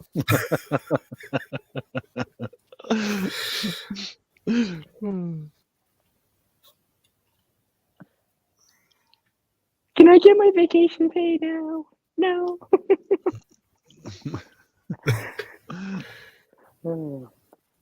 But yeah, going back to that clothing thing for a little bit here, I've seen a lot of things on our channels, what people have attempted to do, and things you could do with old clothing. It really does depend, right? The color, the material, even the length, right? Or how thick it is, right? There's cotton, there's blends, there's polyester, there's nylon, there's wool, there's blends, there's rayon, there's things like jeans, there's Carhartts, there's t-shirts, there's sweaters, there's hoodies, there's pants, there's socks, there's gloves, there's hats, there's scarves. It goes on and on and on, right? Anyway, that reminds me now. I guess I can mention this because, see, I don't usually promote my channel a lot here, but since it's something we're talking about, it's just like that video that I showed on making a buff or a gator from a piece of narco clothing, which I did, right? And I actually did that, right? I reused, because the shirt didn't fit me, but I liked the design on it, the pattern on it, so I made it into a buff. And I actually made a little pouch to go with it. From that one shirt, right? And I still have parts of the shirt still, so I can actually make more. It was just something I need, right? Just something to use for myself here. Reuse that article of clothing again. Get a different use out of it, just because because I can sew, right? So I figured, I'll just make something out of it instead. Because it's synthetic, so I can't char it, for example, right? And I'm not ready to make a rag out of it and I'm not ready to use it for TP yet. So I figure I reuse that article of clothing as an article of clothing. Yeah. Instead of being a shirt, now it's on my head or around my neck as a buff, or for example, right? And something like that. Next thing you know, I got something. Yeah, it's worth a try. And all it took was one tool, a sewing needle as a tool, and some thread, right? And some skill learning how to sew, right? But I mean, like, besides that, and some time, but besides that, anyone could do it. You know, and I just sized it for my own head and stuff like that, obviously, right? You know, anyone can make that, right? You know, let's say you like pink one, you can make a pink one. You like red, make a pick a red one, right? You know, and make it something out of something comfortable, like a shirt or whatever that you like, right? You know, maybe you do that tie, that what's that called? Tie dyeing stuff, or yeah, right? You could make something like that, right? It's something funky, right? Yeah, that was real popular back in the 70s when I was growing up. Tie dye for old T-shirts, and yeah, it was real popular. Real popular. People liked it, you know. But you know, unfortunately, like when you see, oh, here's this article of clothing that's like, here's a T-shirt that you can get for $2, right? People are like, I'll just buy one because it's almost like cheaper to buy. So you know, you hear that it's cheaper to buy it than to repair it or to fix it, right? And that's unfortunate that it's like that nowadays, right? Where it's cheaper to buy a phone than to repair it, for example. Yeah. In terms of electronics, right? Or a laptop or anything like that, right? Where do it's not cost $300. I might as well just buy a new one at that rate. Hey, Shadow, where do most of your clothing come from in Sweden? Is it Sri Lanka and places like that, like here in the States? Some from China, some from Taiwan, some from US. Oh. Yeah, we used to make clothing. Some clothes are made here. So. Yeah. I think a little bit of clothing is still made here in the States, but most of it's Mexico. Yeah, it's imported in. Yeah. Very much, right? Very rarely do you see. Very rarely do I see something made here in Canada as an article of clothing, unless it's older. I have older clothing that still says made in Canada, but I don't see that for nowadays. It's all imported in. Yeah, I recall when the last Levi's factory, last Levi blue jean factory closed in the U.S. And I think that was one of the original factories in San Francisco, California. And I remember when that closed, and I went, "Oh my God, man, we don't even make our own blue jeans anymore." You know? Yeah. The workplace, the factories are all outsourced. Unfortunately. Yeah, that's the way it is, though. That's the world we live in now. Yeah. Well, because every time they sell articles of clothing, it makes the business money. Oh, and the people to pay the people, obviously, too, right? Yeah. You know, hopefully a fair wage. Hopefully it's not a sweatshop, right? Yeah. I mean, those things still exist, too, right? To a certain degree. Sure they do. You know? Yeah. Minimal wage or very minimal, very, very, very minimal. 8-hour shifts. Maybe 15-minute break, maybe. Right? Maybe, yeah, maybe. And yeah, that's why I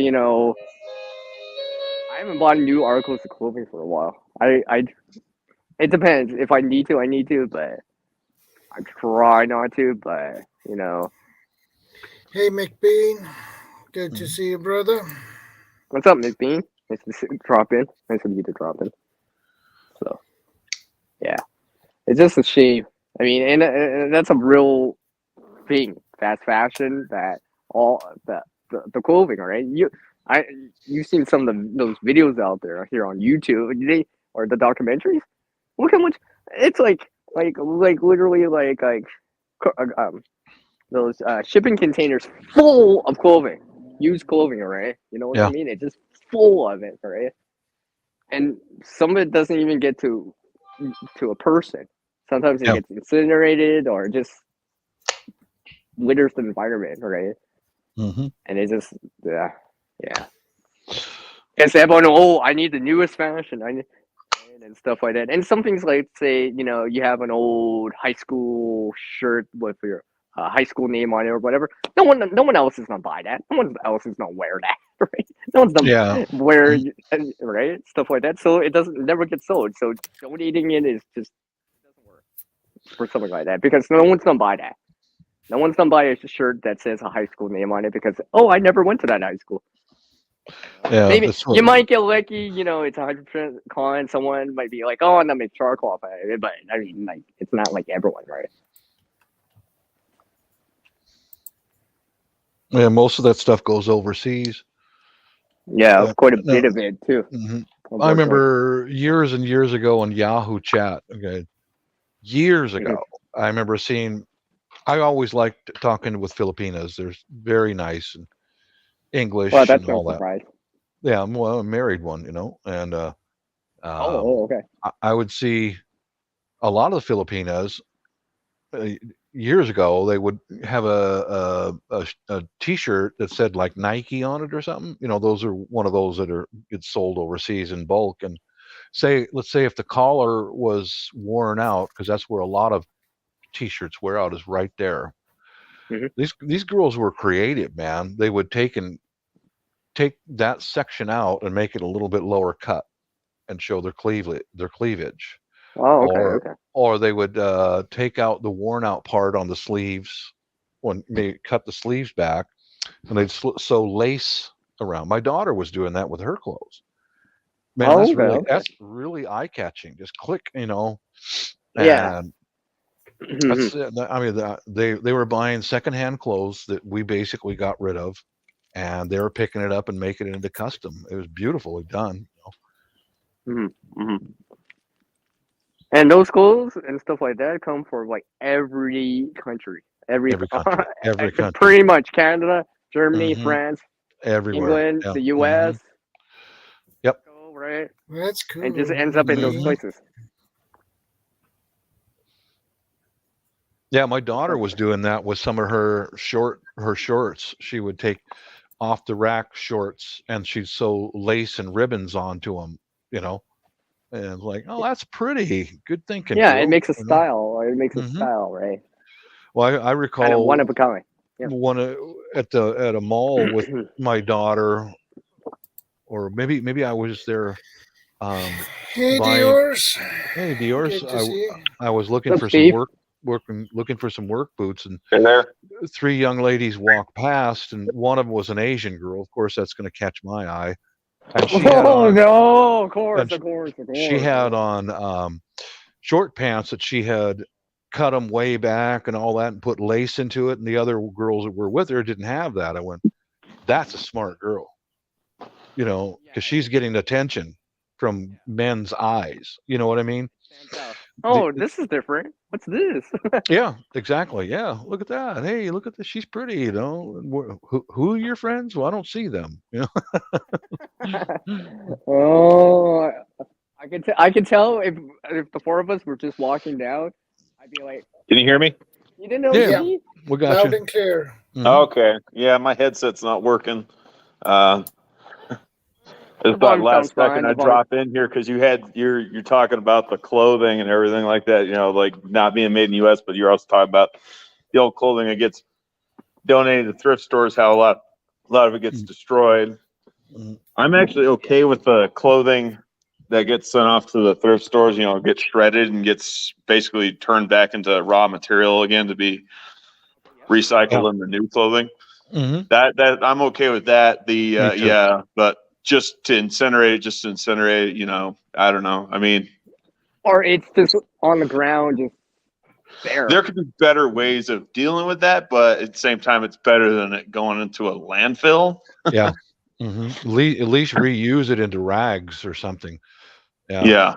Yeah, exactly. Right.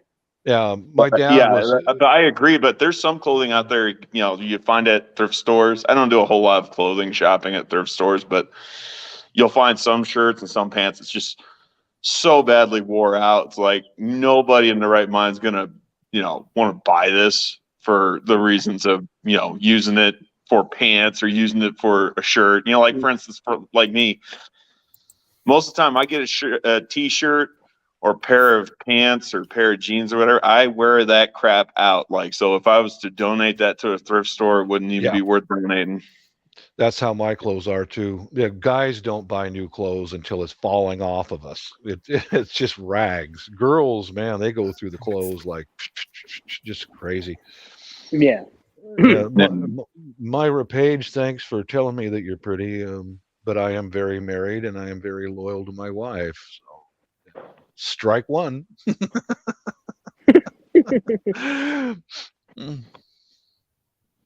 mean, I've seen people reuse articles of clothing, like, and it's, for example, maybe old jeans to make patches for our jeans, or, patches like that, or, the quilting thing that with the squares and stuff like that, right? Yeah. That was a thing in the past.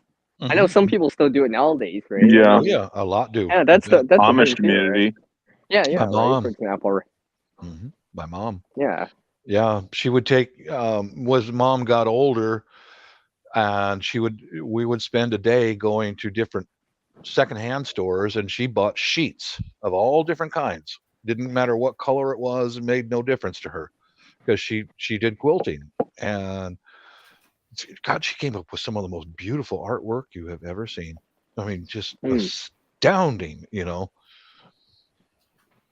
mean, if you think, and you think about it, that could be a form of preparedness, because you're actually making a cover, blankets. right? A blanket cover. It's Yeah, funny. blankets, like I was blankets. gonna say, it's funny you bring that stuff up. One of the books that's in my audio books playlist that I listen to every now and then. When I buy when I get an audio book, I actually buy it outright, so that way I own it and I can listen to it as many times as I like. But there's a book series. It's called 299 Days. It's about light Civil War. And it takes place in the United States, present day United States. But one of the later books, they actually mention repurposing things, and one of the things that they mention is actually quilting. Yeah. I mentioned to you fellows before, my mom and dad both grew up during the Great Depression. That's where you got your blankets. Yeah, they would take any fabric and sew it together and make it into a blanket.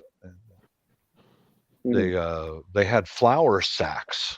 They were flour sacks, and that's what my mom used for sheets back in the 1930s, when all 5 of them slept on one bed.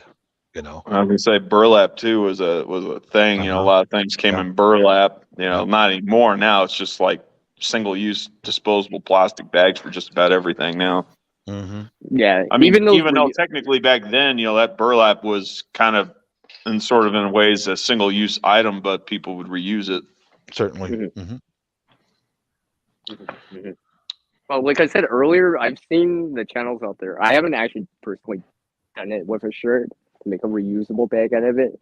Well, because like I said earlier about a con shirt, make a reusable bag afterwards, make a rag after that, then make it into shark off, because along that in that order, right? Because you can, you know what I mean? Because you can always use that reusable bag that you made from that T-shirt and make it into rag, and that rag into charcoal off after.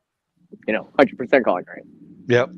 Speaking of reusing things, I've taken strips of burlap, the strands. You dip that in paraffin wax, and there's your fire starter right there. Yeah. Just I was gonna say, I've taken old van camps, empty beanie weenie cans. I've even taken soda pop cans, cut the tops off, and I take strips of cardboard, cut it to roughly the same height as those cans, roll it up real tight, put it in there, center, and then basically impregnate the cardboard with paraffin wax, and basically I've got an emergency little burner. Yeah, they do work. The slang term that's used is buddy burner. A buddy burner? Okay. Yeah. That's what a slang term that is. They kind of call it. I think I've heard it called Hurricane Candle or something else. But the concept, I I mean, I've seen people reuse cans to make like a penny stove or an alcohol stove too, right? You know, you see that in the bushcrafting community and sometimes in the preparedness community, right? Yeah. People make that or have something like that, right? So that's another way of reusing it. Yeah, this is another type of reuse. These are cherry branches. I showed you this guy's last you week. made Tanglefoot that's going along the fence line of my place. Yeah, I'm getting it shaped so it'll stand up on its own. And yeah, go ahead and climb over the fence. Go ahead.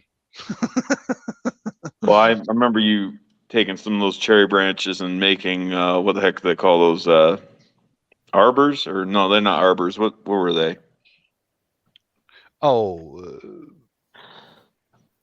Little arbors thing for your grapes to grow on. A trellis. Trellis. Yeah. Yeah, in fact, I got peas a growing up the trellises right now. One of them. Yeah, I bought some starts, some pea starts, and they're going up the trellis right now.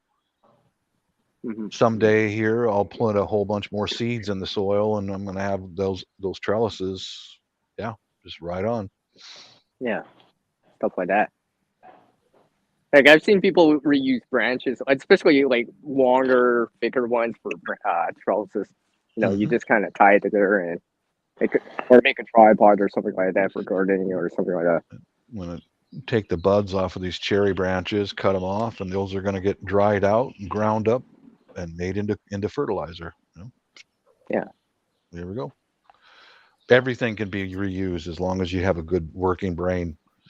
You know, but I'm not almost anything. Almost anything. Almost anything. There's a few minor things probably a little difficult. Like new cursive. Right. That's a little difficult, but a vast majority of the stuff can be reused to a certain degree. I was thinking of making fire starters out of used baby diapers. What do you think? It's got cotton on the inside. Jeez, Bob, what's with you and the poop? Yeah, I know, right? You've been hanging around with Courtney too long. You've been hanging around the poop too long. Probably. You can see some veteran smelling that burning, going, smells like burning shit in Vietnam. Or you don't even have to be a Vietnam vet. It could be a vet that was stationed over there in Iraq and Afghanistan. The guys had to stir those friggin' pots of shit with diesel fuel. Oh my! Somebody's burning shit. I get to see your neighbors. Bob's doing that thing again, everyone. Yeah, he's doing that thing again. I can smell it. It smells like crab. Herman, call the police. That weird neighbor's at it again. Not again. Not again. He's burning crap again. He's burning baby diapers. For disturbing the peace with the smell. That wouldn't be any fun to work with poopy baby diapers. You wouldn't want to recycle that, CR? Nope.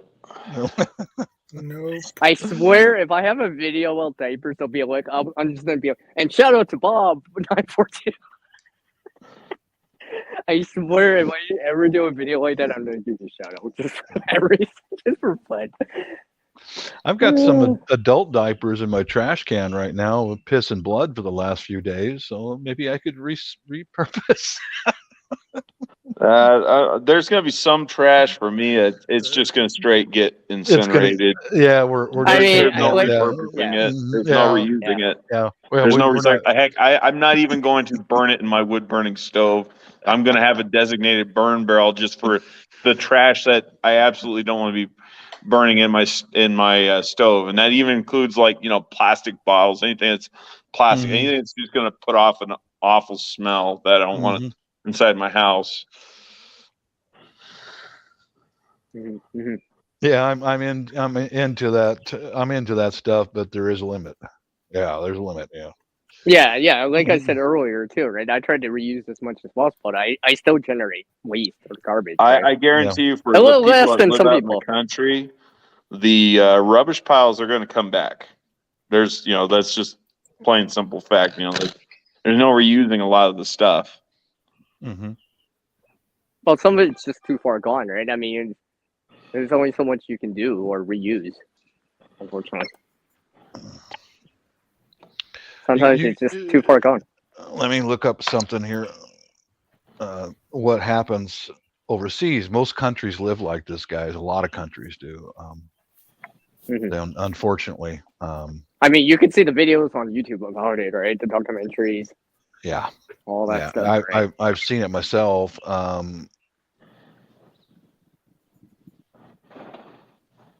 Smoky Mountain, Manila. People live in the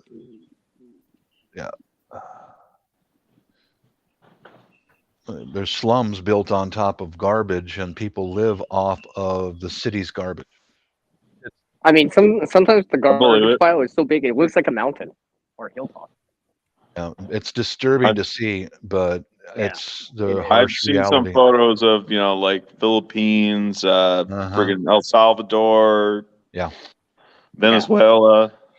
Not to be picking on Venezuela.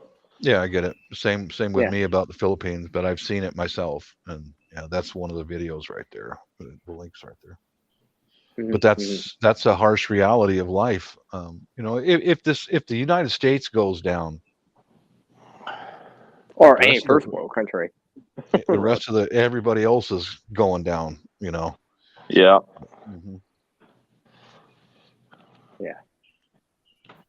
Well, not to mention, the economies are so intertwined with one another. I mean, we'd be world trade and all this other stuff. All that, yeah.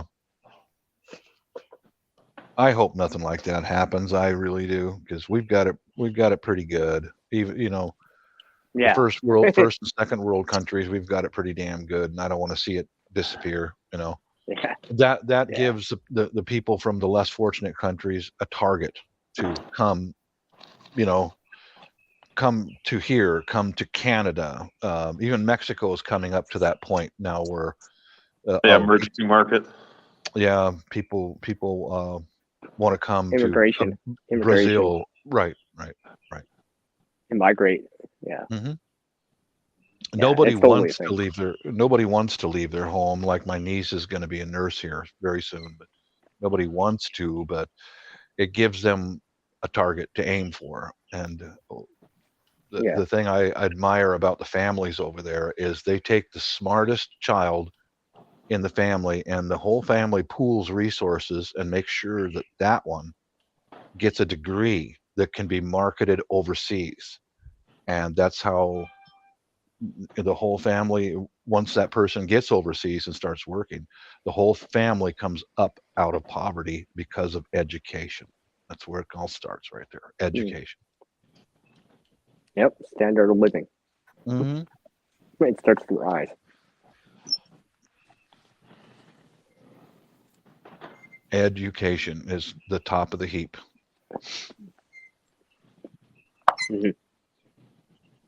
Yeah, I mean, you guys got a lot of immigrants in Canada too, right? CR? Yeah, the illegal immigration, people illegally crossing the border from let's see, out west here, that'd be on the Montana Alberta border, then there's along the Ontario Great Lakes. I think that's the Windsor border down in southern Ontario and all this other stuff. There's borders along Manitoba to I forget what state that is because I don't live in the States. But it appears on the news every so often, and then it's like because they don't have any other choice. They don't want to. Unfortunately, right, and that's the thing. Well, illegal immigration is nothing new. It's been going on. No, of course, right. Yeah, it's nothing. I mean, new. Immigration or migration is always existed. Always has. Yeah. And it will always exist. It's more apparent. People are going to go where they can get the best opportunities and go wherever the work is at, and they'll take whatever job they can get. But I do like Canada is a little more open to legal immigration from overseas than the U.S. The U.S. is a little stricter, but I admire Canada about that. Canada will help them along, get up there. The people who can show their credentials and prove that, you know, they are a doctor or a nurse or an engineer, etc., and help them come to Canada, because Canada's, most of the countries, as you know, isn't occupied. It's pretty sparsely populated. They need to build most of the infrastructure. population's out east here in North America. Most of the population's out east and cities. Well, I guess places like what, Philadelphia, Miami, New York, New Orleans. True. Here in Canada, it would be like Toronto, Montreal, Ottawa, Southern Ontario. Yep. Right. Most of the population's out east. There's less people out west, technically. But yeah. Well, that's how they started settling the west coast of the U.S. was the U.S. government bought up massive amounts of land and said, if you can come here, you can cultivate it, build your own roads, whatever, we'll give you all these hundreds of acres for free. But you got to stay there for a minimum of 5 years and break ground and start building infrastructure. You know, that's one of the reasons why people started moving to the West Coast in the U.S. There's more opportunities. An opportunity to own your own piece of land. That's what a lot of people dream of. Yeah. Yeah. Aside from like stuff like the gold rush. Stuff like that. Yeah. But also increased migration out west.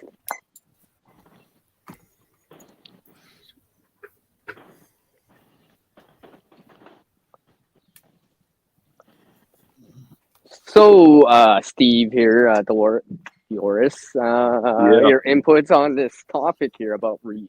Well, actually, it's recycling and repurposing, but also reusing stuff too. I guess that's the main focus, right? Reusing. I mean, don't feel free to reuse some of you've said before. Right? Oh my God!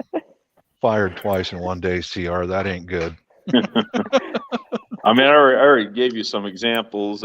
The other example I'm going to give you right now, that telegraph pole that was still standing over there, I cut that down. I plan on coming back and loading that up in the back of my truck. I'm going to run it across the table saw and turn it into lumber, because the core of it's still intact. It's not rotted out. It's only got some shell rot on the outside, so I can cut all that off, and basically it'll be 100-year-old knotty yellow pine.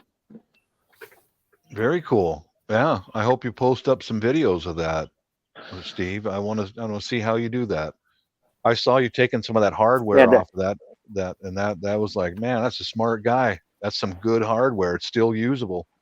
Yeah, well, I don't know right. what I'm going to do with that. That's probably just display it, to be honest with you, the hardware, because the hardware is.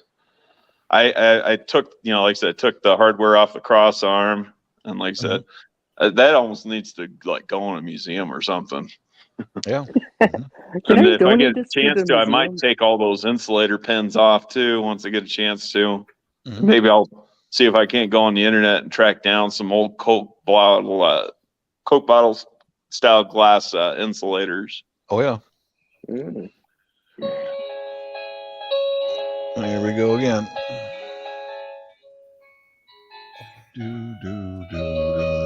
Yeah, that sounds really cool. I was about to say, Bob, Steve.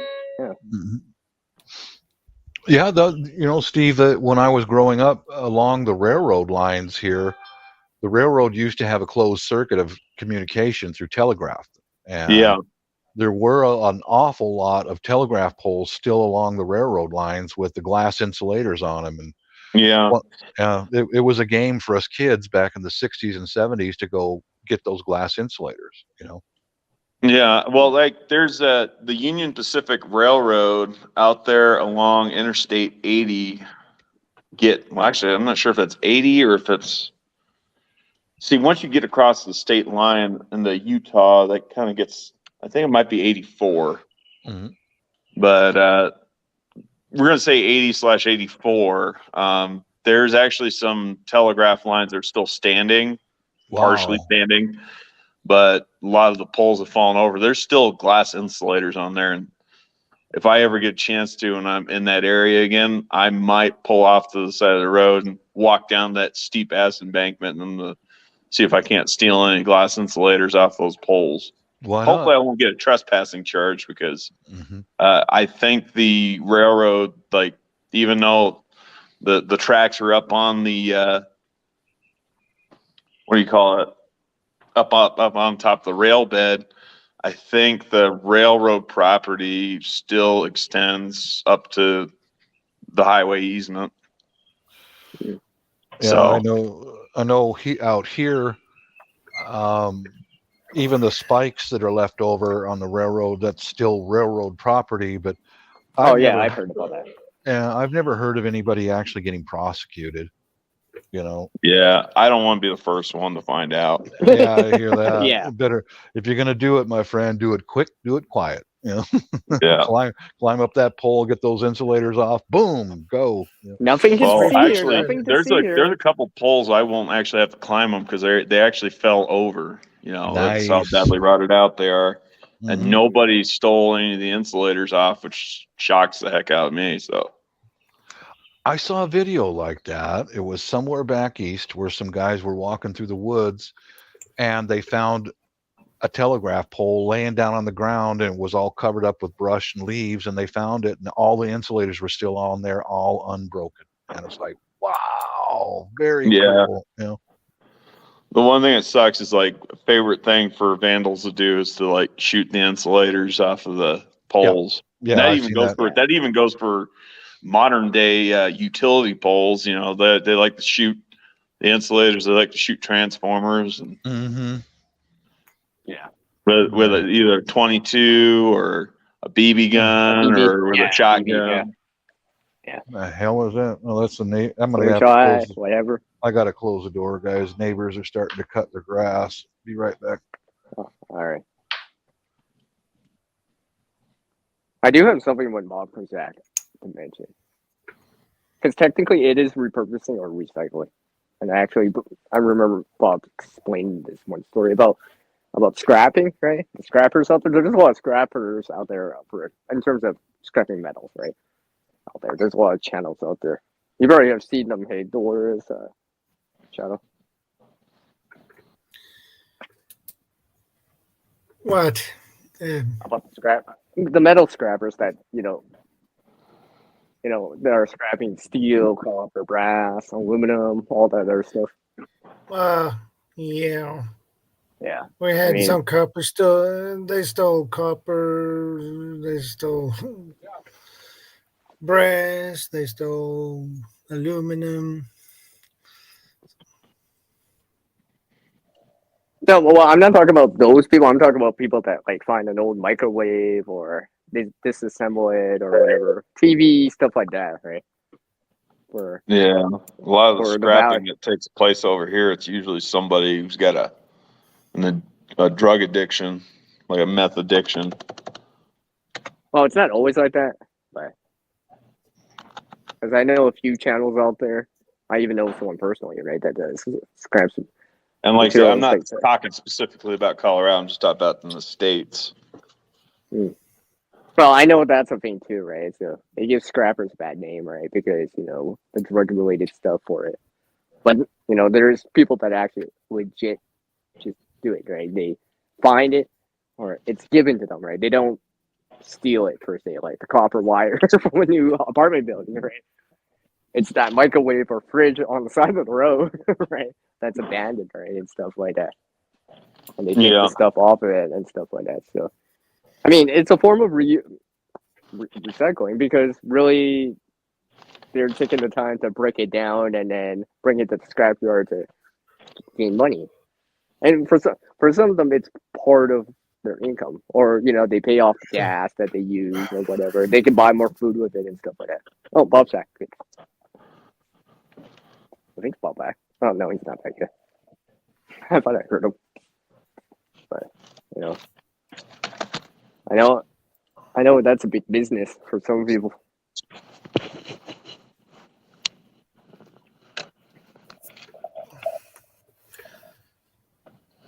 Well, I guess we'll have to wait for Bob to come back. Yeah. Well, to recycle glass cuttings. Well, scrapping here, it's mostly companies who do that. Not a regular person.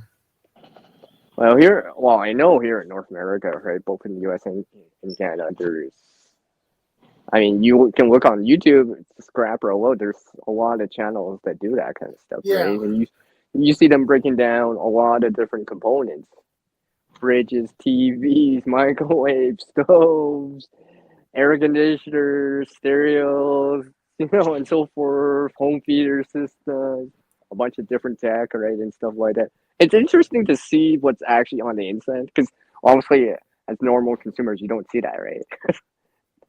You don't see that stuff. Well, it's interesting to know, for instance, learn about a that. favorite thing for the ones that are like up and up type scrappers, like you're kind of bringing up, the ones that are Legit. Legit.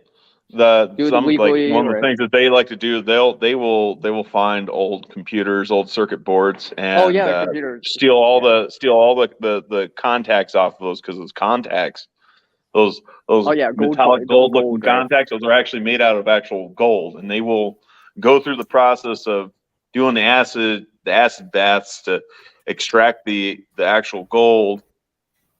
And man, I tell you what, it's quite a process, but man, you can make some serious money if you know what you're doing. Like, especially with the grander the scale is, like in a bigger scale, right? You're doing this, hundreds of times, and then you use it. Yeah, right. For the one video that I'd seen this guy doing this, man, he didn't.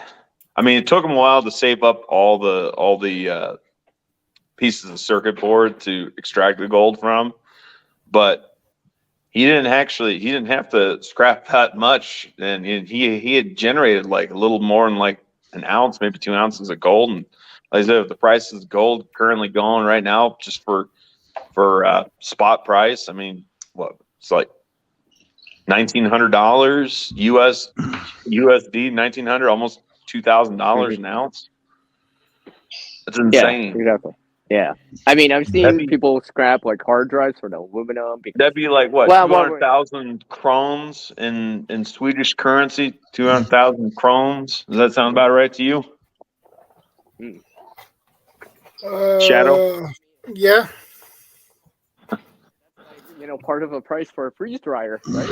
Think about it like that. It might be almost half the cost of a freeze dryer right there.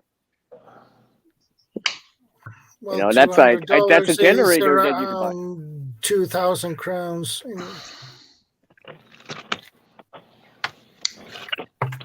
I mean, you could be buying a generator with that, a solar system. If you really wanted to, right? And stuff like that. Not just gas for your engine, for your car or truck or whatever, right? Oh, that. Myra Page asked a good question: how to recycle grass cuttings? Yeah, just compost. Mixed it. Yeah. Oh, grass cuttings. I thought that said glass. Sorry, I misread. Oh, no. No, I was just messing with you, Myra, and realize I'm not a harmful, spiteful person. No strike two for you, Myra. You said you used to do scrapping for metals before, right? Yeah, we were just talking, bringing it up. Well, yeah, because that's a form of recycling. It is. You think about it, yeah. Mm-hmm. Because it actually does help the person doing it, but other people, in the country or area in general, because they have more that natural resource like metals, whatever it is, brass, copper, aluminum, right? I mean, aluminum price has gone up, right? Right now, isn't it still? I don't know. I've heard about. I don't know. I've heard about. It's never. I've heard about it. Well, I used to recycle aluminum, and then it became not worth worth the trouble. Like I'd have like I'd say fill up like a 30 or even 50 gallon garbage bag full of aluminum cans, and it got to a point where the price of scrap aluminum, that dropped. I used to get say $5, $10, $15 for like I said, for like a 30 or 50 gallon garbage bag full of aluminum cans, and then like I said, when the price dropped, it was like, I was only getting $2 or $3 at best. I'm like, it's not even worth it. It's like, I'm not even gonna bother. Really? Yeah, and I'd be saving up aluminum cans for months like months just to fill those bags up. See, here in Canada, I mean, I think it differs around the country and in the U.S., right? Because there is that kind of deposit that's paid Yeah, upfront. I don't like right? the deposits. I think deposits, it's just punishing people. If anything, it should be a 5-cent credit instead of a 5-cent punishment or a 10-cent punishment to recycle. But I know some like, of the scrappers out there here in it Canada was do that. it was a pain in me. It was a pain in my ass. You know, I was living in Connecticut. They charged 5-cent deposit on everything. Yeah, I mean, like, I mean, I have a little they box wouldn't even right always here. try to refund you. Yeah. I mean, And even then, best case scenario, I'd have the entire back of my pickup truck bed full of aluminum cans and plastic bottles and glass bottles and turn those in for money. At best, I'd probably come home with like $50 or $60. Yeah. Not a whole lot of money. And that's an 8-foot pickup truck bed too.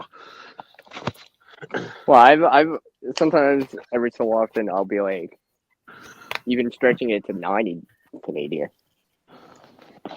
But I mean, that's here though. It's frickin' and with stone, exchange rate, that's and stuff like that. But I don't necessarily just do it for the money. That's just a bonus. Right.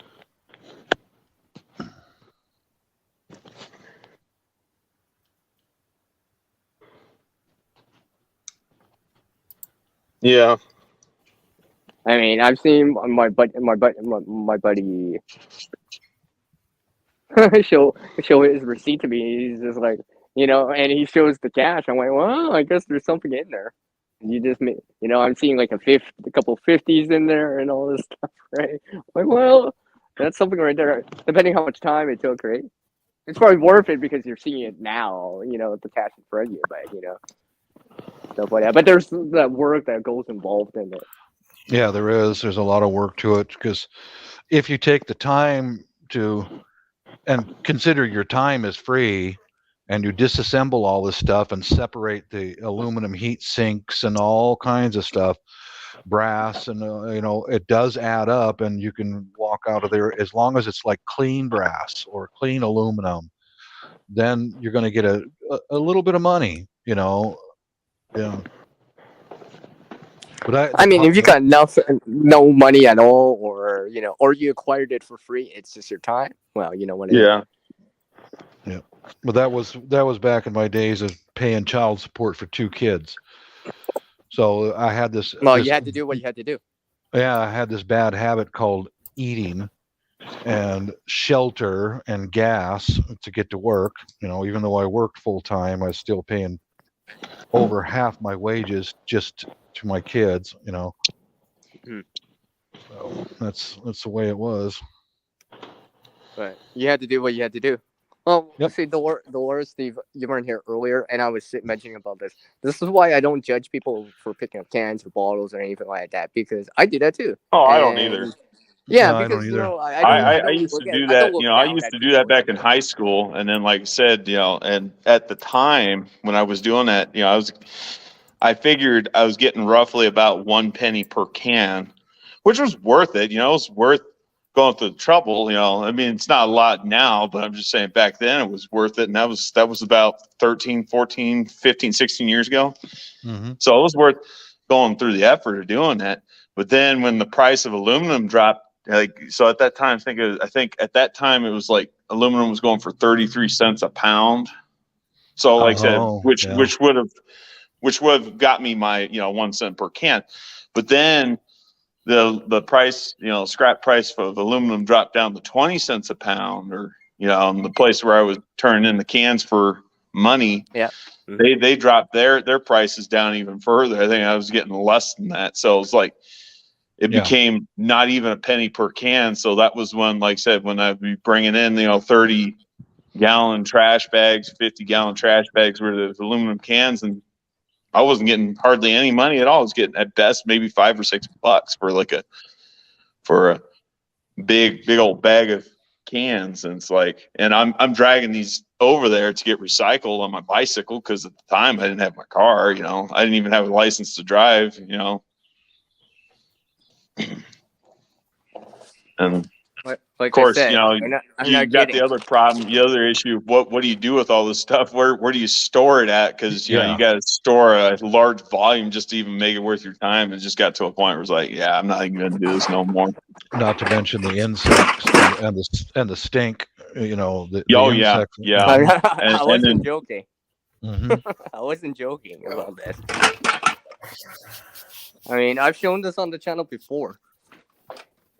Well, not this box, but you know, if you have the space and stuff like that, right? I get it.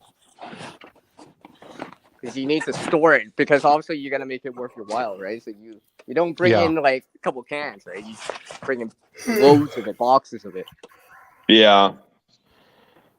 Yeah, and like I said, back when I was in Connecticut, I just stow it in the back of my truck because there was no way in hell I was going to stow that in my barracks room because we already had issues with cockroaches as is, and the other thing too, you know, getting the barracks room inspection. That's all I need is like, oh yeah, for the I understand. I understand. The Right. chief petty officers to be getting on my ass. You know, why does your half of the room stink?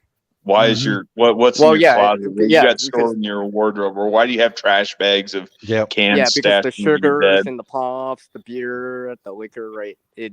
There's a specific smell to that, right? Yeah, that would not have gone over in the Air Force. They would say, you know, you need to get your head examined and get this garbage out of the barracks now. Yeah.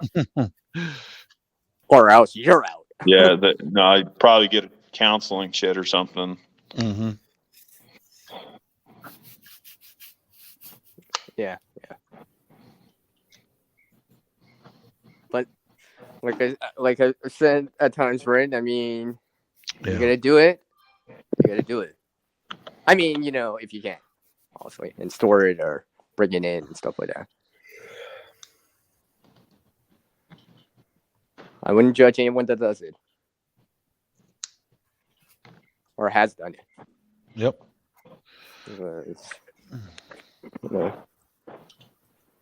more people out there do it than you think. Sure.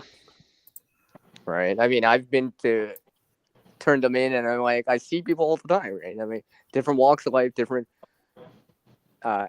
races, different ethnic groups and stuff like that, and you know, males, females, all sorts, young, old, and stuff like that. Beer cans, pop cans, soda cans, bottles, you know, all this stuff, right? So, yeah.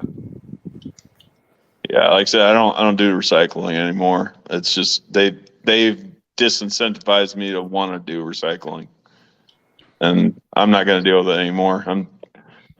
I make too much money. You know, I've made too much money in the past. I'm not making much money right now just because I'm going to school. But when I get out of school, I'll be making money again. But like I said, I make too much money for me to want to bother trying to do that.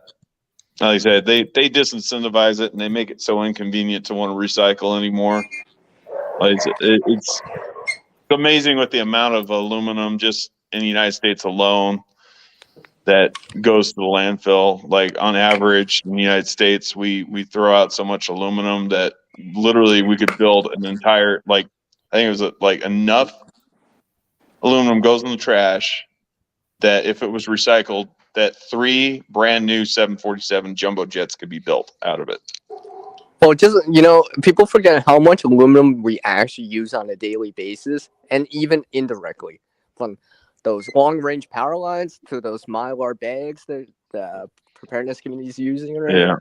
Right. Even some of the packaging for for dry noodles or whatever have Mylar are on the inside of part of it. I'm glad you brought up the high voltage power lines. Okay. Yeah. A lot of that, believe it or not, a lot of that wire is they call that ACSR.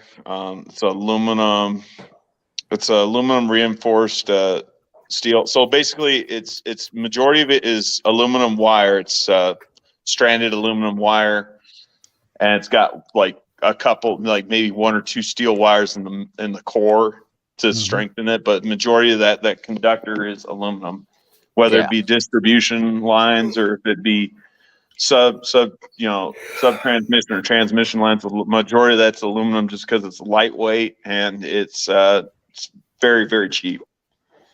Yeah, it's less half the weight of copper, right? And Yeah. cheaper too, right? Yeah, I mean copper But is still used, maintains it's that not, kind of just not as popular. Yeah. Because every so often I remind people that how much aluminum is actually out there that we use on a daily basis. Like everyone uses it. We're using it right now for the power transmission, right? Yeah. And stuff like that. Yeah, transmission, your power Mylar, transmission, your Mylar space distribution. blanket. Look at those Mylar space blankets that Survival Company uses, or the bivvies and stuff like that. They got Mylar in it. That's a nice. I don't know. For the life of me, I don't fully know what those space blankets are made out of as far as the material goes, because they got to be semi-conductive, because I don't think they're fully conductive, because I've tried seeing if I could like short circuit a battery across just to test the conductivity. So it's got to be semi-conductive. So yeah, it does have. Well, it must have some. I always thought it was like some aluminum coated piece of plastic or something along the lines of. Or maybe it's a mixture of it. So maybe that's why it's I couldn't tell you, semi-conductive. but it's got to be something along those lines. Yeah, I mean, like wrapper. Well, some of those wrappers out there. I mean, with a W. By the way, I'm not talking about music wrappers.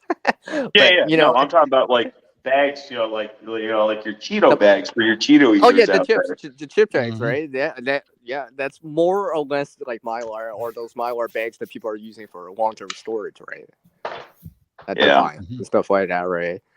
Well, I guess it's probably in freeze-dried stuff, right? It's probably the packaging in that, right? So aluminum is actually more, everyone's always does their stuff, but without the aluminum, we're not getting this power transmission, those Mylar space blankets, those Mylar bags. I mean, you could probably go on the pop cans, the soda cans, the liquor, the beer cans, and all that stuff. You don't get that. Yeah. We would have to go back to copper and paper and glass, right? Well, I hate to have to bail on you guys, but unfortunately, this live stream is eating up my phone battery. I'm at like 23%. I've got this thing on a little power pack to try to charge it while I'm talking to you guys. It's just not charging. It's just my phone is just building up a bunch of heat, and it's not charging. Yeah. It's just staying at the same level. Yeah, so I'm gonna have to drop off. I'm not even gonna be able to appreciate you coming by, and we'll just let you go so you can thanks for stopping by, my friend. All right. Yeah, thanks for having me on. Yeah, I've been doing this. Believe it or not, I was doing this while I was trying to take some math quizzes at the same time. So, well, at least you calculated how much time you had. Yeah. I'm surprised Bob didn't fire me again. See you guys later, Bob. See you later. Later. See you. All right. Yeah, I've heard about that, Myra. I've seen that before. I've never just seen it locally though, like in front of me, right? I've only seen pictures or video. Because as far as I know, I've never seen that here in Canada or heard about it here, specifically here existing. We have the similar machines here. Because I know they're out in like Japan. I know that, like in Tokyo and stuff like that.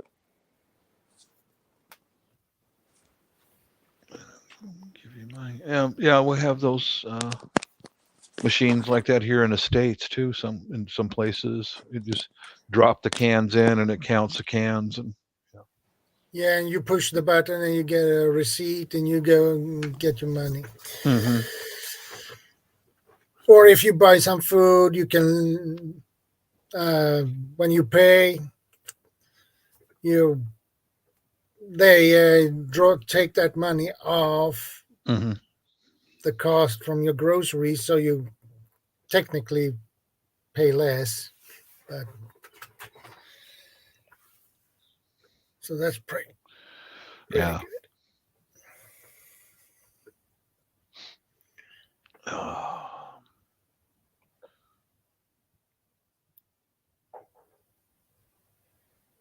full of ambition Yeah, to get working out there, but then my body just said no. Yeah. Dang it. I know My the mind says feeling. yes, but body says no. Mm-hmm.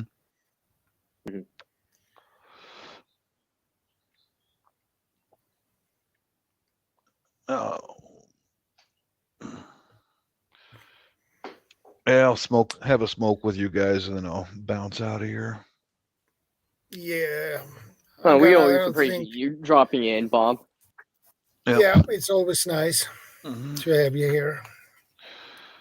Oh, Gives by me the way, something- everyone, I actually been here the whole time, like the last 5 hours.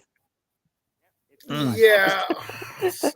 I forgot to put the notification on stream that I want to do. I don't know. You'll see a notification, but I'll be on for a couple I think hours I'm a week. gonna wrap things up. I'm pretty tired, so Yeah, we look and like it. and I have a lot of things to do tomorrow. I need to clean my apartment, finish that. So, Yeah, peace out, you guys. God bless everybody. take care. Stay Take care, Bob. safe. God bless. Later. Mm-hmm. Okay, guys, we wrap things up. I have to go up early and wrap. And I apparently need to set up a stream now. So feel free to drop in if you want to. Yeah. I guess I'll have a special birthday type of stream. I'm considering it, unless there's a bunch of people doing streams right now, which I don't know. But I want to do a stream. I want to do one, unless for some reason someone else is doing one. But I'm open to it anyway. Yeah. So. In terms of recycling and repurposing, do what you can. Do what you can. Exactly. Out there to reuse almost anything out there, or repair or repurpose almost anything. So do consider it, and maybe you can put it back into good use, and maybe it'll save you money. Exactly. It'll make you money, right? It's possible to actually make money from reusing. It is possible. I know that. So yeah, there's a lot of examples out there. So yeah. Stuff like that. Yeah. I mean, even in your own area, whatever it is, right? Sometimes go out, you might, right? Go for that walk, take a look, right? Because you never know what you can find, and sometimes it could be as more valuable than you think. For example, right? Maybe not all the time, but it could be more valuable than you think. It might help you along and stuff like that. Maybe I'll reallocate some funds towards preparedness items like food, for example, right? Or that birthday present or gas for fuel and stuff like that, right? I know people do that, so something to keep in mind. And besides, depending how things are turning, we might actually need to do that more often than you think. We might actually have to do it more often, unfortunately, right? Indeed. So it was nice of everyone drop in. Lots of people dropped in. Lots of similar faces and all that good stuff. Yeah. Thanks, guys, for stopping by. I appreciate that. Thanks for having me on once again. You're most welcome. Of course you knew I was going to come in. I mean, come on, the topic just wrote itself. Of course I want to be in for this topic. There's no other place I would rather be than here with ShadowScoutSwede. Hey, I made that rhyme. Right? Yeah, I made that rhyme. Yeah. But anyway, I have a lot of things to do. First bed, get some sleep, then wake up, and then I have a lot of things to do. Yeah. And apparently I should start getting some stuff ready too. I'm really hoping I'm planning to stream. Let's see. But I'm planning on it anyway. It depends. I don't know who else is streaming right now because I haven't actually checked. So yeah, and I'm pretty tired by now. So oh yeah, it's getting late for you now. It's yeah, past it's midnight. really Well, late. yeah, it's past midnight for you. Yeah, it's 1:20 a.m. I in the mean, morning. I'm still looking at the sun here. I'm wide awake. Yeah, I keep forgetting about that. Yes. Oh, so that's why you like to invite me because I'm wide awake to talk. Right? Yeah, I'll let you coach the show now. yeah. Okay, guys, take care, stay safe, and God bless. Take care, everyone.